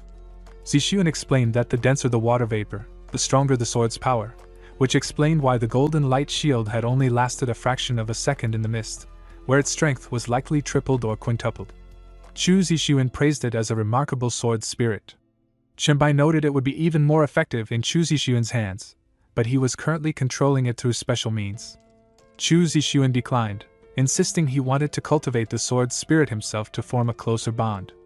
Meng wondered if they could gather all 5 sword spirits, given that the obstacles were based on the 5 elements, lamenting that he could control only 3 for now but hoped to collect all 5 eventually. With the danger past, they continued upward, and Zixuan admired Chu Zixuan's power and versatility, confident the dungeon would be conquered. Chu Zixuan added that he now understood why Crow had provided him with equipment and skill books. They were aiming for a higher position. 10 minutes later, Chenbai noted the fog had lifted, marking the end of the first obstacle, though Ming pointed out the mountain path remained long, with only a fifth covered. Suddenly, Chu Zixuan urged caution ahead, spotting the woodcutter observing silently. The woodcutter repeated that the Shushan path was treacherous, formed by the 5 elements, and warned that the forest hid countless monsters, with every tree and blade of grass potentially hostile. Chenbai remarked that it felt like a group battle, which thrilled him, and he readied himself as the sinister trees and grass advanced toward them. He declared that he loved nothing more than charging straight into battle. Jinshi noted that according to the lyrics, this level should hide many monsters in the grass, and the sword might be concealed among the vegetation as well. Chu Zixuan, however, said there was no need to dwell on the woodcutter's song. It was already over. Chenbai found himself surrounded by the bodies of the defeated monsters, all cut to pieces, and he now held the 5-element spirit sword, wood hidden in greenery, level 12. He observed that since water nourishes wood, it blended seamlessly with any grass, wood, or plant, making its ambush capabilities highly effective. Meng muttered that the others shouldn't just stand there and needed to keep moving, sounding like a raid leader fed up with AFK players in a dungeon queue. Jinshu was speechless, while Chu Zixuan wondered what he was even doing there. Moments later, the woodcutter repeatedly warned that the Shushan path was treacherous, formed by the 5 elements, with strange rocks and perilous cliffs where one could shatter and fall into the abyss. Suddenly, sand surged from above, catching them in a sandstorm. Jinshu announced he couldn't move forward and intended to activate the golden light protective talisman, but Meng interrupted, advising patience. She wielded the tone of someone familiar with desert death traps, noting that the talisman wasn't easy to prepare and suggesting he use his goggles instead. He commented on her impressive set of equipment, and she replied that it had been made temporarily through dreaming. Chenbai noted that it wasn't so bad since at least he didn't have to block his eyes anymore, though he admitted the sand and dust were still uncomfortable when blown into them. He was startled as the rocks rumbled and a wall protruded, pushing him and Chu off the cliff. Jinshu and Meng called out, their panic sharp as if a hidden boss phase had been triggered mid-fight. He asked what they should do, admitting that the storm was too strong to see where they had fallen. She reassured him, saying she would find them. Below, the sand swirled suddenly, and she paused, asking if it was her master. Chu requested water, joking that he had just swallowed too much sand. Chenbai explained that the dungeon restricted flying, and mid-air dashes consumed more energy, leaving him already exhausted after only a few uses. Had Ming jumped out earlier, it would have been exhausting. She handed them the water silently, clearly reassessing her life choices and hydration priorities. Moments later, Jinshi reminded them to consider how to avoid being pushed off by the cliff sword, noting that the sandstorm could block spiritual detection, making the timing and location of attacks unpredictable. Chenbai clarified that before the wall protruded to strike, there would be a half-second rumble, so they just needed to focus, ignore the wind and sand, and dodge the moment they sensed the vibration. Chu remarked that it was as expected, having caught the detail on the first try. Chenbai said it was enough for now and instructed everyone to stay put and wait for the next attack, noting that anyone unable to react in time should stick close to him. Meng agreed, Chu nodded, and Jinshu confirmed he understood, though his tone carried the same dread as someone re-entering a notoriously bugged platforming section. Soon, the rocks rumbled, and they all dashed forward to dodge the protruding wall. Chenbai commented that it seemed the cliff sword problem had been solved, so they should clear the level quickly. Meng asked if the Earth Spirit Sword should be there, and whether he wanted it, but he declined. Jinshu noted that the Earth Spirit Sword would clash with Chenbai's water and wood swords and even restrain the water sword. Chenbai confirmed he could only control 3, so his last choice should be gold or fire. Meanwhile, the woodcutter kept warning that the Shushan path was treacherous, with the 5 elements forming obstacles and the scorching sun burning fiercely, leaving one dizzy and speechless, feeling more like the prelude to a final trial than a mere caution. Jinshu muttered that he couldn't take it anymore, feeling roasted alive and parched, desperate for water. Chu questioned whether the fire spirit sword was trying to roast them alive, calling it the most insidious spirit sword he had ever faced. Meng added that any water produced evaporated instantly, and even the shade offered no relief, warning that she might dry up completely. Chenbai reassured her not to worry, explaining that fire's brutality is never just about heat, it patiently waits for the right moment, requiring enough fuel to burn fiercely. Chu asked if that meant he already knew when the fire sword would strike, and Chenbai confirmed, referencing the woodcutter song. The attack would come when one was dizzy and speechless. Chu, already swaying and disoriented, suddenly saw a dazzling sword lunging from above, stopping just before it could strike. Chenbai noted he had it, and grabbed the Fire Heartburn level 12, declaring the Fire Spirit Sword tamed so they could finish the journey and properly rehydrate. Chu commented on how cool it was, just as the woodcutter repeated that the Shushan path was treacherous and the 5 elements formed dangerous obstacles, culminating in a flash of golden light as head and body parted forever. Chenbai considered that the Golden Spirit Sword seemed like a perfect trial to vent his frustration, and with the Fire Sword already tamed, he could finally make the Golden Sword suffer. Chu Zixuan pointed out that the place ahead seemed to be the domain of the Golden Spirit Sword, and Meng agreed, noting that the area looked like a straightforward combat stage with a single dull blade embedded in its center. Chu wondered if it might be an unfinished weapon, while Jinshu questioned how it could shine with a golden light without ever being tempered or polished, remarking that it seemed anything but ordinary. Chenbai, however, brushed aside their speculations, saying there was no need to overthink things and that the truth would reveal itself in battle. He launched an attack, only to have the sword intercept and drive him back, so he unleashed a storm of strikes until the blade shattered, yet to their surprise, it regenerated as if nothing had happened, restoring itself like some immortal being. Watching this, Chenbai remarked that he could finally grasp its nature, speculating that the weapon might possess the ability to grow stronger through damage, whether by a process akin to steel tempering or golden refinement, though he scoffed that it hardly mattered what the ability was called and declared he would take a closer look himself.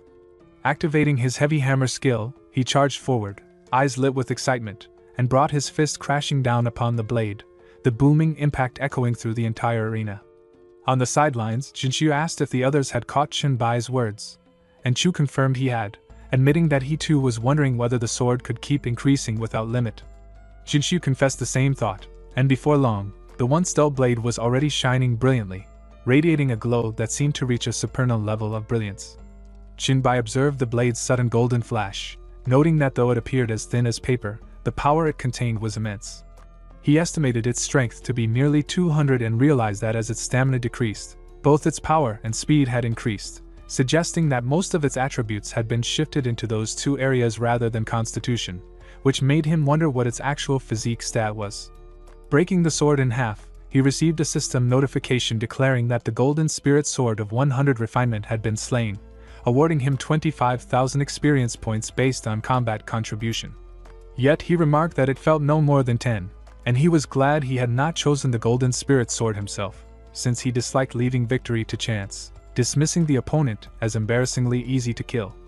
Moments later, Meng pointed out the sudden reappearance of the woodcutter, who repeated that the Shushan path was perilous, with the 5 elements of heaven and earth forming its obstacles. Once those elements were surpassed, the mountains still remained, and the endless road to seek the Tao would prove arduous. He warned them that without firm hearts the path would remain hidden, urging them to turn back rather than suffer needlessly in pursuit of immortality.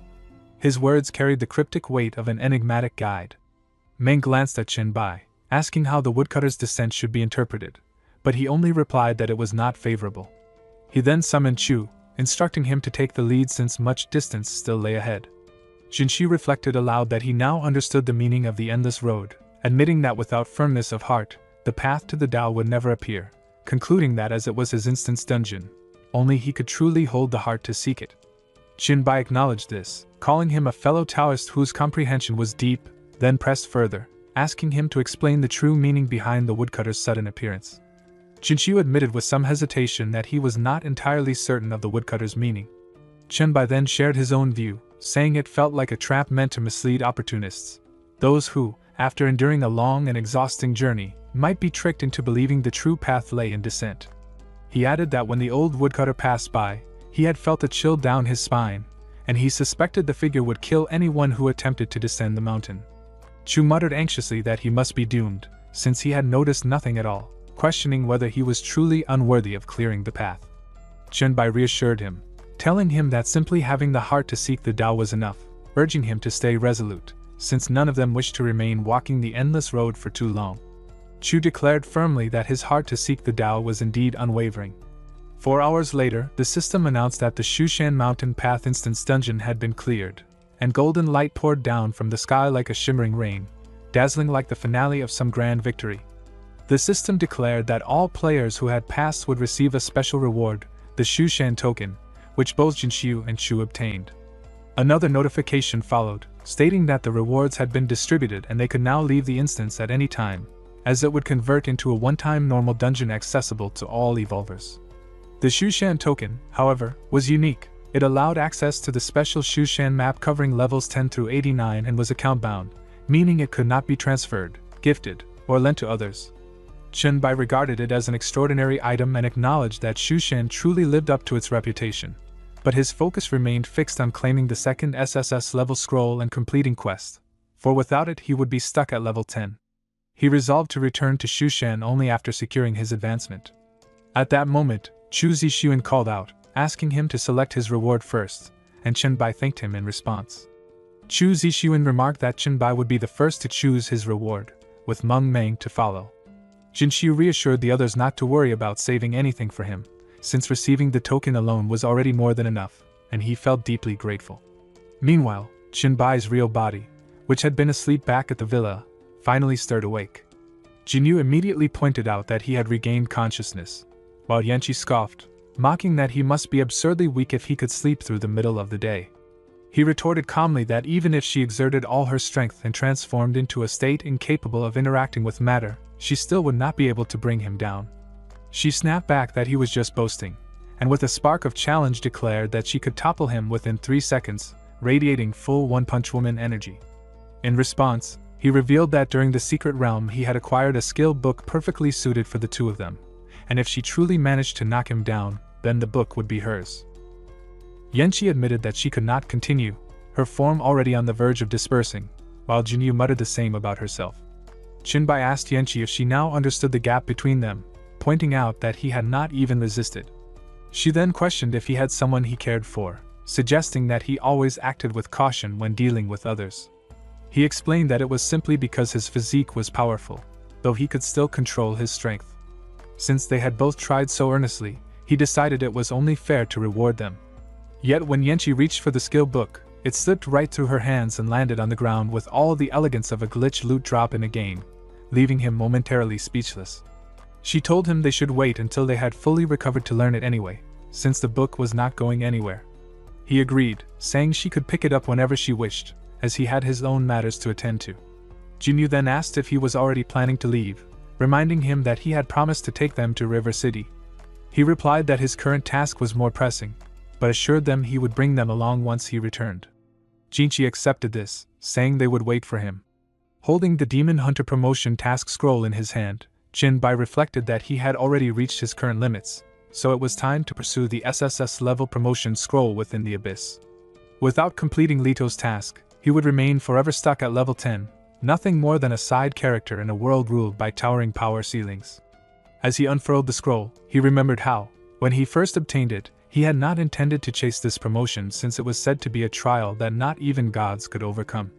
Yet now, with no other leads to another SSS scroll, he had no choice but to try, and in that instant he was transported to the first layer of the abyss. As one demon asked if he was human and another declared they should eat him, Jinbai calmly replied that in his previous life, after becoming a demon hunter, he often ventured into the abyss, so in a twisted sense it almost felt like home, if home meant endless murder attempts and rivers of lava. The system then assigned him a task: kill 100 inferior demons and 100 fallen demons, with his progress showing 3 out of 100 for the latter. He assumed that once the task was completed, he would automatically be ejected from the abyss, so he decided to pace himself, since his true goal lay in the trial deeper inside. A day later, he grew irritated, realizing he could not easily finish the task because the first layer of the abyss swarmed with fallen demons and inferiors that were mindlessly relentless. Even if he shook off one horde, another would soon gather, their persistence resembling low-level mob respawns coated with endlessly looping AI. Just then, the abyss well erupted, and he muttered that luck was against him. While the eruption did not directly affect the trial, it flooded the realm with energy, strengthening every demon-blooded creature. It also spewed out countless demon blood eggs that would hatch into new monsters, sending tens of thousands of enemies raining from above. He concluded he could not afford to stop, or he would risk being overwhelmed, and worried that if he accidentally completed the task while fighting, he would be forced out of the abyss too soon. In the midst of this, a sudden sword strike came from behind, which he narrowly dodged before it buried itself into the ground. A heavy boot pressed down on the blade. Fergus, a level 16 demon warrior, stood there speaking in the demon tongue, proclaiming that he had found himself a fine meal and ordering the human to kneel and give thanks, for he would soon fill Lord Fergus's stomach. Speaking in the demon tongue, Chinbai asked if Fergus was truly a pure-blooded demon warrior, noting how rare such beings were in the first layer and demanding to know if he had come from deeper levels. Fergus confirmed it with mockery, sneering that for someone who could only run away, he seemed surprisingly knowledgeable about demons and even spoke their language, though he added that food knowing things about its eater meant nothing. Chinbai challenged him in return, asking if he understood why only inferior demons and fallen demons had been chasing him all this time. Fergus admitted ignorance but taunted that he would graciously allow him to share the answer before dying, promising to begin devouring him from the head. Chinbai replied that he would give the answer immediately, and before Fergus could comprehend, his body collapsed lifeless on the ground. Standing over him, Chinbai remarked that it was because he had already slain every other species. Realizing danger was closing in, he noted that he must leave quickly before he was surrounded. 6 days later, he finally reached the abyssal well, exclaiming that it felt like spotting a mountain in the distance that only seemed close yet remained impossibly far, the spiritual equivalent of every filler arc escape that never quite ends. He recalled how, in his past life, when he first became a demon hunter, he had taken refuge near the well since most demons of the first layer feared approaching it, making it an ideal place to rest before starting anew. Now, he decided to feed the countless demon bloodline potions he had gathered into the mask, both his storage bag and secret vault overflowing with them, and speculated about what kind of bloodline essence might be synthesized from tens of thousands of BD-grade potions. Suddenly, a voice spoke in the demon language as Kotao remarked with interest that there truly was a human here.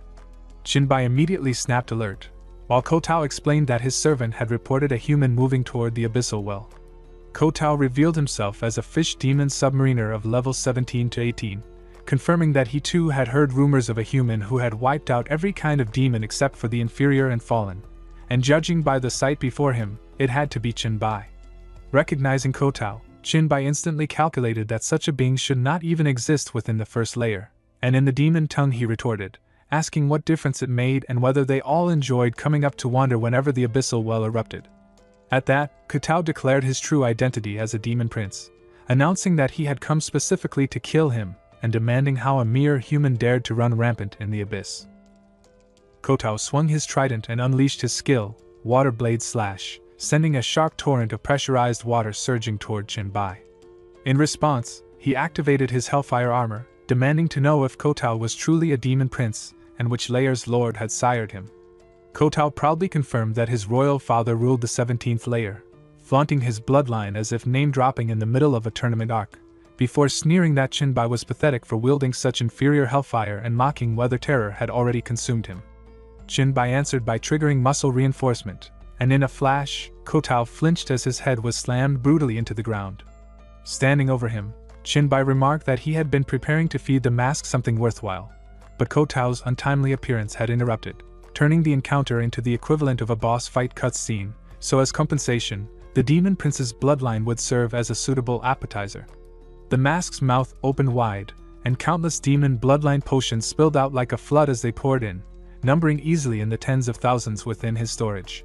He began calculating the quality of synthesis such a haul might produce, like a gacha player tallying how many SSR pulls awaited him.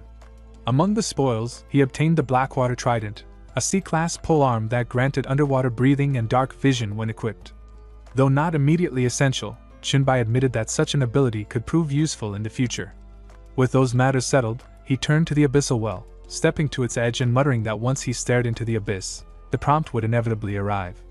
The abyssal well delivered its prompt, declaring that when one stares into the abyss inevitably stares back. Chinbai acknowledged its presence, but under its gaze he felt the creeping onset of panic, the kind that no willpower could suppress. Still, he reminded himself that retreat here meant permanent abandonment with no second chance. The abyss scrutinized him, noting that his level stood at 10, and he recalled how in his past life countless level 10 prodigies, even disciples of peerless masters, had stalled at this very threshold. Of the rare 1 in 10,000 who endured the abyss, none ever returned alive. The abyss pressed on, observing that he had no class advancement, no bloodline, no S-grade or higher equipment, and no temporary external buffs, that every asset he carried was earned by his own hand, that his strength was entirely his own, that he possessed the restraint to hold himself back, yet had no knowledge of what lay ahead, and that it knew his name, his hatred, his fear, and the chains binding him. The system then announced that the Abyss had judged him qualified and would unlock the Abyss trial. Though kneeling and gasping for air, he felt satisfaction. The system declared that clearing the trial would award an SSS-grade Abyss Overlord class advancement scroll, and he confirmed his understanding. With that, the system instructed him to leap into the well to initiate the trial, warning that retreat would count as permanent abandonment. Chinbai answered without hesitation, declaring that he was going, and hurled himself from the edge into the void. At once, the system revealed the trial's content. He would be required to defeat the level 10 projection avatars of every demon lord from each abyssal layer under specific conditions, with rest time earned between fights ranging from a single minute to 1 hour, and if a layer lacked a current lord, the projection of its former ruler would be summoned to stand in its place. The system explained that his status would be fully restored, all skills and items would have their cooldowns reset, and every piece of equipment would be repaired. As he processed this, Chinbai considered whether even the 70-year cooldown on the time hourglass might reset, but the system reported an error, informing him he could not be restored to peak form. He cursed inwardly, hoping nothing critical had gone wrong, only for the next notification to state that the cooldown on return to the past could not be reduced through any skill or equipment effect. The time hourglass manifested on its own, making it clear that the Abyss itself was incapable of resetting that ability. As he weighed his options, annoyed that the system seemed to have pulled a trick on him, a sudden wave of error messages flooded his vision. Then the system declared that return to the past now had no cooldown, his status had been fully restored, and the trial would begin. Relieved, Chinbai concluded that without the hourglass restriction, there should be no real obstacle in completing the Abyss trial.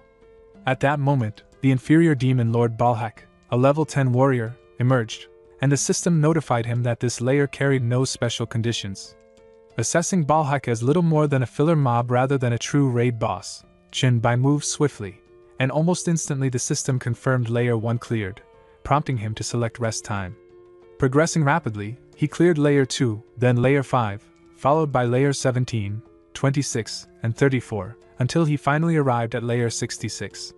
There, the Blood Kai clan's demon lord Aedu, a level 10 demon sword servant, declared in the guttural tones of demon language that the human would die and his journey would end there.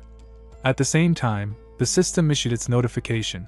The special condition for this layer required that only strikes to weak points would be effective, while all other attacks would fail. Chinbai blocked Aedu's strike and leapt back, landing cleanly to open the distance. But Aedu dismissed the effort as meaningless and declared that he should already be falling.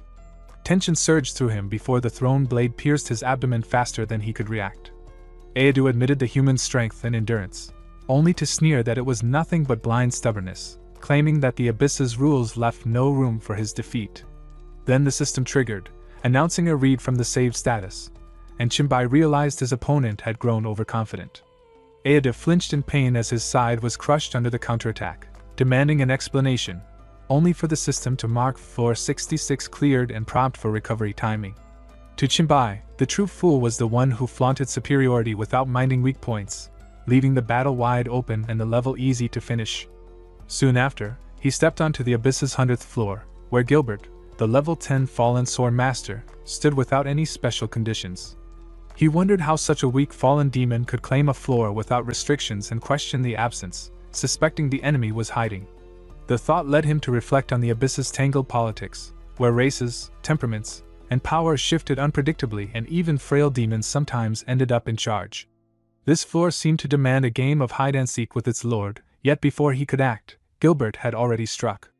Chinbai turned at the last instant but was still too late, losing his head in a single blow. Moments later, Chinbai reappeared at the Abyss's first floor and realized he had been instantly killed twice, even with his saved status active from the beheading. The system confirmed his presence against Balha, the level 10 demon warrior without conditions, as Balha mocked him as a pitiful human whose end was near. He understood then that returning to the past, activated purely by will, had spared him from true death. Seeking answers about Gilbert, he pressed Balha on the 100th floor's lord, but the demon scoffed that he would never reveal anything even if he knew. The system quickly marked the floor cleared and offered recovery, while Chinbai reflected on how these demons seemed aware of their projection-like existence, and thus lacked fear of pain or death, convincing him that a new strategy and deeper intelligence were needed before facing Gilbert again. Soon he reached the 72nd floor, a burning grassland, and considered how improbable it was for a fallen demon, whose stats lagged behind even humans, to rise as a lord there. The fallen snarled that his arrogance would cost him and that all intruders perished to their hands. But Chenbai retorted that it was absurd and demanded how one of their kind could ever hold a deeper floor. The demon confirmed it with pride, declaring that Lord Gilbert of the 100th floor was a legend who had attained the Shadow Sword Master class despite his fallen body, a figure whose shadow blade had once slain a demon duke, and he warned that Chenbai would not survive the next encounter. Chenbai offered his thanks as the system confirmed floor 72 cleared and requested recovery, then returned to the 100th floor where he reflected that Gilbert's swordsmanship, beyond its instant kill potential, leaned on shadows for both surprise and deception. The Shadow Sword Master class, a third-tier evolution of the Knight Assassin line, carried an S-tier rank, and while Chenbai lacked any class-based advantage, his raw stats still surpassed the fallen demon. He reminded himself to never lose sight of his own shadow, to avoid wide shaded zones, and to keep moving constantly. If possible, he would spread a virus during his retreats, because Gilbert would bide his time for a single opening, and the infection might prove decisive. Vigilance drained him over time, so he tapped into his saved status to restore stamina, knowing that without it his focus would inevitably slip. Then, catching a glaring light behind him, he wondered if Gilbert was baiting him, but the unease proved real when the fallen struck from behind.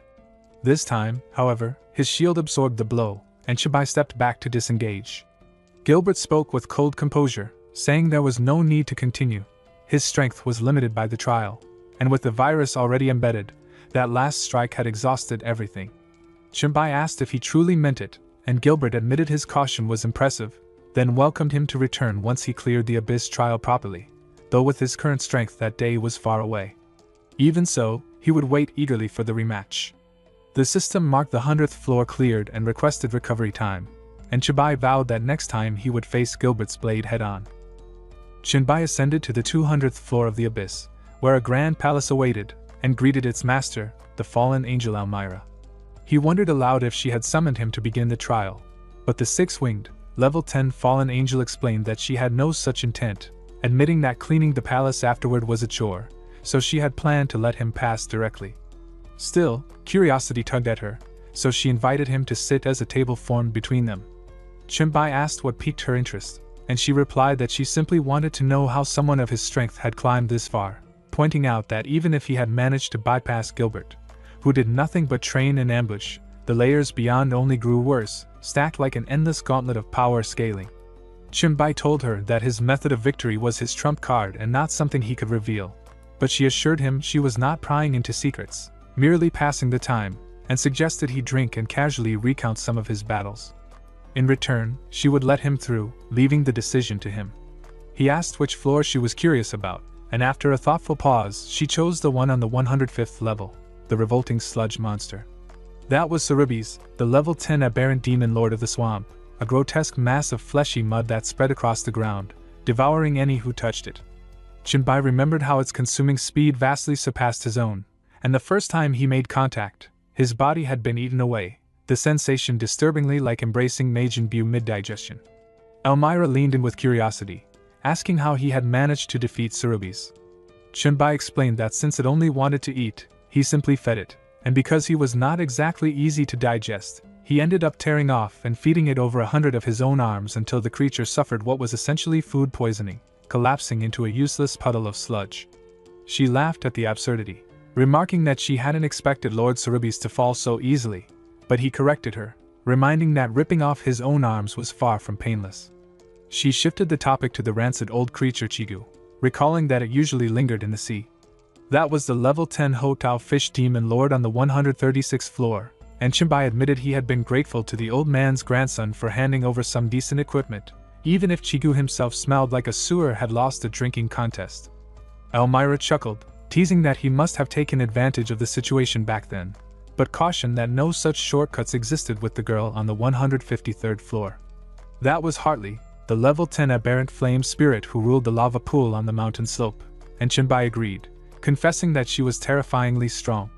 He recalled how she had killed him 15 times in succession, her blazing heat rendering his virus useless, and her molten body offering no proper opening to strike. Every time she was hurt, she vanished beneath the lava again, forcing him to curse in frustration.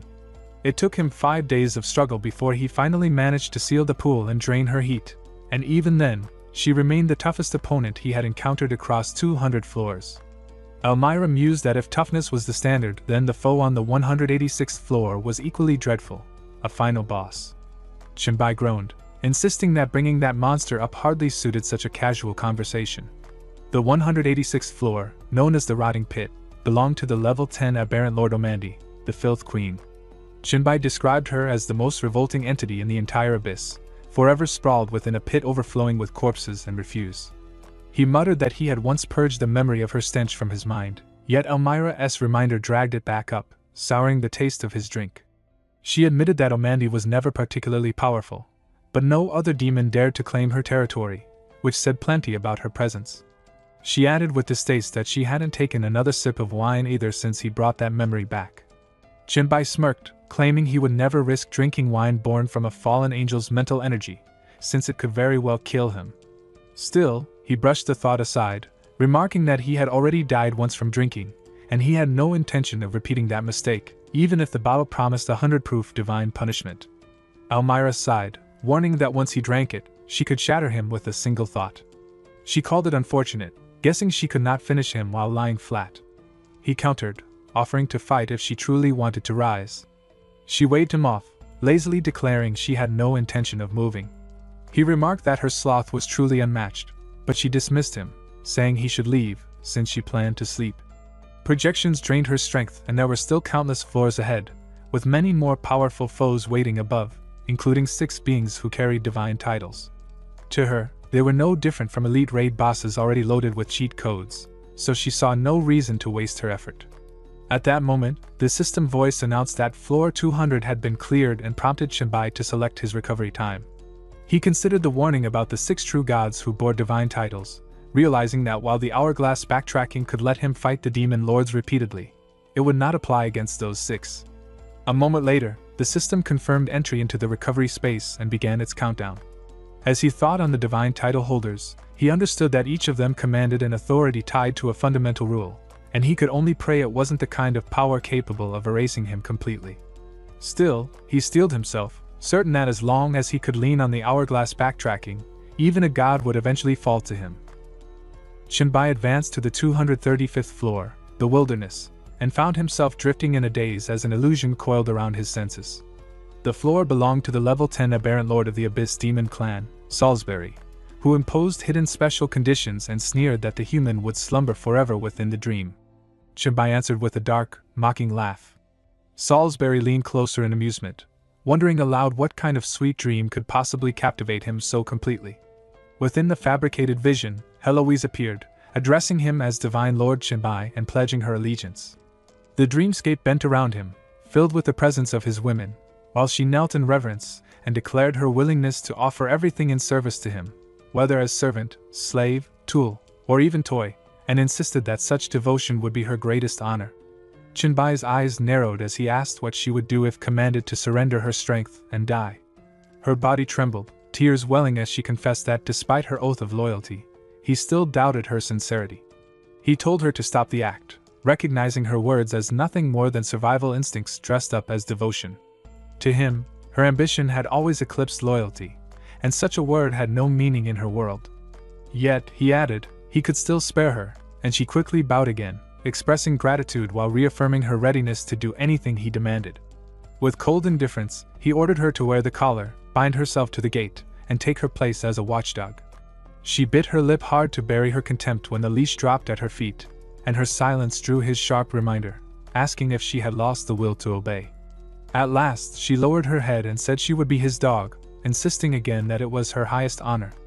The illusion cracked at that moment as Chenbai's sneer cut through, remarking that she was finally barking as a dog should. Outside the dream, his voice echoed, confirming the words.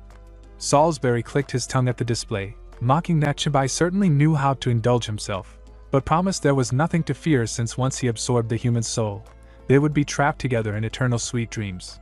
His taunt was met not with surrender but with steel, as Chenbai's swords rose into the air one after another, their edges gleaming against the wilderness haze. The system voice chimed in with a pointed reminder. The special condition of this floor was simple: see through the illusion and break free. Chenbai declared that while the dream carried a certain beauty, it was still hollow, and spending eternity inside would have been unbearably dull. Salisbury demanded to know the moment he had pierced through the illusion and how he had slipped free without rousing suspicion. Chenbai answered that the flaw had been simple enough to notice. Salisbury had failed to recreate the crushing majesty of a god's presence. Perhaps his true form might have achieved it, but here he remained bound as nothing more than a level 10 lord. As for breaking free, that had been even simpler. The sword spirits, each possessing independent thought, had remained untouched by the illusion, anime side characters surviving on pure protagonist immunity. Salisbury clicked his tongue and admitted he could have killed Chenbai long ago, yet had chosen instead to play with him. Chenbai shook his head, clarifying that there had been no intent to toy. He had only needed respite after trudging through over 200 floors, each filled with endless battles, deceptions, and resets. Stamina could always be restored, but the stress, fatigue, and disorientation had been wearing him down beyond recovery. If not for the illusion, his will might have fractured entirely under the weight of a climb with no visible end. Ironically, it had reminded him of his true purpose, grounding him again, and for that, he said he owed Salisbury thanks. The demon lord tilted his head, half amused, asking if he had truly used the illusion as nothing more than a rest stop, muttering that he was nothing but a brazen brat. Still, he assured him not to worry, since only a few battles remained. That raised Chenbai's curiosity, and he asked if the words implied they were nearing the final stretch. Salisbury confirmed fewer than 300 floors were left, though he added that many of those were already empty. Chenbai countered that he must be unaware of how the Abyssal will drag back prior floor lords without heirs to fight him again, noting that the smoke demon on the 215th floor had also ruled the 192nd, and that he had already faced 3 such repeats. But Salisbury shook his head, explaining that empty held another meaning altogether. Those floors had collapsed into pure voids, shattered entirely by previous clashes. When powerhouses fought, he said, entire spatial layers could unravel, and the deeper one descended, the more often such collapses occurred. Chenbai absorbed the revelation in silence, then offered his thanks and remarked that should he clear the trial, he might return for another visit. Salisbury laughed and vowed that next time he would weave an illusion flawless enough to trap him forever, and if Chenbai failed to shatter it, there would be no escape. The system then announced floor 235 cleared and prompted for recovery time. Chenbai chose 1 second, remarking it was the perfect interval to maintain peak condition. Immediately after, the system reported that floors 236 through 238 had collapsed, transferring him straight to floor 239. As he questioned whether collapsed floors could truly be skipped, it became clear that such voided levels were bypassed entirely. He wondered just how many more he might end up skipping before the climb was over. Moments later, the system notified him again, this time that he was being placed on floor 279. Chenbai blinked, stunned at the thought of having skipped 44 levels in one sweep, and muttered that he would have to ask Almia or Salisbury about it the next time he reset. Before he could think further, the system declared the floor's master, the level 10 Bull Demon Lord, Beast Sovereign Baphomet, and revealed the special condition: navigate the labyrinth and defeat the enemy within. Chenbai recognized the name at once, recalling that Baphomet was not just a floor lord but the deity of the Minotaur tribe, worshipped by the barbarian class, and one of the 6 true gods Elmira had warned him about. His surroundings confirmed the danger, a dim labyrinth with walls smeared in blood and the ground soaked in red. He acknowledged that while the first 200 floors had been brutal, the true trial was only beginning here, in a maze designed to break intruders completely. He forced himself into sharp vigilance. Without warning, Baphomet materialized behind him, massive form looming as he prepared to strike.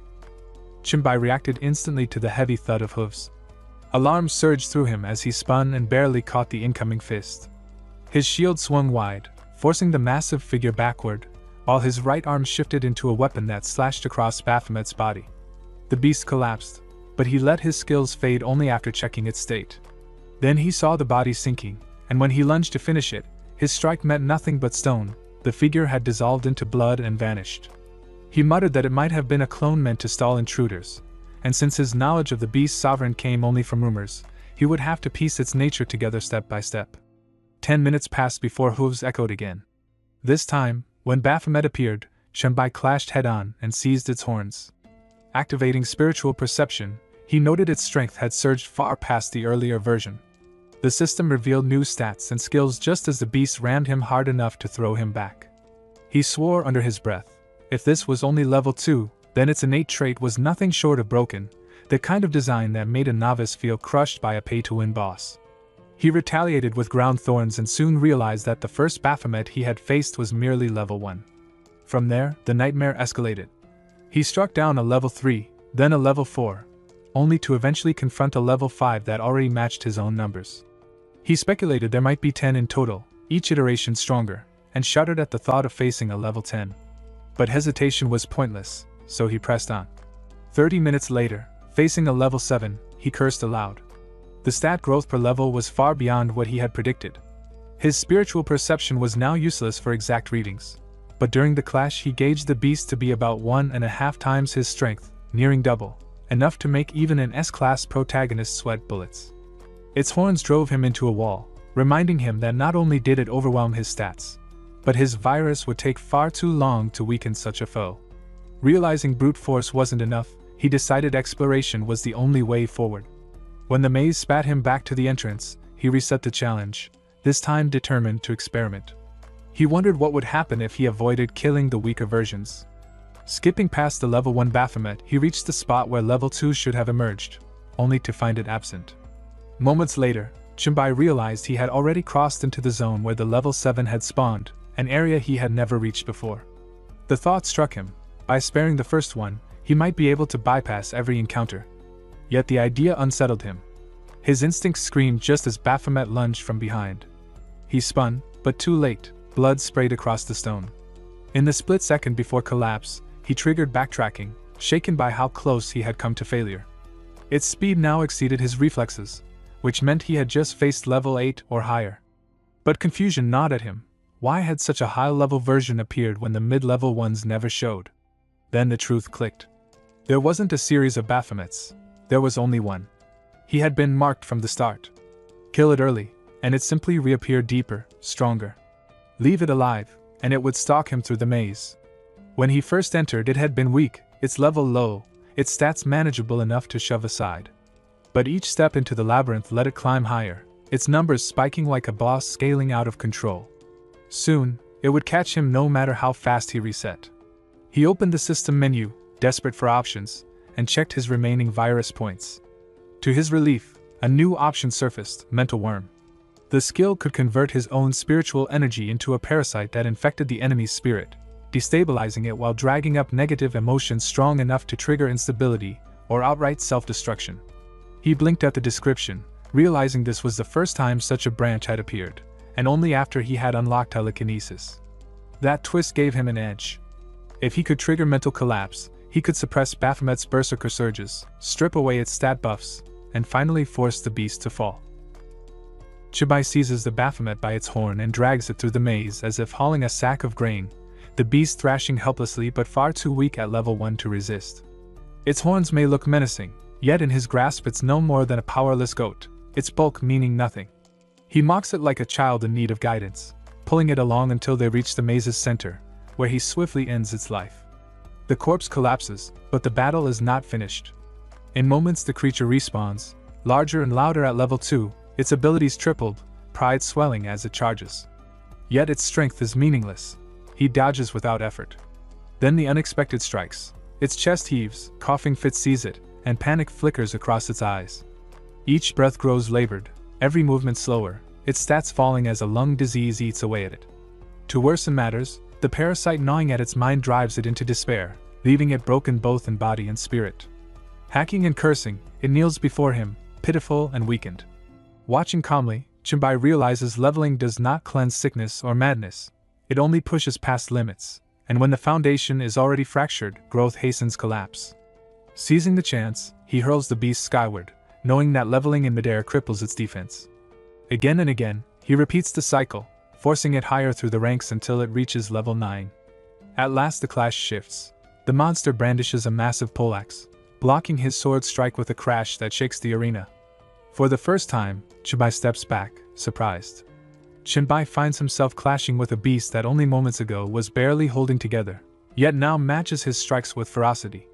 Rage burns through its body, a red glow radiating from its frame as its stats soar to frightening heights. Checking the system, he notices the infection never left. Instead, reaching level 10 unlocked a new trait, Indestructible Body, explaining the sudden surge. But then the unexpected happens. The once raging monster suddenly sits down, its voice dull and sluggish, muttering nonsense about the futility of fighting. It looks less like a fearsome beast and more like a weary trainer who has lost interest in the gym. The system flashes again, confirming the parasite's effect. Its mind is collapsing under depression, self-doubt, and crushing pessimism. Jinbai observes in silence, realizing the parasite worked perfectly. A creature once feared for its bloodlust is now slumping like a broken philosopher.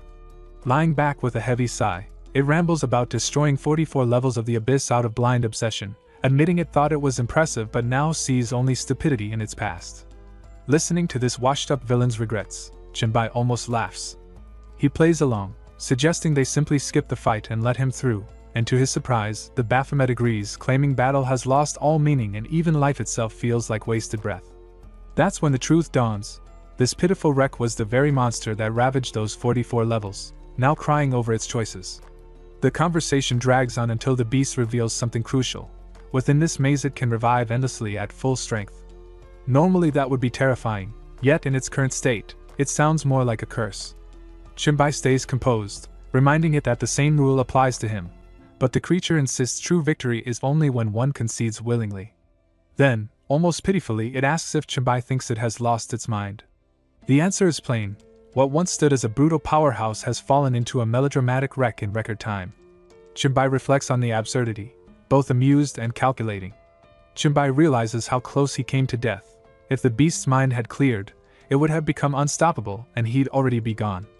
Instead, the Baphomet now lies there like a weary old warrior who has surrendered, muttering about wanting peace, maybe even a new pastime like gardening or goat yoga.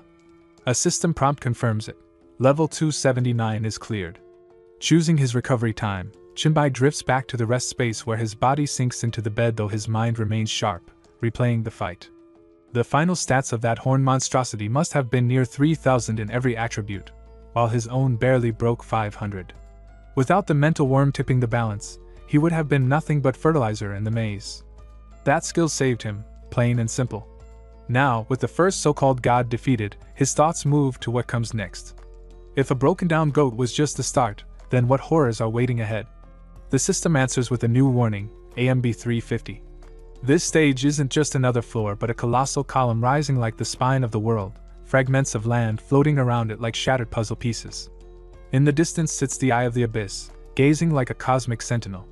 Strange cone-shaped eyes now hover over every level, suspended upside down, while volcanic craters yawn from the ground, spewing purple beams tethered by writhing black energy. Stepping into this strange domain, his thoughts circle back to the one skill that has carried him so far, the mental worm. Since conquering level 279, he has only needed to retreat 3 times, an almost miraculous record in the abyss. Yet level 350 feels different, heavier, dangerous in ways he cannot yet define. His unease sharpens as a new foe materializes before him, the system's voice confirming its name: Serpent, Demon Lord, World Devourer, Winter, level 10.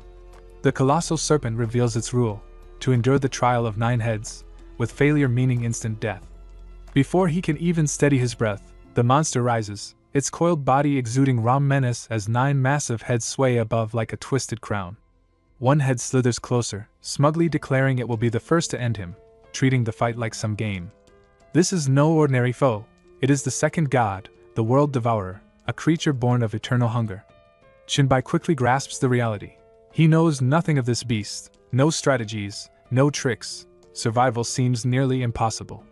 The 9th head leans in, voice soft and oddly playful, feigning curiosity as it wonders what kind of test would suit him, even remarking on his looks as if it had been binge-watching human dramas. Keeping his composure, he responds smoothly, flattering its radiant scales, gleaming eyes, and even the absurd flower sprouting from its head like a bizarre ornament. The compliment works. The head beams with delight, declaring him successful, clearly valuing charm over strength.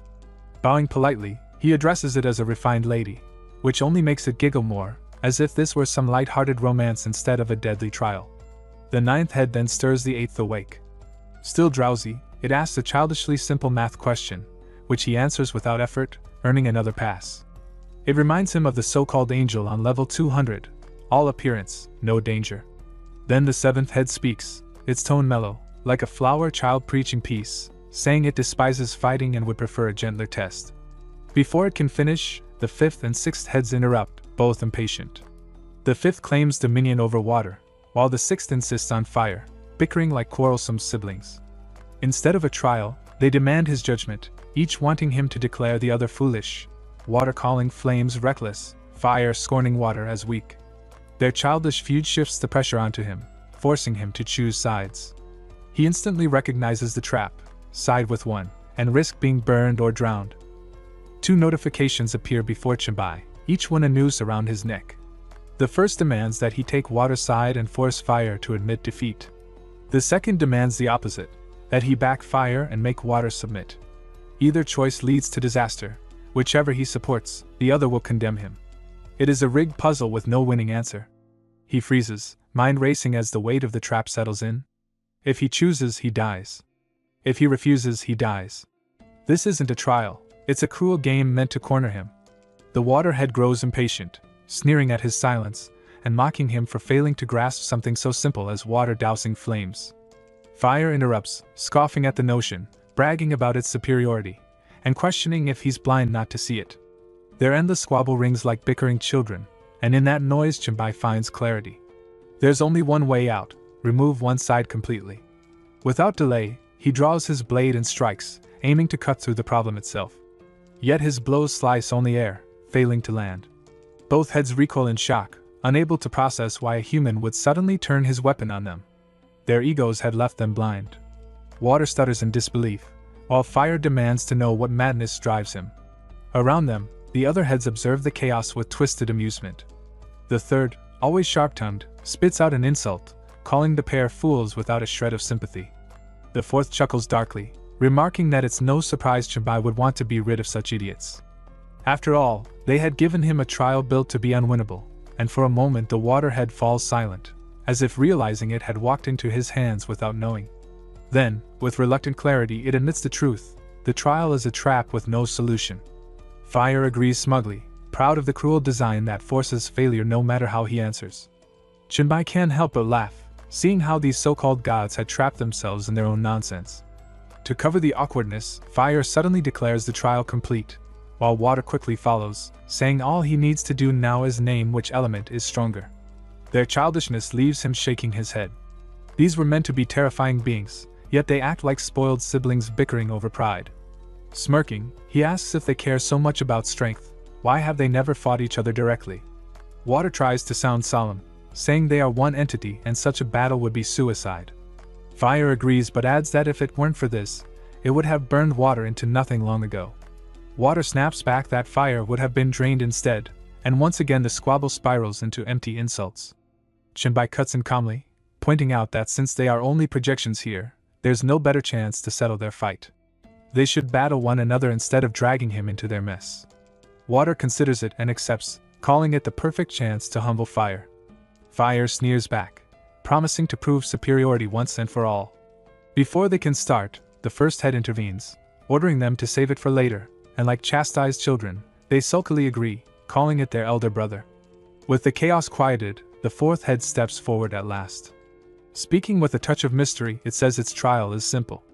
Born wandering among the stars and never having seen Blue Star before this cosmic trial, it asks Chenbai to share a story or some history of that distant world.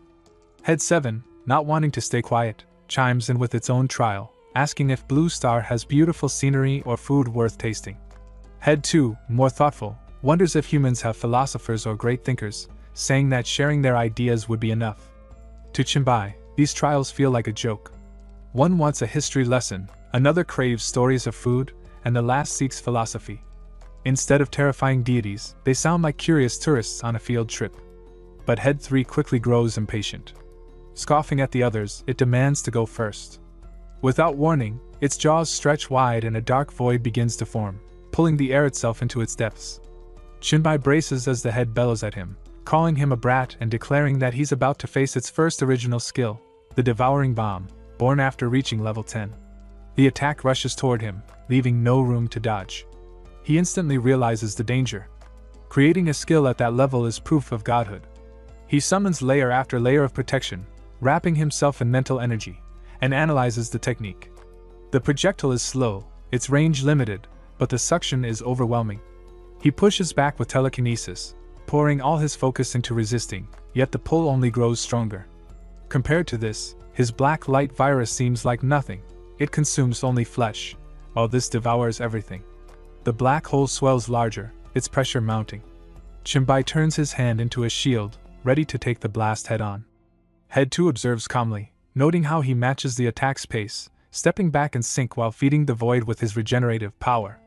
Head 3 chuckles darkly, impressed by his resourcefulness, yet warns that once the energy reaches its limit, the skill will erupt in a catastrophic explosion. The arrogance in its tone is almost childish, like someone boasting about a toy without understanding its danger.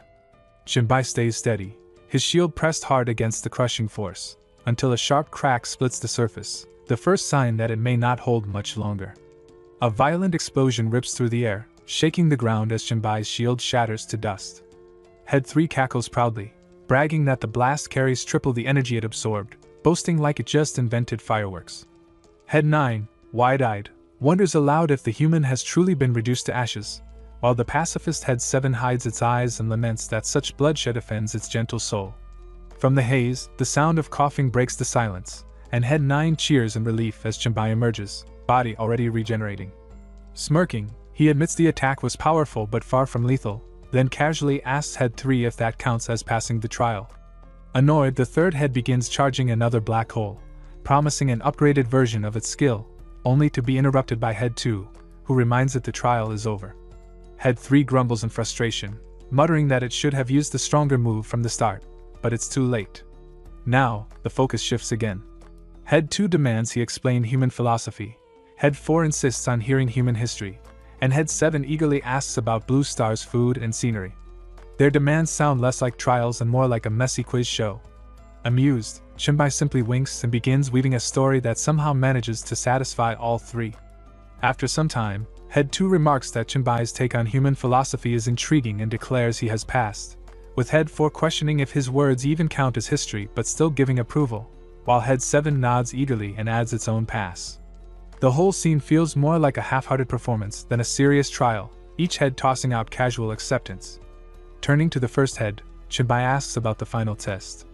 The leader, sounding bored with the entire ordeal, replies that it has no intention of testing him directly. Instead, Heads 5 and 6 will fight to resolve their feud, and if he manages to survive until their conflict is settled, that will be considered success. Chenbai accepts with a faint nod, though inwardly he finds the setup ridiculous. The chamber is vast, and he considers how easy it would be to simply keep his distance and let them tire themselves out. These so-called trials are obviously contrived, so transparent that even the blind could see through them, leaving him to wonder if the heads are truly that lazy or if there is some hidden scheme behind their charade. Head 5 erupts in laughter, reveling in its victory as it turns to gloat at Head 6, demanding if it is finally ready to admit defeat. But Head 6, clearly sour about the loss, dismisses it and mutters that a fight between them at level 10 hardly proves anything, especially since they were still young then. Head 5 keeps pressing, mocking with excuses about bad conditions, low energy, or even being half asleep at the time, refusing to let it go. Head 3, irritated by the childish exchange, snaps at them to quiet down, already frustrated that the second and fourth had let the human pass so easily. It warns them not to push its patience further. Head 4, trying to diffuse the tension, argues that sparing the human is actually a smart investment, pointing out that if he survives Baphomet's trial, he might go on to conquer the Abyssal Trial and even rise as the Lord of the Abyss. Head 2 builds on the idea, suggesting the benefits of having such a powerful figure indebted to them, especially one wielding the devouring ability. Head 3 reluctantly concedes there might be some logic in it but remains doubtful, convinced the boy stands no chance against the wolf god on the 375th floor, a level 10 monster with a deadly assassination gift that comes at no cost. Meanwhile, Chenbai arrives on that very floor, confronted with the task of killing Inigo the wolf god. No shortcuts, no conditions, only a clean assassination. He frowns at the challenge, knowing it demands stealth, the very skill he lacks the most. The weight of perfection presses down on him, knowing one slip could mean death, and he hates it. Facing something with no room for error isn't his style, but there's no way around it. His thoughts cut short when his foot snags a rope, yanking him upside down before he can react. He mutters a curse, shifting his arm into a blade and slicing himself free, but as he drops, he spots rows of sharp horns below. Twisting midair, he barely clears them with a desperate leap, only to land on a sticky fungal web. The strands cling and strain under his weight, and though he slashes himself loose, the damage is already done. The blobs around him begin to crack, and in the next instant they erupt in violent bursts. His reflexes scream into overdrive as he dives and twists past each explosion, scraping through death by inches. When his feet finally touch solid ground, he's left panting, cursing under his breath at the ridiculousness of it all. Already forced to burn through one of his precious save statuses, and the real fight hasn't even begun. Instead of facing the wolf god, he's battling an endless gauntlet of traps. A sudden creak jolts him, confirming his fear that the nightmare is far from over. Snarling, he makes his choice, no more wasting time. Dark flames roar outward as he unleashes his hellfire armor, tearing through the hidden mechanisms and reducing the traps to nothing. As the smoke clears, he exhales sharply, his thoughts sharp with scorn. Wolf god assassination? No, this entire floor is nothing but a god of traps, a cheap, underhanded farce dressed as a trial. The so-called god is nothing but a coward hiding behind tricks and illusions, yet before the thought fully settles, a smooth, mocking voice answers his insult with thanks. He stiffens, scanning the empty air, instincts flaring as he unleashes thermal sight and psychic vision, only to realize too late that the wolf god is already upon him. A blur of motion cuts the gap, claws slash deep, and agony floods his body as he collapses, life snuffed out in an instant. Then the scene resets, dragging him back to the moment he first stepped into the abyss. Failure burns, but he refuses to quit. He recalls the overwhelming strength of his foe, the endless traps that bleed him dry, the stealth that defies even thermal detection. This time he vows to be ready. The answer lies in his viruses, released early, before the chains can restrain him. If he can infect Yunugo, virus vision will reveal its position, and stealth will no longer matter. He wastes no time, hands shifting into extensions of his will as he slams them into the earth, channeling viral mana deep underground.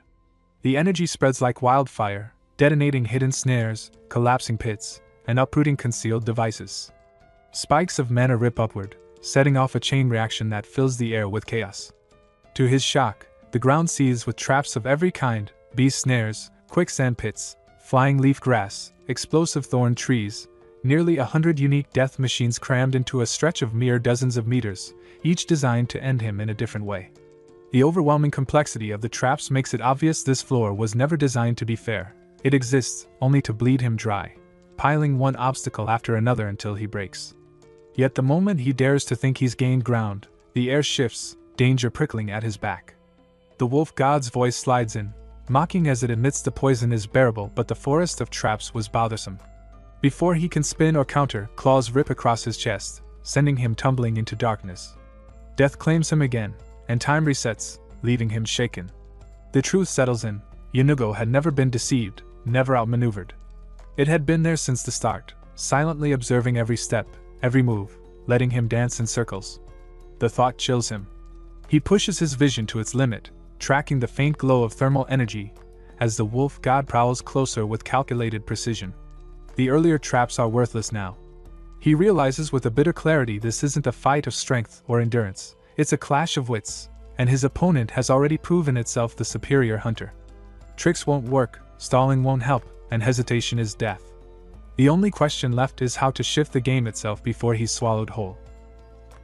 Shinbai keeps launching assassination attempts against the wolf god on the 375th floor, but each reset ends the same way, with failure. By the 5th and 8th tries, it's clear his strategies are too predictable, while the wolf god's counterattacks are far too swift and overwhelming. His frustration builds as he notes that though its strength doesn't quite reach Baphomet's level, it still surpasses his own by nearly threefold. The forest itself is a death trap, where even a single mistake means instant defeat. Viruses are his only real option, yet whenever the wolf god senses its stats slipping, it strikes him down before the effect can take hold. Even the mental worm, meant to sap its resolve, only fuels its rage. Pushed to the edge, he leaps across mountains and treetops, mind racing for answers, until the only path becomes clear. He must turn the wolf god's own traps against it. He releases pulmonary infection and mental worm in sequence, banking on the viruses and snares to drag the fight out. Darting through the deadly terrain, he keeps dodging, determined to force the beast into its own web.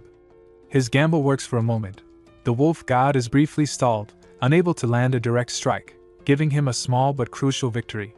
He presses forward, memorizing each trap location, convinced that if he can extend the battle until their stats balance out, he can win. But the wolf god's speed is relentless, and before long it closes in once again, its presence pressing down like fate itself. With a sneer and a flash of claws, it tears through his back, killing him outright. Time rewinds, marking the 10th attempt. As the loop begins anew, Chenbai steadies himself, realizing that though he dies again and again, each failure pushes him a step further. The gift of backtracking gives him room to adapt, to learn, to sharpen his resolve, proof that with persistence, even this seemingly impossible foe can be brought down. His thoughts sharpen. Yanugo's failure is only a matter of time. Yet even with that conviction, each new attempt ends the same, the wolf god's speed and raw strength crushing him without mercy. The 15th run fails, then the 23rd, every death brought about by a fresh method as the beast tears through his defenses. This time, however, the wolf god charges with even greater malice, vowing to torment him to death. Pressure mounts, but Chenbai senses its impatience may be the opening he needs. He shifts one hand into a shield and braces just as the beast's blow crashes down, the sheer force shattering the barrier and sending him sliding back. His body reels, but he remains standing, his arm regenerating instantly. The wolf god, blind with rage, plows into the very traps meant for him, its recklessness turning into Chenbai's advantage. For the first time its power feels reduced, still daunting but no longer an overwhelming wall. He watches, wondering if it will keep charging or wait out the snares, but it lunges forward again, battered yet relentless. Chenbai seizes the moment, transforming his arm into a crescent blade and leaping with full force. His strike drives clean through its chest, the impact sending the wolf god crashing lifeless to the ground. Gasping for breath, he straightens, relief washing over him as the once unstoppable foe begins to fade into nothing. At last, the battle is his. Lowering himself onto the earth, drained but victorious, he watches a system prompt flash before his eyes. Floor 375 cleared, recovery time required. He sits up slowly, reflecting on the brutal fight and the cost of finally seizing this hard-earned victory. The wolf god may have held the advantage early on, but in the end its strength fell short. Even with higher stats, its lack of solid frontal combat left the perfect opening, and Chenbai had taken it. Choosing an hour of recovery, he limps toward the resting chamber, body heavy with aches. He strips off his shredded jacket and tosses it aside, noting how even without durability limits, gear still has its breaking point. A sigh escapes as he takes in the true cost. The plague set's bonus is gone, and only 3 of the 6 titled gods remain. Standing later at the cliff's edge, his mind drifts to past talks with Hellos and the ominous mention of Mekantut, the succubus queen. Known as the Queen of Pleasure, Whipmaster, Bound Queen, so feared that even Hell Rose had spoken of her with dread, she seemed the likely opponent awaiting him. Yet as his eyes sweep over the horizon, the truth strikes different. The 400th floor holds no queenly figure. Instead, the ground splits open, and before him rises a vast, unending legion of the undead. The sight sends a chill through him, yet clarity follows. This isn't the succubus queen but an endless undead army. His mind races, weighing the odds, and he concludes it might even be easier than past trials, save for the devouring serpent that once held back. Without hesitation, he readies for battle, summoning all 3 mythical swords to orbit around him like spectral guardians. He triggers Biochemical Disaster, a skill that grants immense recovery with each kill, restoring stamina, psychic energy, and wounds while stacking strength, agility, and endurance with no ceiling, each boost lasting 20 minutes. The swords streak forward, tearing through undead with ruthless precision, their death cries drowned by the flood of notifications echoing in his mind: strength, agility, stamina +1, again and again. The horde comes endlessly, yet every strike fuels his growth, pushing his stats past 2,000. What unfolds is less a contest of strength and more a trial of endurance, but the undead falter against his relentless assault. Charging forward, blades carving arcs of devastation, he feels the rhythm of battle as natural as breathing, reminiscent of his days defending a city, though now the mission is singular: destroy. With newfound confidence in his flying blades, his reach stretches far, shredding enemies before they draw near. Determined to finish with style, he leaps from the cliff and unleashes earth-shaking strike, the ground rupturing on impact as shockwaves scatter the undead like brittle husks. Chaos reigns, bodies torn apart by sheer force, but the moment of triumph twists when he senses an ominous presence. A split-second decision saves him. His psychic shield flares just as an unseen strike lands, the barrier splintering under crushing power and leaving him reeling from the impact. His head throbs from the blow, the narrow escape reminding him of how easily the fight could have ended. The attacker steps into view, Gaber, leader of the undead, cloaked in a black death robe, his aura so heavy it nearly crushes the air. Jinbai quickly gauges the danger, noting the devastating force of the psychic spear against his unbuffed energy, and decides the battle must end swiftly. He transforms his left arm into a claw and drives it into Gaber's gut, ripping a gaping wound. Somehow still alive, the undead leader chuckles darkly, impressed at his persistence despite lacking overwhelming strength. Jinbai recalls bitterly that this isn't the first ambush, having been slain by Gaber twice before in cycles of death and time's reversal, but now at last the tables turn. The enemy collapses to his knees, and though he acknowledges the praise, Jinbai spares no time. Greater trials await. On the verge of death, Gaber remarks that their paths will cross again, and warns that someone named Mekanthud awaits him. Without looking back, Jinbai presses forward, soon stepping onto the 437th floor of the abyss. His gaze falls upon a lavish royal chamber, where the succubus queen of pleasure, Mekanthud, reclines on a grand bed. Her beauty stuns, red hair framing her like a halo, small horns and a flicking tail adding mischief to her allure, her very presence intoxicating enough to shatter focus. For a heartbeat he falters, captivated, until he shakes off the haze, reminding himself she is no goddess of beauty but a predator weaving traps through desire. She greets him in a silken tone, her words flowing with warmth designed to pull him closer, and though her charm tugs at him, he refuses to move. Amused by his restraint, she rises with elegant steps, her aura thickening with every stride, teasing that his suppressed desire must be unbearable. Her tongue traces her lips as she closes the distance, then with a smirk she commands him to kneel. She whispers that with his looks, making him her pet would be effortless, bending him fully to her will. Standing so close, her presence looms over him as she orders him to kneel and kiss her feet, the whip at her side promising punishment. For a moment, he feels the pull of submission, her charm pushing hard against his defenses. She assures him that obedient pets are always rewarded, her words dripping with temptation. His body betrays him as his knees sink to the floor, his will cracking under the pressure. Her smile widens with triumph, her beauty radiating pure temptation, and she mocks that men are all the same, predictable, quick to surrender, though he did last longer than most. Just as she deems him no different from the rest, the scene shifts suddenly. Jinbai now sits at a dining table across from Hellrose, with Jinbai standing nearby, the warmth of familiarity washing over him. Unaware he's been drawn into an illusion, he speaks casually with her, mentioning how her teachings to master desire helped him overcome the succubus with ease. Hellrose listens with a knowing smile, her eyes flickering as she reveals that the method was crafted specifically to counter the power of Mekanthud, goddess of desire. She goes on to recount the succubus's past, explaining that when she first inherited her power, she deeply admired someone she long desired. Yet when that person fell under her spell, they became consumed, humiliating themselves with desperate pleas for her affection. That bitter disappointment shattered her hopes, and from that day, she tested anyone she wanted by unleashing her full charm, watching to see who could endure. Hellrose notes softly that very few ever managed to pass such a trial unscathed. Jinbai is stunned by the revelation. He had always viewed the goddess of desire as a cunning manipulator, yet now he sees her differently. Mekanthud, the controller of all desire, is a pure and innocent succubus, a being wounded by her own feelings. He shakes his head, struggling to grasp how someone so powerful could also be so vulnerable. Hellro, watching him with a teasing smile, suggests that if Jinbai were ever caught by Mekanthud's charm, it could lead to something unexpectedly intriguing. She's always admired his resistance, someone who would rather walk away than beg, and finds his inner struggle captivating. Defensive, Jinbai insists he isn't opposed to yielding, just not to someone like Mekanthud. He admits he would remain loyal to strong, capable people like Hellro. When she asks if he truly means it, he replies firmly, of course. Suddenly, he realizes the encounter is an illusion, a test crafted by Mekanthud to break his will. Snapback to reality hits, and he refuses to submit, striking without hesitation. Mekanthud evades effortlessly, her movements fluid and deadly, proving she is far more than just alluring. With the hunter's whip in hand, she traps him in a swift flick, mocking his efforts and declaring that true pleasure awaits only at her feet. Her seductive tone aims to bend him, But Chenbai stands firm, warning it will be his way or death. He will never beg.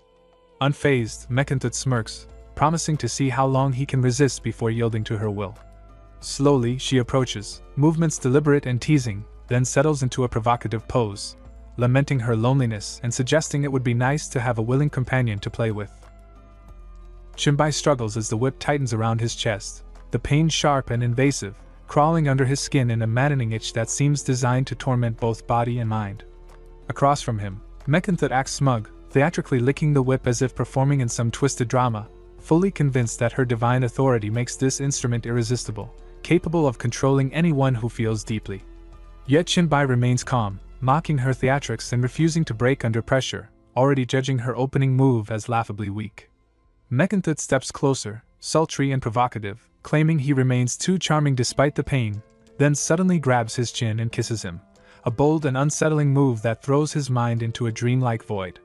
In that surreal emptiness, he sees Hellrose calmly at a dining table, dropping her usual wisdom and reminding him to relax but stay aware. A flash of starlight brushes past, and instinctively he seizes it, snapping back to reality. The whip's grip falters as his virus armor activates, turning him into an immovable fortress, leaving Mechantut shocked. Her plan to subdue him utterly failed. Before she can react, he vanishes and reappears behind her, his thorn virus armor striking without mercy, leaving her stunned as her charm proves powerless against his resilience. Mechantut screams in pain, counting the spikes piercing her as Chenbai lifts her effortlessly and lands on the bed, done playing nice and letting his tools speak for him. She lies flat, trapped under his unyielding grip, her limbs frozen and pride battered, her mind racing for an escape, even contemplating striking him with her deadly tail. Yet hesitation halts her. The first person to resist her overwhelming charm is before her, and the rare challenge makes her pause. Chenbai notices the shift immediately as her tail lowers, and he seizes the moment, unleashing full force without holding back on someone who literally tried to stab him in the back. Mechantut admits this is only a projection, not her true self, and shifts her focus to observing his reactions. Days pass, and the battlefield of a bed now holds two utterly exhausted warriors, lying flat and barely breathing, the silence reflecting the intensity of their encounter. Chenbai reflects on the chaotic fight, realizing even someone like him was tested. A system message confirms he's cleared the 437th floor, using 21 save points but securing victory. Calmly, he opts for a 1-hour recovery, sitting upright to review his journey, mentor, Hydra, Golden Wolf, the Undead, and now this dramatic encounter with the Demon Queen, each opponent leaving him with unique lessons and tools for the battles ahead. Far away on the 4037th floor, the real Mechantut lounges on her lavish bed, her gaze distant as she murmurs Chenbai's name. A servant asks for instructions, but she doesn't answer immediately, lost in thought. Watching her projection struggle against Chenbai had given her a taste of being overpowered, not by sheer strength, but through mental dominance, and the experience sparks a wild idea. Maybe she could interfere on the 500th floor, eliminate the next monster Chenbai would face, then confront him again at a higher level, chasing that addictive thrill. Her excitement fades though, remembering the floor's guardian, the Lord of Eternal Night, Agars, a terrifying opponent she knows she wouldn't survive against. She sighs, conceding defeat before even trying, all her bold talk evaporating at the first real challenge. Meanwhile, on the 500th floor, Chenbai finally reaches the final stage, facing Agars perched on a cliff like he owns the place. The Demon Lord speaks dramatically, claiming Chenbai's journey ends here, that he'll never become a legend, while the system confirms Agars' status as level 10, the strongest of the strong. No special conditions appear to clear the floor, which Chenbai finds suspicious. Unbothered by the theatrics, he leaps to strike, but Agars vanishes completely, leaving nothing behind. Chenbai switches to hunter mode, activating heat tracking, psychic vision, and spreading deadly viruses across the battlefield, turning it into a biohazard zone. He climbs the cliff searching, but nothing appears, and every detection method fails, signaling a complex challenge ahead. Then, unexpectedly, a system message pops up.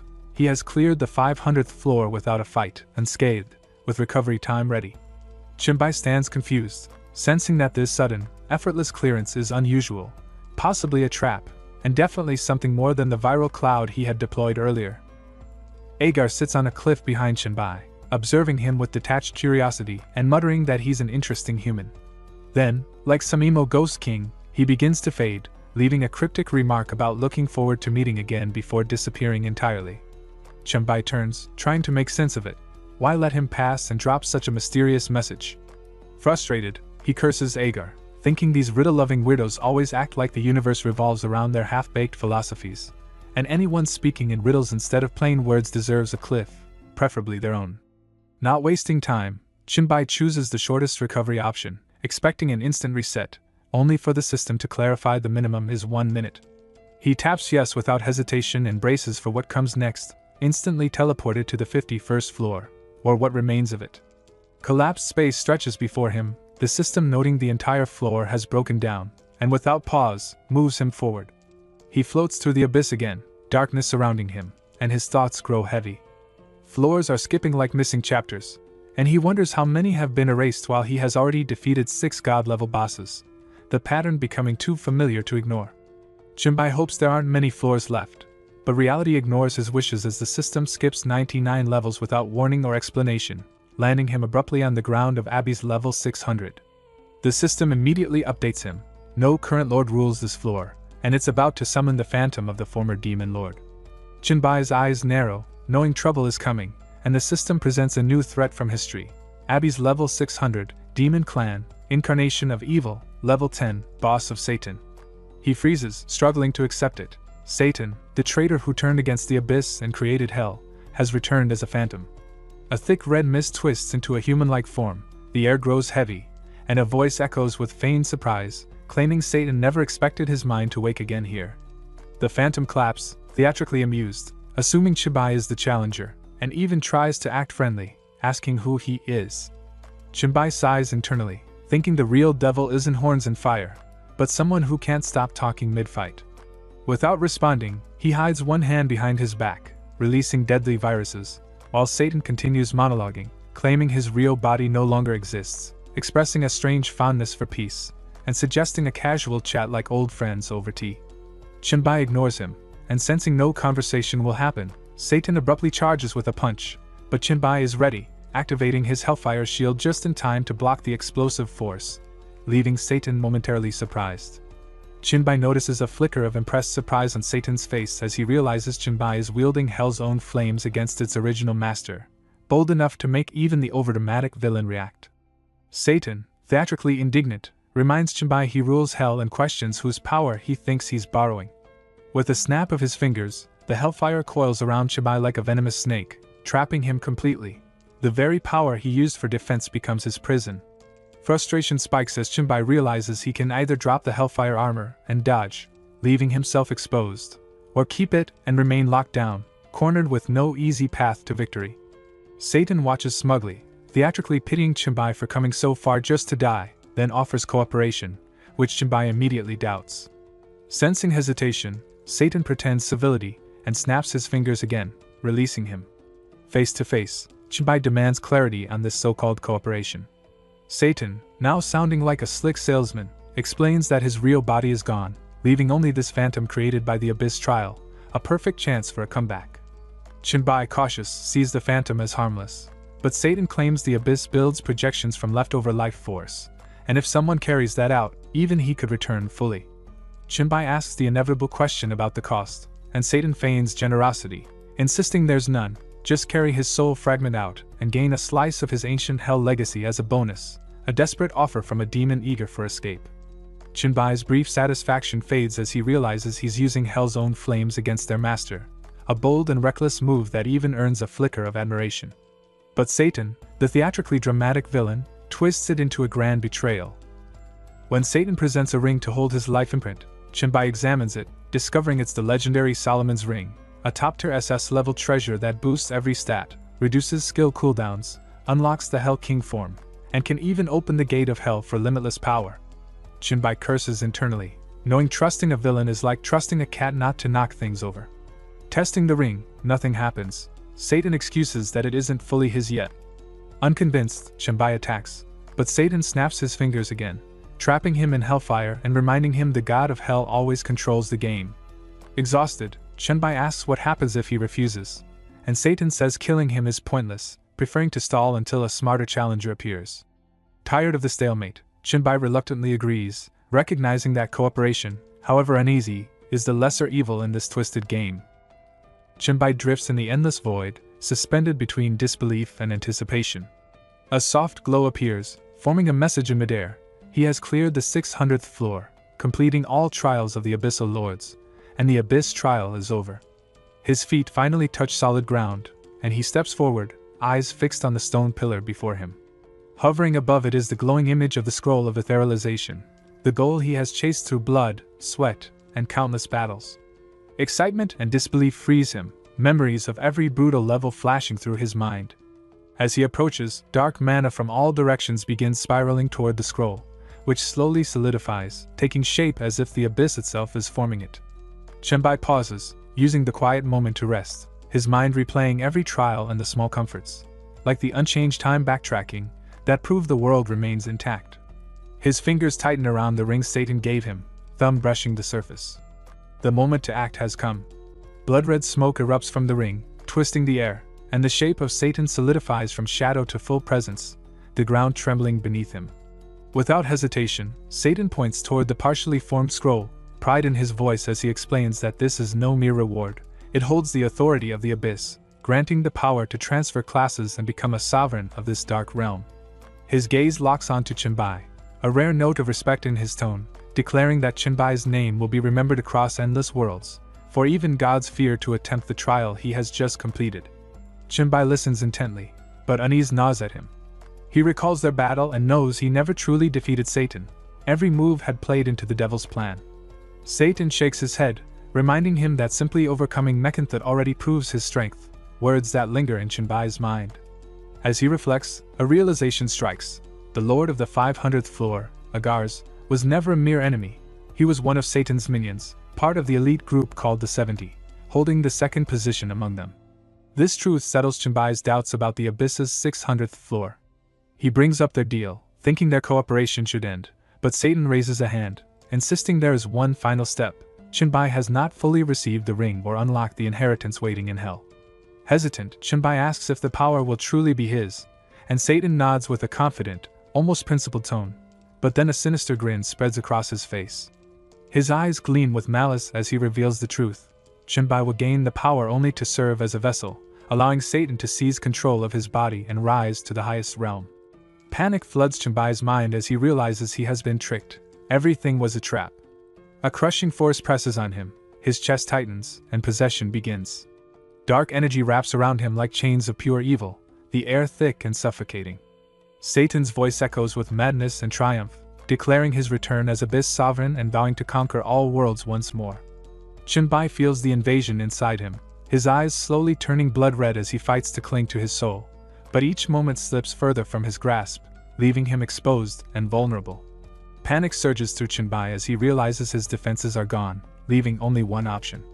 Without hesitation, he calls upon his most trusted power, the ability to backtrack time, and activates it, vanishing before Satan can complete the possession. Shock and disbelief widen Satan's eyes. He cannot comprehend how a human soul slipped from his grasp, his perfect plan unraveling. In an instant, Chenbai returns to the moment just after clearing the 600th floor. The familiar world greets him, the dark stone, the glowing scroll, and the silent emptiness echoing memories. This time, Satan remains sealed inside the ring, and a quiet breath of relief passes Chenbai's lips. His soul is untouched, steady, and calm. The hourglass of time linked to him has turned the tide, blocking Satan's grip. He approaches the forming scroll carefully, thoughts lingering on the recent events, aware that Satan may still be hiding, waiting for a new opportunity. Unease gnaws at him as he raises the ring, which sits inert and silent. He tests it softly, expecting a response, but none comes. Trusting the silence feels perilous. The ring had always been Satan's anchor to the living world. Chenbai makes a decision, gripping it tightly in one hand while shaping his other into a sharp claw to crush it for good. Yet just before he strikes, a magical screen materializes, displaying detailed information, the ring's name, powers, and conditions. It is called the King of Hell Ring, linked to the demon Solomon, revealing depths Chenbai had not yet anticipated. The ring's true power is mostly sealed, locked behind a shattered barrier. To unlock it fully, the souls of 72 demon gods must be gathered, lifting the seal piece by piece. It offers boosts to all attributes and harbors a rare ability, a gate to hell that can be used once every 10 days. Yet most of its capabilities remain inaccessible, hidden behind missing souls. The final message boldly states that the ring belongs to whoever dares to claim the throne of the Hell King, if they can reclaim its lost powers. Chenbai sighs, weighing the ring in his hand. Though brimming with potential, it is clearly broken and sealed, making it easier to justify crushing it. Just as he tightens his grip, something unexpected happens. A tiny version of Satan emerges, floating like a miniature genie, his face a mix of panic and forced charm. He immediately pleads for peace, urging Chenbai to hear him out. Surprised, Chenbai lowers his hand slightly, curiosity mixing with caution.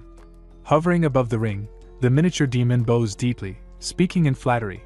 He praises Chenbai as the strongest and most respected being across all realms, claiming his power is unmatched and his name destined to echo through the universe. With wide, pleading eyes and hands pressed together, he begs for mercy. Chenbai's expression, however, remains cold. He reminds the small demon that words mean nothing without trust, and Satan has proven himself untrustworthy. Sweat forms on the little demon's brow as he quickly adds that, despite his current helplessness, the inheritance hidden in hell is real and was never a lie. Chenbai crosses his arms, dismissing it as an empty promise, nothing more than a trick. The tiny demon panics further, insisting that Chenbai should sense the truth in his words and promising that the treasures are real and destined for him. Chenbai finally decides, his voice firm and resolute, if he ever chooses to claim those treasures, only then will he release Satan. But until that day, the little demon will remain sealed in the storage bag. The tiny Satan pleads one last time, trying to win sympathy with a soft, hopeful tone, asking to stay close, clearly terrified of being locked away again. Chenbai stays calm and explains that only the inventory created by the universe's will is completely secure, ensuring no tricks can occur regardless of what's inside. With no choice left, the little demon is sealed away, vanishing back into the ring stored safely in the inventory. Turning back to the glowing scroll, Chenbai watches as the final traces of dark energy converge, the scroll floating solidly in the air. A bright flash signals its completion, and the system announces it is now fully his second SSS rank class transfer scroll. The scroll, the Abyssal Overlord class, represents the deepest part of the abyss, the dark heart of the universe filled with madness and endless violence, avoided even by gods, beyond the reach of the universe's will. Its requirements, at least level 10 and completion of the full abyss trial, are met by Chenbai, but he remains cautious. Trusting the regular inventory fully feels unwise, so he places the scroll alongside the calamity of living beings, another dangerous item in his possession. With that secured, his next goal becomes clear: summon Leto and complete the final quest to unlock the ability to switch between two powerful classes simultaneously.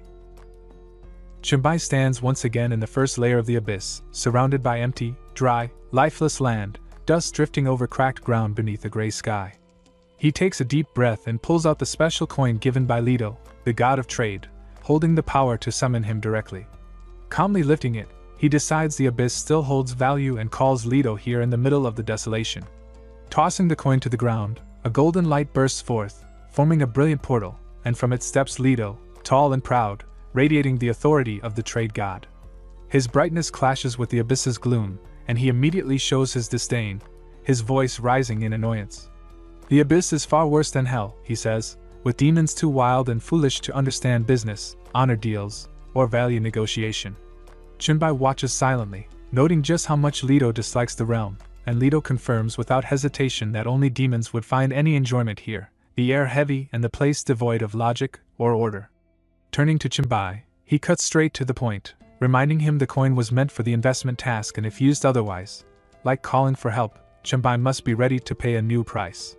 Chenbai rubs his hands together, a mischievous smirk crossing his face, signaling clearly that summoning Leto again will come with a price. Nothing comes free, not even from a god of trade. He asks Leto if the contract and rewards for completing the investment task are ready, recalling their earlier agreement. Leto produces a glowing silver scroll, its smooth magical light showing it has been approved by the highest universal force, everything official and ready. He explains the scroll is only to be handed over if Chenbai can collect 2 SS rank scrolls. His tone shifts to curiosity as he studies Chenbai, wondering if he could have truly accomplished such an impossible feat. Chenbai reveals the first scroll, the one earned from the plague world, glowing with a dangerous red power. Leto's eyes widen, hands coming together in impressed applause as he recognizes the plague scroll's destructive force, pleased that Chenbai found a class suited to his nature. His curiosity intensifies as he presses about the second scroll. Before Chenbai can answer, Leto begins piecing things together. Standing in the abyss, his face grows serious, voice uneasy, doubt creeping in.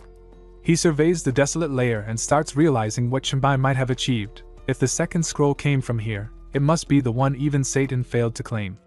Fear and disbelief color his voice. No demon lord has ever obtained it. Calmly, Chenbai produces the second scroll from the abyss, his eyes locking on Lito's with a silent question. Is this the scroll he spoke of? The moment Lito sees it, his body jolts, expression twisting into shock and disbelief. The scroll is the legendary Abyss Overlord class, extraordinary beyond ordinary treasure. Awe and desire mix in Lito's reaction as he names it aloud. Then a strange figure appears behind him, a darker version of Lito himself, its face twisted with greed and hunger. Chenbai senses the shift in the air as a darker version of Lito suddenly lunges at the Abyss Overlord scroll, eyes blazing with hunger and killing intent, forcing him to tense instinctively. But the figure vanishes in an instant, leaving Lito smiling again, his tone calm and proud as he praises Chenbai for accomplishing the impossible. Without hesitation, Lito produces the promised dual-class scroll, tossing it toward him, and Chenbai catches it carefully, his mind caught between awe at the reward and puzzlement over the sudden change in Lito's demeanor, who seconds ago seemed ready to kill for it. Lito then opens the previously prepared investment agreement, confirming that Chenbai has fulfilled the condition of collecting 2 SS-level scrolls and that the dual-class scroll is officially his, while Chenbai's repayment over time can take any form as long as the value matches, a flexibility showing trust and confidence beyond mere business. Lito's excitement grows as he proposes bringing the Goblin Merchant Guild into the abyss once Chenbai rises high enough, spreading commerce even to the most mindless demons, and Chenbai agrees with a calm nod, recognizing the underlying plan. The abyss is vast, layered like planets, full of untapped resources, and the potential profit for a trade guild, and for Lito, is immense. They shake hands, sealing the deal, the investor and the recipient bound by this new partnership, Lito's laughter echoing with satisfaction, before he leans forward, eager to witness Chenbai use the scroll and see the transformation unfold firsthand. Chenbai grips the scroll tightly, aware that this is no ordinary moment. The scroll, crafted from the pinnacle of goblin industry and alchemy, grants the power to wield 2 job classes simultaneously, combining all skills, stats, and growth into unmatched strength. Once fiercely guarded by Rude, the goblin god of trade, it requires the user to be at least level 10 and untouched by prior class changes, both conditions Chenbai meets. He crushes the scroll in his palm, a resonant sound echoing as a message confirms his class limit has risen, and a thick, living purple aura bursts from him, spreading with ancient force. The ground trembles beneath them, waves of mana erupting from Chenbai like a storm, reaching across the abyss and shaking the balance that has endured for ages. Lords from every floor feel the shift. The Demon Lord on the 100th senses a rare disturbance, the Goat Lord on the 200th remembers a humiliating battle, the 9-headed Snake on the 300th celebrates a bet won, Lady Mechanthud on the 400th smiles at an unexpected challenge, and Lord Auguras on the 500th is filled with hope and devotion, dreaming of multiversal rule. Back in the real world, the villa girls freeze before the glowing screen as a grand announcement proclaims Chenbai as the first to complete a full class transition, unlocking regional rankings and signaling that the cosmic trial has entered a new stage, his name now known across the stars. Bizarre, Clown chases the boy, Anthony Douglas talent dry shifter, through the shifting stones of the arena, its body releasing floating, punching hands that whirl aggressively around him. He dodges and leaps across the stones, each balloon-like fist bursting as it strikes the terrain, but the monster follows relentlessly. Finally, with a well-timed leap, Anthony lands above the last floating hand and declares victory, ending the clown's game. From the fallen monster, he retrieves a colorful capsule and, with a determined grin, declares that the first person to change a job must be him. Breaking the capsule, a screen materializes. The cosmic trial recognizes Chenbai, announcing him as the first to complete a job change, unlocking the next stage in regional rankings. Shocked voices echo. Yezi and Yorking of the Han Overlord express their frustration, while discussions ripple through the spectators. The screen confirms his camp assignment to the Dragon Nation, noting he has 10 minutes to adjust it. Once fixed, further changes will be costly. Chenbai confirms his choice, and another notice explains that only those above level 10 with a completed job change can enter the level ranking. Top 10 positions grant reputation boosts to all evolvers in the same camp, with the global leader receiving an extra 20% drop rate bonus. Chenbai contemplates the advantages, noting that his own methods have already enhanced his drop rate, and realizes that the full potential of these rankings has yet to be revealed. The screen announces the details of Chenbai's first occupation, source of living things. Each level up grants 10 points to strength and agility, 15 to physique and spirit, plus 20 free attribute points, alongside a few skills revealed through panels. The bonuses look promising, though the skill descriptions are vague, so he decides to test them. He activates Sun of Plague, and a massive, greenish sun forms before him. Not a real sun, but its blinding light forces the nearby monsters to shield their eyes, pushing back in confusion and shouting. Within seconds, most demons within several thousand meters are gone. Leto observes, impressed, confirming the power's effect, but warns that Chenbai's current mental strength isn't enough to perfectly control all the plague suns, cautioning him to avoid harming allies. Chenbai nods, acknowledging the risk, then moves on to the second occupation, Lord of the Abyss. This one offers no attribute gains on leveling, and skill improvements depend on the level of Abyss control, but the power potential is massive. The screen details the occupational power Infinite Abyss, outlining hundreds of abilities, level gaps, and the immense strength available. Even conquering the 600th floor would yield over 1.8 million in attribute gain. Holding his hourglass, Chenbai realizes he can access any Abyss level, with 9 bloodlines and reincarnation powers comparable to the hourglass, though the Abyss's acceptance mechanics remain unclear. Leto, raising 2 glasses of wine, teases that Chenbai has taken stock of today's gains and offers a toast. Chenbai drinks, praising the quality, and Leto gifts him a goblin-crafted pocket shop device, allowing him to open a store anytime and trade goods with him. They clink glasses, toasting both their harvest and the promise of future cooperation. Chenbai steps into the 19th layer of the Abyss, muttering that he can't directly conquer layers without a lord.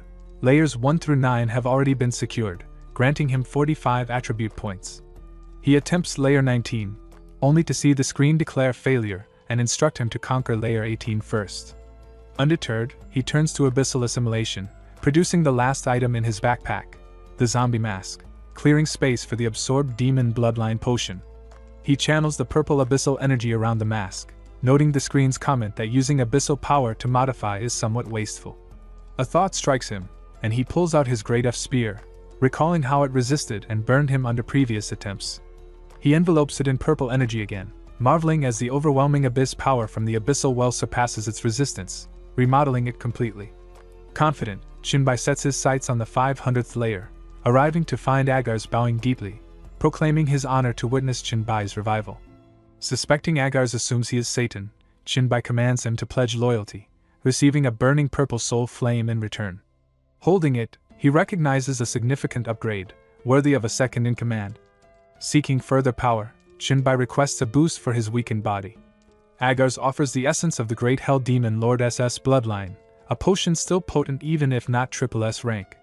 Chenbai takes it, satisfied, while Agar's recoils, shouting in confusion, questioning who he truly is. Chenbai, calm and commanding, asserts that he is now master, asking why Agar's clings to the fragment of a lingering soul. Agar's growls that Chenbai cannot make him submit and demands the whereabouts of the master, promising to spare his life. Chenbai laughs, reminding him of his current profession, Abyss Dominator. He declares himself the Abyss Incarnate, and around him the stones begin to crack and splinter. He adds that as long as he does not actively harm any Abyss creature, none can harm him either. Agar's grits his teeth, insisting he still will not submit. Chenbai acknowledges his loyalty, noting that such devotion is impressive. At that moment, the little demon Satan appears, commenting that sensing Agar's presence was trivial. At his level, the only thing he truly remains loyal to is the next step up, always seeking to climb higher. Silence hangs between Agar's and Chenbai until Agar's cautiously asks if the master is still alive. Chenbai confirms it and tells him that if Satan remains alive, he may yet serve as his subordinate in the future, but for now, he must stay and wait. With that settled, Chenbai moves on to the 37th layer, where the queen rests. She acknowledges his arrival, and he explains that he seeks someone who truly understands the abyss and can help answer his questions. She agrees, warning that she dislikes dull conversation and will only speak if engaged in something interesting, handing him a whip. Chenbai takes it, twirling it in his hands, and remarks with a smirk that this will indeed be interesting, ready to demonstrate his skills. Laid back on the bed, she asked if he had nothing more to demand, teasing that she had much left to reveal. He shook his head, dismissing it as uninteresting, noting that without the whip, he could not even harm her. She countered, urging him to try harder, her projection avatar hinting that her true body eagerly awaited their next encounter. He murmured that only time would tell if he could, and she whispered in his ear that their discovery was theirs alone and that she trusted he would not keep her waiting, warning that impatience would bring real consequences for the Lord of Abyss. He chuckled, intrigued. Meanwhile, at the high-end Demon City villa, a man entered the house, surprised to find two little darlings there, and wondered how they had evolved so far. Yankee warned to leave quickly, but the other refused, insisting they would not go. The man pointed out that they were indeed two gifted servants of God, only in need of training. He explained that the Ghost King, obsessed with killing, could enhance mental strength and transform creatures into ghost servants, granting them extraordinary control over spirits. Both youngsters attempted to wield the dual spirit of good and evil, but the man countered their efforts, forcing them back and throwing them across the walls. In an instant both disappeared, leaving the area eerily empty. He wondered what they had passed through. Had they gone through the wall? He opened the room door and called out, insisting he hadn't tried to kill them and warning that hiding was useless. They were already destined to be his ghost servants, and misbehavior would be punished. Yet he was caught off guard to see Chinbai seated on the sofa with the two girls. Chinbai pointed out the man's threat of punishment and asked Yankee how he should die. Yankee growled that he should be torn apart, declaring he was a bad man who needed to vanish quickly. The man laughed, warning that finding a master wouldn't save them, claiming he could turn all three into ghost servants and make their master watch. Chinbai recognized him instantly as the Ghost King, one of the 8 city lords from his past life. Without hesitation, Chinbai struck him in the abdomen. The man coughed blood, admitting Chinbai's power was indeed white imperial, and then Chinbai finished him in one blow, thinking that many innocents had already suffered under him, so this ending was just. Yankee hugged Chinbai in gratitude, and he turned to the goblin shop to help the girls, noting they were now level 7 and searching for suitable transfer scrolls. Leto appeared, teasing that they had just parted, asking if there was news, and Chinbai explained he had mastered Abyssal Floors 1 through 9 and wanted to help the girls find a transfer scroll. Leto smiled, revealing a scroll specially created for investment purposes and gifted to them to celebrate the Goblin Merchant Guild's upcoming establishment in the Abyss. He explained the scroll could eventually lead to the City Bond Spirit, or even Earth God professions, and had 2 development paths, potentially making the girls dual profession users like Chinbai. Chinbai thanked Leto, who then departed, and Yankee expressed her gratitude, noting they could now maintain physical form longer.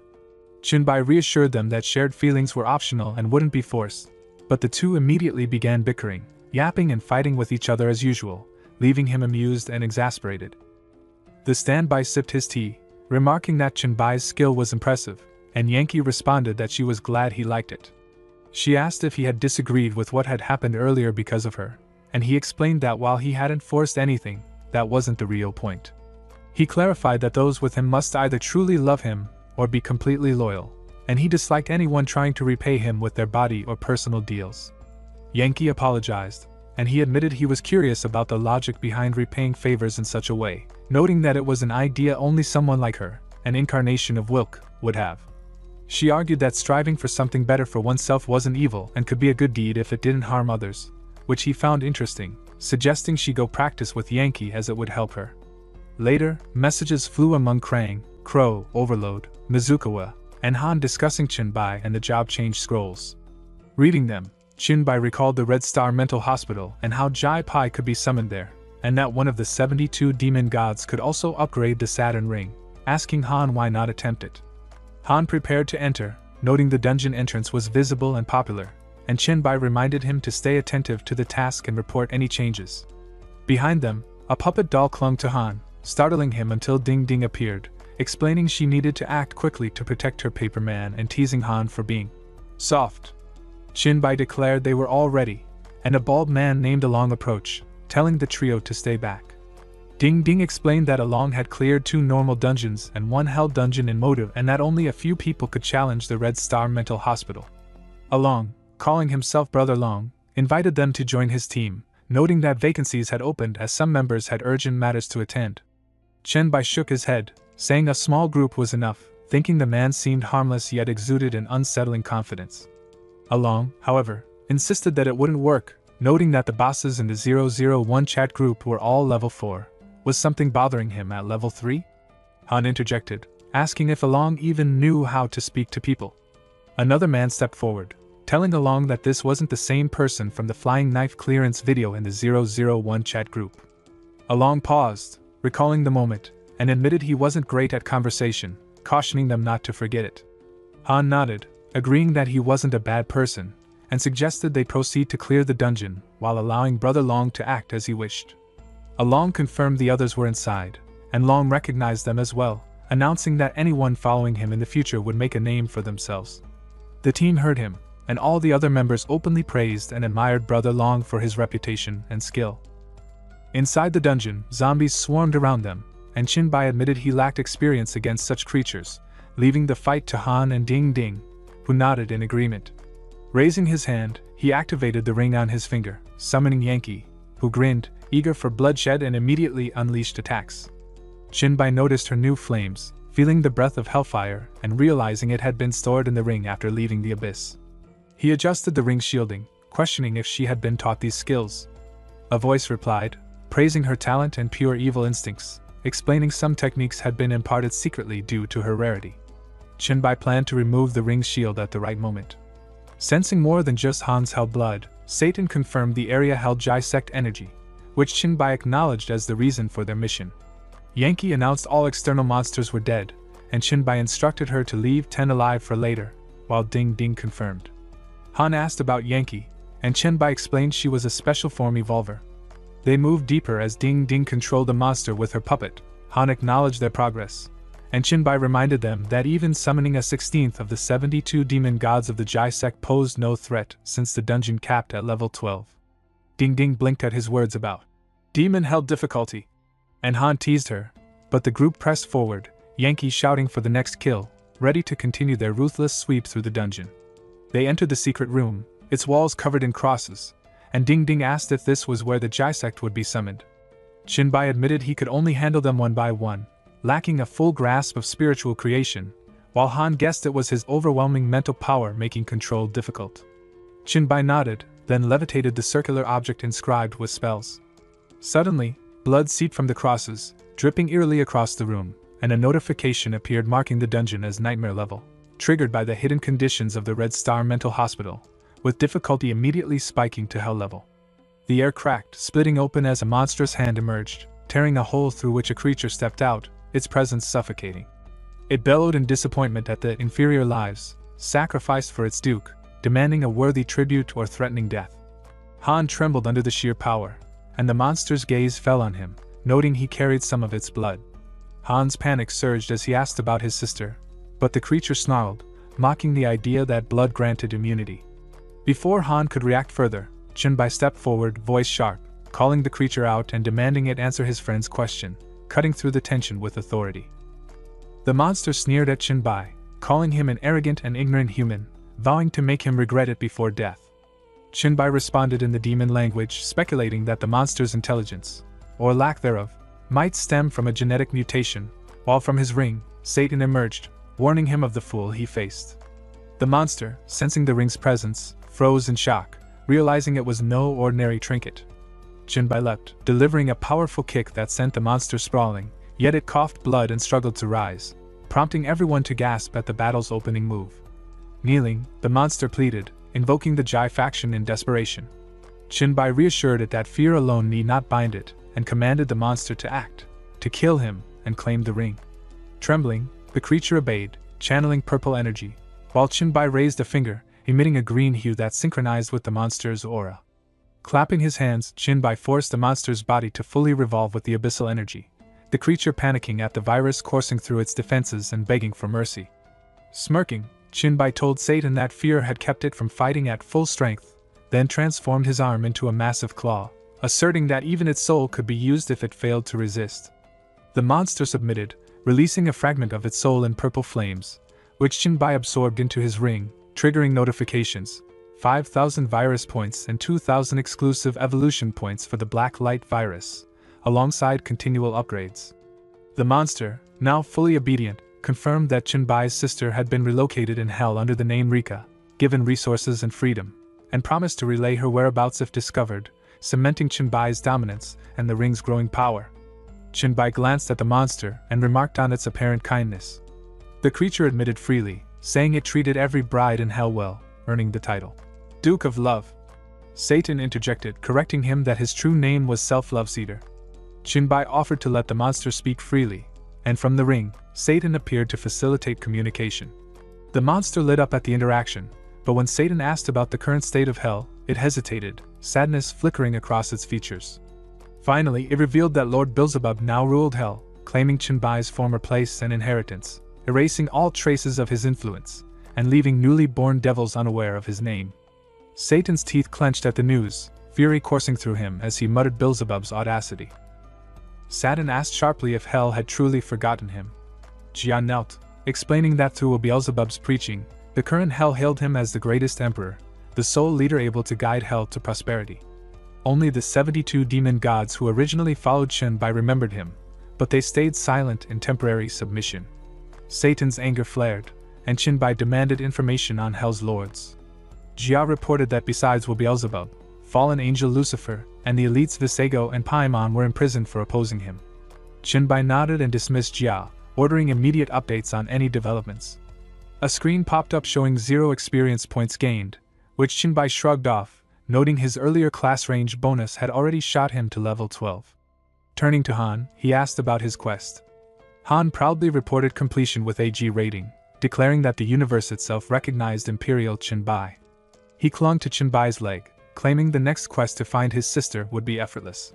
Ding Ding teased him for bootlicking, and Chinbai, annoyed, tried to pick up the dropped items from Jai, but both Han and Ding Ding clung to him, leaving him fuming. Later, Chinbai examined a single dropped item, an ultra-rare blueprint. The screen revealed it as special wings condensed from Hellfire, promising immense power, allowing mastery over both skies and flames.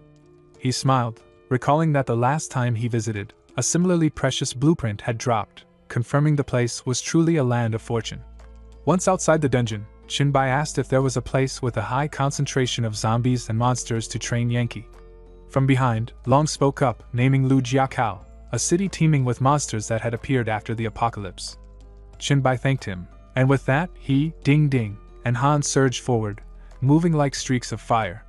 Long and the others watched in amazement. At the outskirts of Lu Jiakao, Chinbai organized the formation with Ding Ding, Han, and Yankee, then leapt down, his entire body transforming into the black light virus armor. Purple hellfire swirled around his hands, and with a single, devastating punch, he struck the ground. All zombies in the impact radius were burned and torn apart, leaving Han, Ding Ding, and Yankee staring in awe from above the surrounding buildings. At the Yang family villa, Chinbai relaxed on the sofa and said he had finally brought the girls to level 10, ready for their class change, tossing a scroll toward them.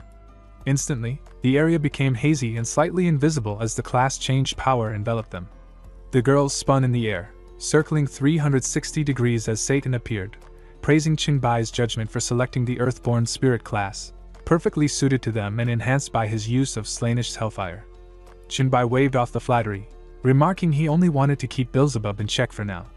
Satan warned him not to run anywhere on this floor, reminding him most of her possessions remained in hell, some still with Agars. Chinbai noted the items he needed: phoenix wings, a flame core, and a dark crystal, and planned to visit the abyss again once the class change finished, aiming to secure potential allies like the Hydra. The screen confirmed the change was successful, and Chinbai asked how it felt. One girl showed the screen listing all their new specs. He observed the vast authorities and skills centered on binding the ground and mutual spiritual connections, noting the insane potential if villa materials were upgraded, and mused that in the future they might even use a city as a binding ground, a truly valuable gift. Chinbai asked if she knew about the library, and she nodded, amazed. He arrived there, gathered a large stack of books, and returned to the abyss's 350th floor, the Hydra territory, spreading the human texts, history, art, scenery, cuisine, across the floor as a gift. The Hydra heads, thrilled, expressed their gratitude, one diving into the history book while another suggested composing a poem in thanks, earning a scolding from the female head.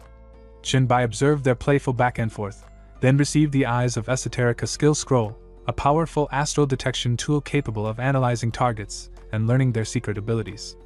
He thanked them, and the fourth head noted that aiding Chinbai also strengthened them, to which he agreed. Later on the 500th floor, Satan reported Beelzebub's rise to power, confirming Agars had joined Chinbai's side and brought the god tier, Hellfire, and the highest grade dark crystal. From above the cliff, Agars roared his anger toward Beelzebub, and Chinbai asked about his loyal subordinate, with Satan advising that venting was healthy. Back at Yen Villa, Chinbai laid out the gathered materials, Jiapai's horn, Agar's fire, and the dark crystal, and began synthesizing the S-rank horn of the shepherd. Holding the finished horns, he realized it was his first crafted S-rank item. As he wore it, whispers of devils reached him, granting a spiritual power point for a day, but the immense pain in his head threw his thoughts into chaos, reminding him that permanent power came at a harsh cost. At the White Imperial City, Chinbai entered the house where Meng lay exhausted, remarking that teleporting him back had been far more taxing than sending him to the magical city before. He thanked her and told her to rest, and she immediately collapsed onto the bed. Chinbai noticed the strain of teleportation and wondered how much the city had changed during his absence. Stepping outside, he saw massive new constructions, while Song, tense, asked if there had been any news of higher-class evolvers. The girl explained that ranks above theirs were difficult to acquire, and that with only one B-rank evolver in Jiangqing, urgency was needed to maintain order in White Imperial City. She stressed that while Chinbai's presence kept others in check, they themselves needed stronger positions to manage the city and ensure his safety when he ventured out. Song promised to seek clues for higher-class ranks, and girl emphasized she could not leave the city far at present. Chinbai arrived then, praising her thoughtfulness, and his wife warmly greeted him, remarking that it had been a month since they last met, though Chinbai reflected that his memory of the year and a half spent in the Plague Dungeon, Shu Mountain Dungeon, and the Abyss made it feel far longer. Song suggested calling everyone over, and soon all the girls arrived, welcoming him. One leaned in, saying she had perfected the laws and rules of White Imperial City except for his personal room, which he could now set, promising full obedience. Another noted that his intelligence system had not updated stamina and skill data for a long time. One of the girls leaned toward Chinbai, declaring she would show him her full strength. He patted her lightly, teasing that she always took an inch when given a mile. Song explained that the Smithcore zone had been arranged by them as his private area, with personnel carefully screened so he could act freely. Chinbai asked if she wasn't afraid of being overtaken, and she smiled confidently, saying her hard work outside had given her that assurance. He leaned down, telling her any further matters could wait, then later lay on the bed with Song. He mentioned hearing about her job disguise when he first returned, and she admitted it had been a headache, with no suitable jobs in Jiangqing yet. Chinbai reassured her that managing the city was part of his responsibility, and for matters like this, she should simply ask him. He revealed he possessed 4S level and above job change scrolls, prompting her to stand in surprise. He noted the scrolls included the one Pukish left behind for opening the portal and a Demon Hunter scroll from the Abyss trial. Observing that she had reached level 10, he learned that another girl, Shuang, was 10 levels ahead and had long admired him. Chinbai decided to bring her in to assess her current strength and attributes, intending to select the most suitable job from the 4 available options. Xiaogar held the scroll, announcing her class change to S-rank Demon Hunter, while Song revealed her own scroll declaring her as an S-rank Child of Fortune. Chinbai reminded them that the timing and circumstances for class changes were uncertain, advising them to find a safe place to proceed, and both agreed. He thought the playful moment should be over, but Satan was still teaching skills to Yankee and Yenzui, so he had to wait until that was finished and the sisters' Bond Villa in Jiangqing was ready before setting out again. Messages started flooding in from everyone, bickering and teasing each other. Seeing them, Chinbai recalled Lu Wang's class in a past life, once an A-rank spirit medium who had given up a chance at S-rank due to the danger, showing how Chat Group 001 motivated people to take risks. He typed a congratulatory message as everyone completed their class changes, including a reminder for him to upgrade his own. He upgraded himself, retaining the name 001, and allowed the Alliance emblem to display on all leaderboards, then renamed the chat group to Alliance 10L001. Messages from the others confirmed smooth class changes, and just then Song arrived, reporting that Chinbai's, Schwanger, and her class changer had gone well, though his sister was at the sewer dungeon dealing with someone seeking death. Chinbai recalled the dungeon, the hell difficulty one that had taken a month to respawn, even worse than the nightmare level dungeon where he had received the plague mark, and decided to check later. Song proudly explained her class abilities, detailing the curse of misfortune and misfortune sharing, noting their practicality and potential to enhance luck in the past life, earning A-rank items for guidance. She admitted the power was enviable and joked that a doppelganger ability could endanger her and her sister, but Chinbai teased that now, with her doppelganger power, he might be the one at risk. She hugged him, multiple versions of song forming around him, teasingly asking if he wanted to try. Later at the dungeon, Chinbai arrived to find Schwager waiting. She greeted him, "Imperial Bai, you have arrived," and he asked about the plague sewer dungeon, whether it had been recovered. She explained that the guards could not stop those who tried to enter. They claimed they would just inspect the entrance but emerged in less than 3 seconds, all limp and nearly broken, some bones fractured simply from being lifted onto stretchers, the guards' bodies lying scattered around. Chinbai noted that while many were present in the villa, her combat skill was unmatched and reminded her that as part of the harem's guard team, she could not afford weakness. Small matters could be delegated, and she should focus on improving herself. Schwager agreed, and he signaled toward the dungeon's opening, saying he would enter first, instructing her to delegate all mundane tasks. Inside the plague sewer dungeon, standing in the water, he reflected that ordinary people could not survive even 3 seconds here. The intensity of the plague alone would kill or cripple them within moments. Suddenly, a massive mutated red man leapt at him, a plague creature, but Chinbai's authority of plague control forced it to kneel, though his body ached from the effort. He acknowledged the power of the scourge of all life, imagining the potential if he could command more plague creatures, lamenting that it was only a dungeon. Then an idea struck him.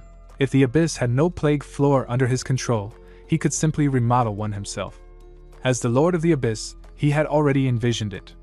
Abyss plague floor remodeling projection begins execution. Chinbai quickly brought more than 100 sewer plague creatures under his control, all standing behind him in formation as he advanced, thinking he was nearing the spot where he had obtained the plague mark. A monster, either a boss or an elite. Soon, a Ranman archer appeared, and Chinbai assessed it as a boss, noting that its stats and constitution, both around 650, exceeded his own. He attempted to control it, but the gap was too wide, so he accepted the fight. The archer fired arrows as Chinbai dodged with lightning reflexes, realizing that its high constitution and plague traits made ranged harassment a dangerous challenge. Arrows swarmed toward him, but instead of dodging endlessly, he raised a shield, aware that the sewer's confined space prevented the archer from kiting him. Suddenly, the air around him seemed to turn red with his murderous intent, and using a psionic impact, he pushed the archer back. Leaping above the surrounding fire in his reshaped form, he landed a crushing punch, sending the archer to the ground, green blood seeping into the water. Noticing the lack of a kill notification, Chinbai struck again, cleaving the archer in half. The screen displayed that the red shin had sacrificed its life force for the plague incarnation, greatly reducing its quality. Its red skin and plague skill were mostly a form of escape. From deeper in the sewer, a black energy radiated from a level 25 boss guarding the next area, signaling a danger even he would need to respect, though resurrection in the abyss remained an option. The dungeon entry cooled down for 7 days, and back on the first floor of the abyss, Chinbai saw the plague creatures he had collected. Smiling, he noted that using his abyss authority to control them had succeeded, marking the only uncertain step in his plan as complete. Now failure was impossible. A notification appeared, declaring that the abyss had recognized the new species and acknowledged Chinbai as an abyss creator. From the cracking eggs, the newborn plague creatures of the sewer began emerging, wriggling into the abyss. Chinbai observed and said that from now on, demon eggs erupting from the abyss walls would produce these 3 types of plague creatures, gradually growing stronger and delving deeper with each floor. Yet, relying solely on these 3 was insufficient. He would need to cultivate more plague creatures throughout the abyss. The current rules were too simplistic, centered only on killing to gain strength. Endless slaughter could create powerful beings, but it also generated uncontrollable chaos, hardly a stable system for the abyss. It needed new rules, though Chinbai was not yet certain what form they should take. He considered consulting the queen, hoping she might have valuable insights. Chinbai sat on the stone, contemplating, and said he now had a clear direction for the future remodeling of the abyss, thanking everyone for their hard work and the valuable opinions they had offered.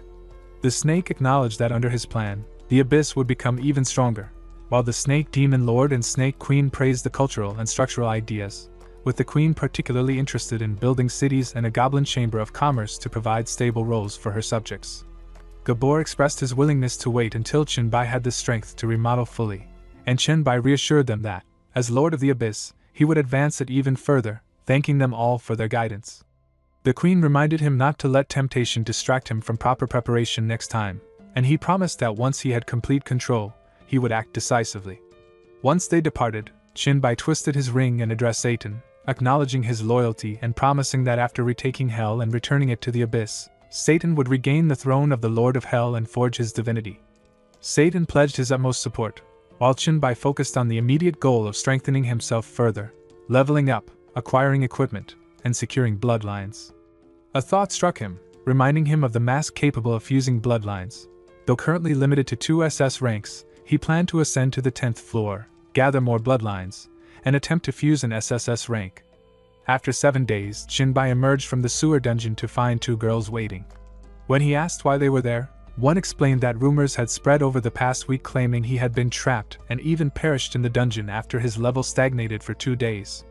Sister Song saw it as an opportunity to expose restless factions in Jiangqing, using her illusory image ability to sneak him back to the villa, while Sister Susan accompanied her out of concern for his safety.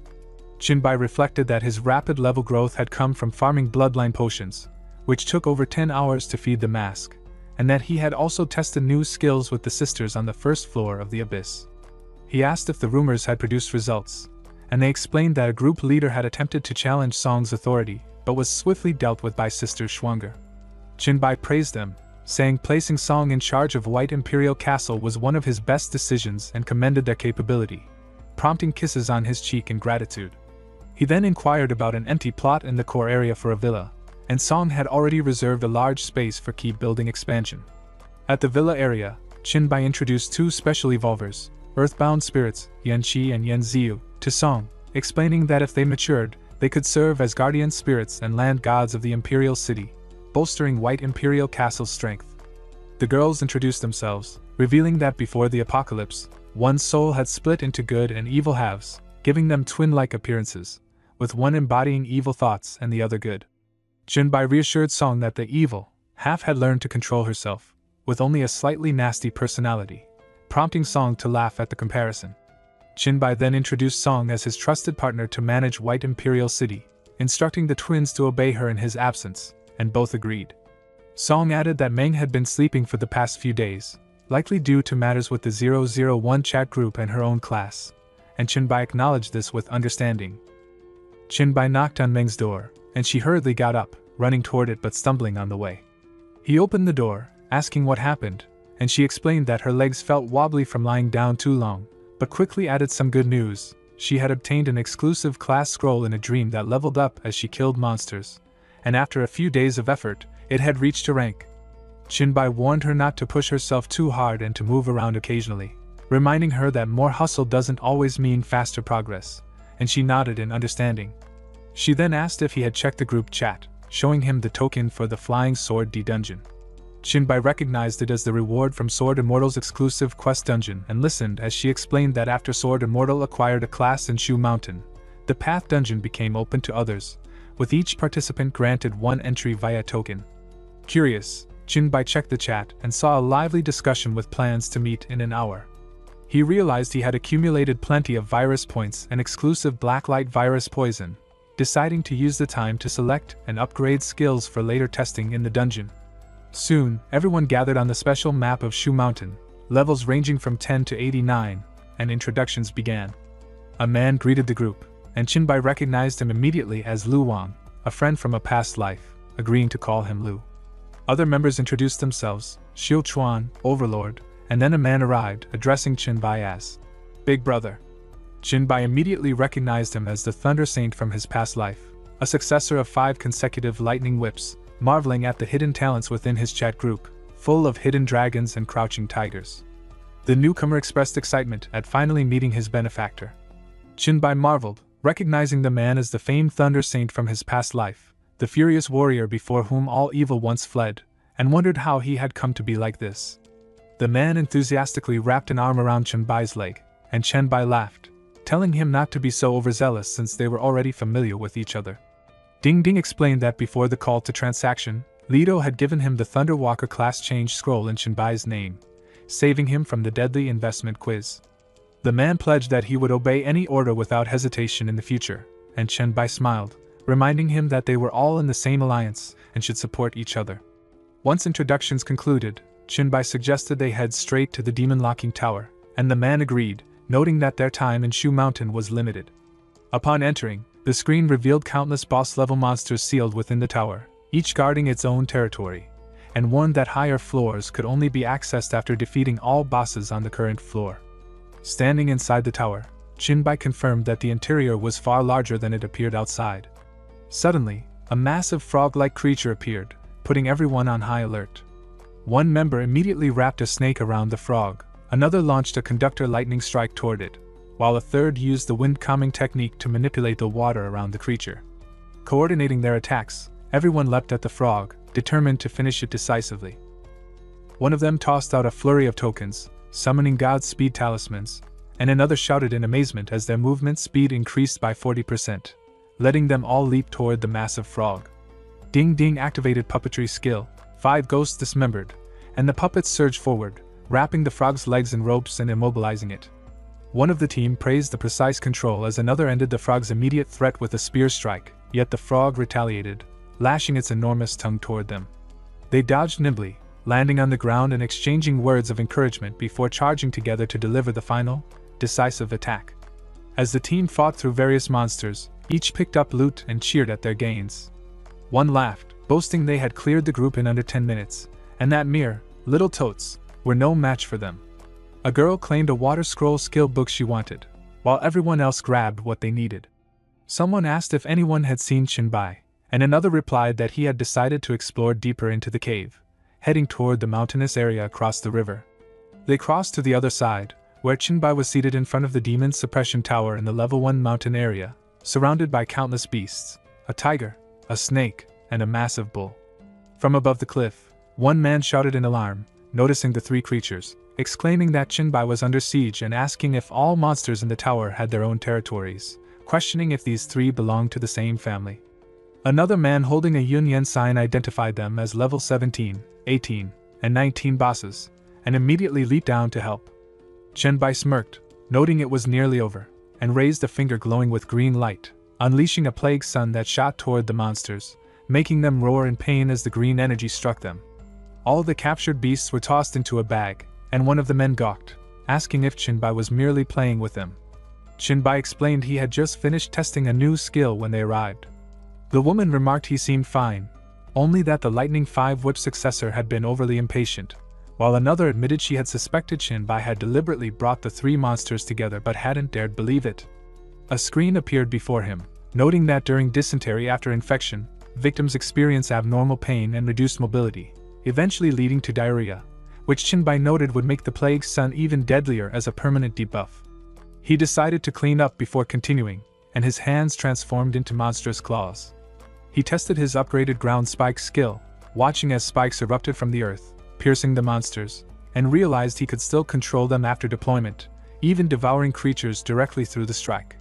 One man asked to borrow the python corpse, and Jinbai agreed, remembering its connection to his previous life's snake guardian spirit.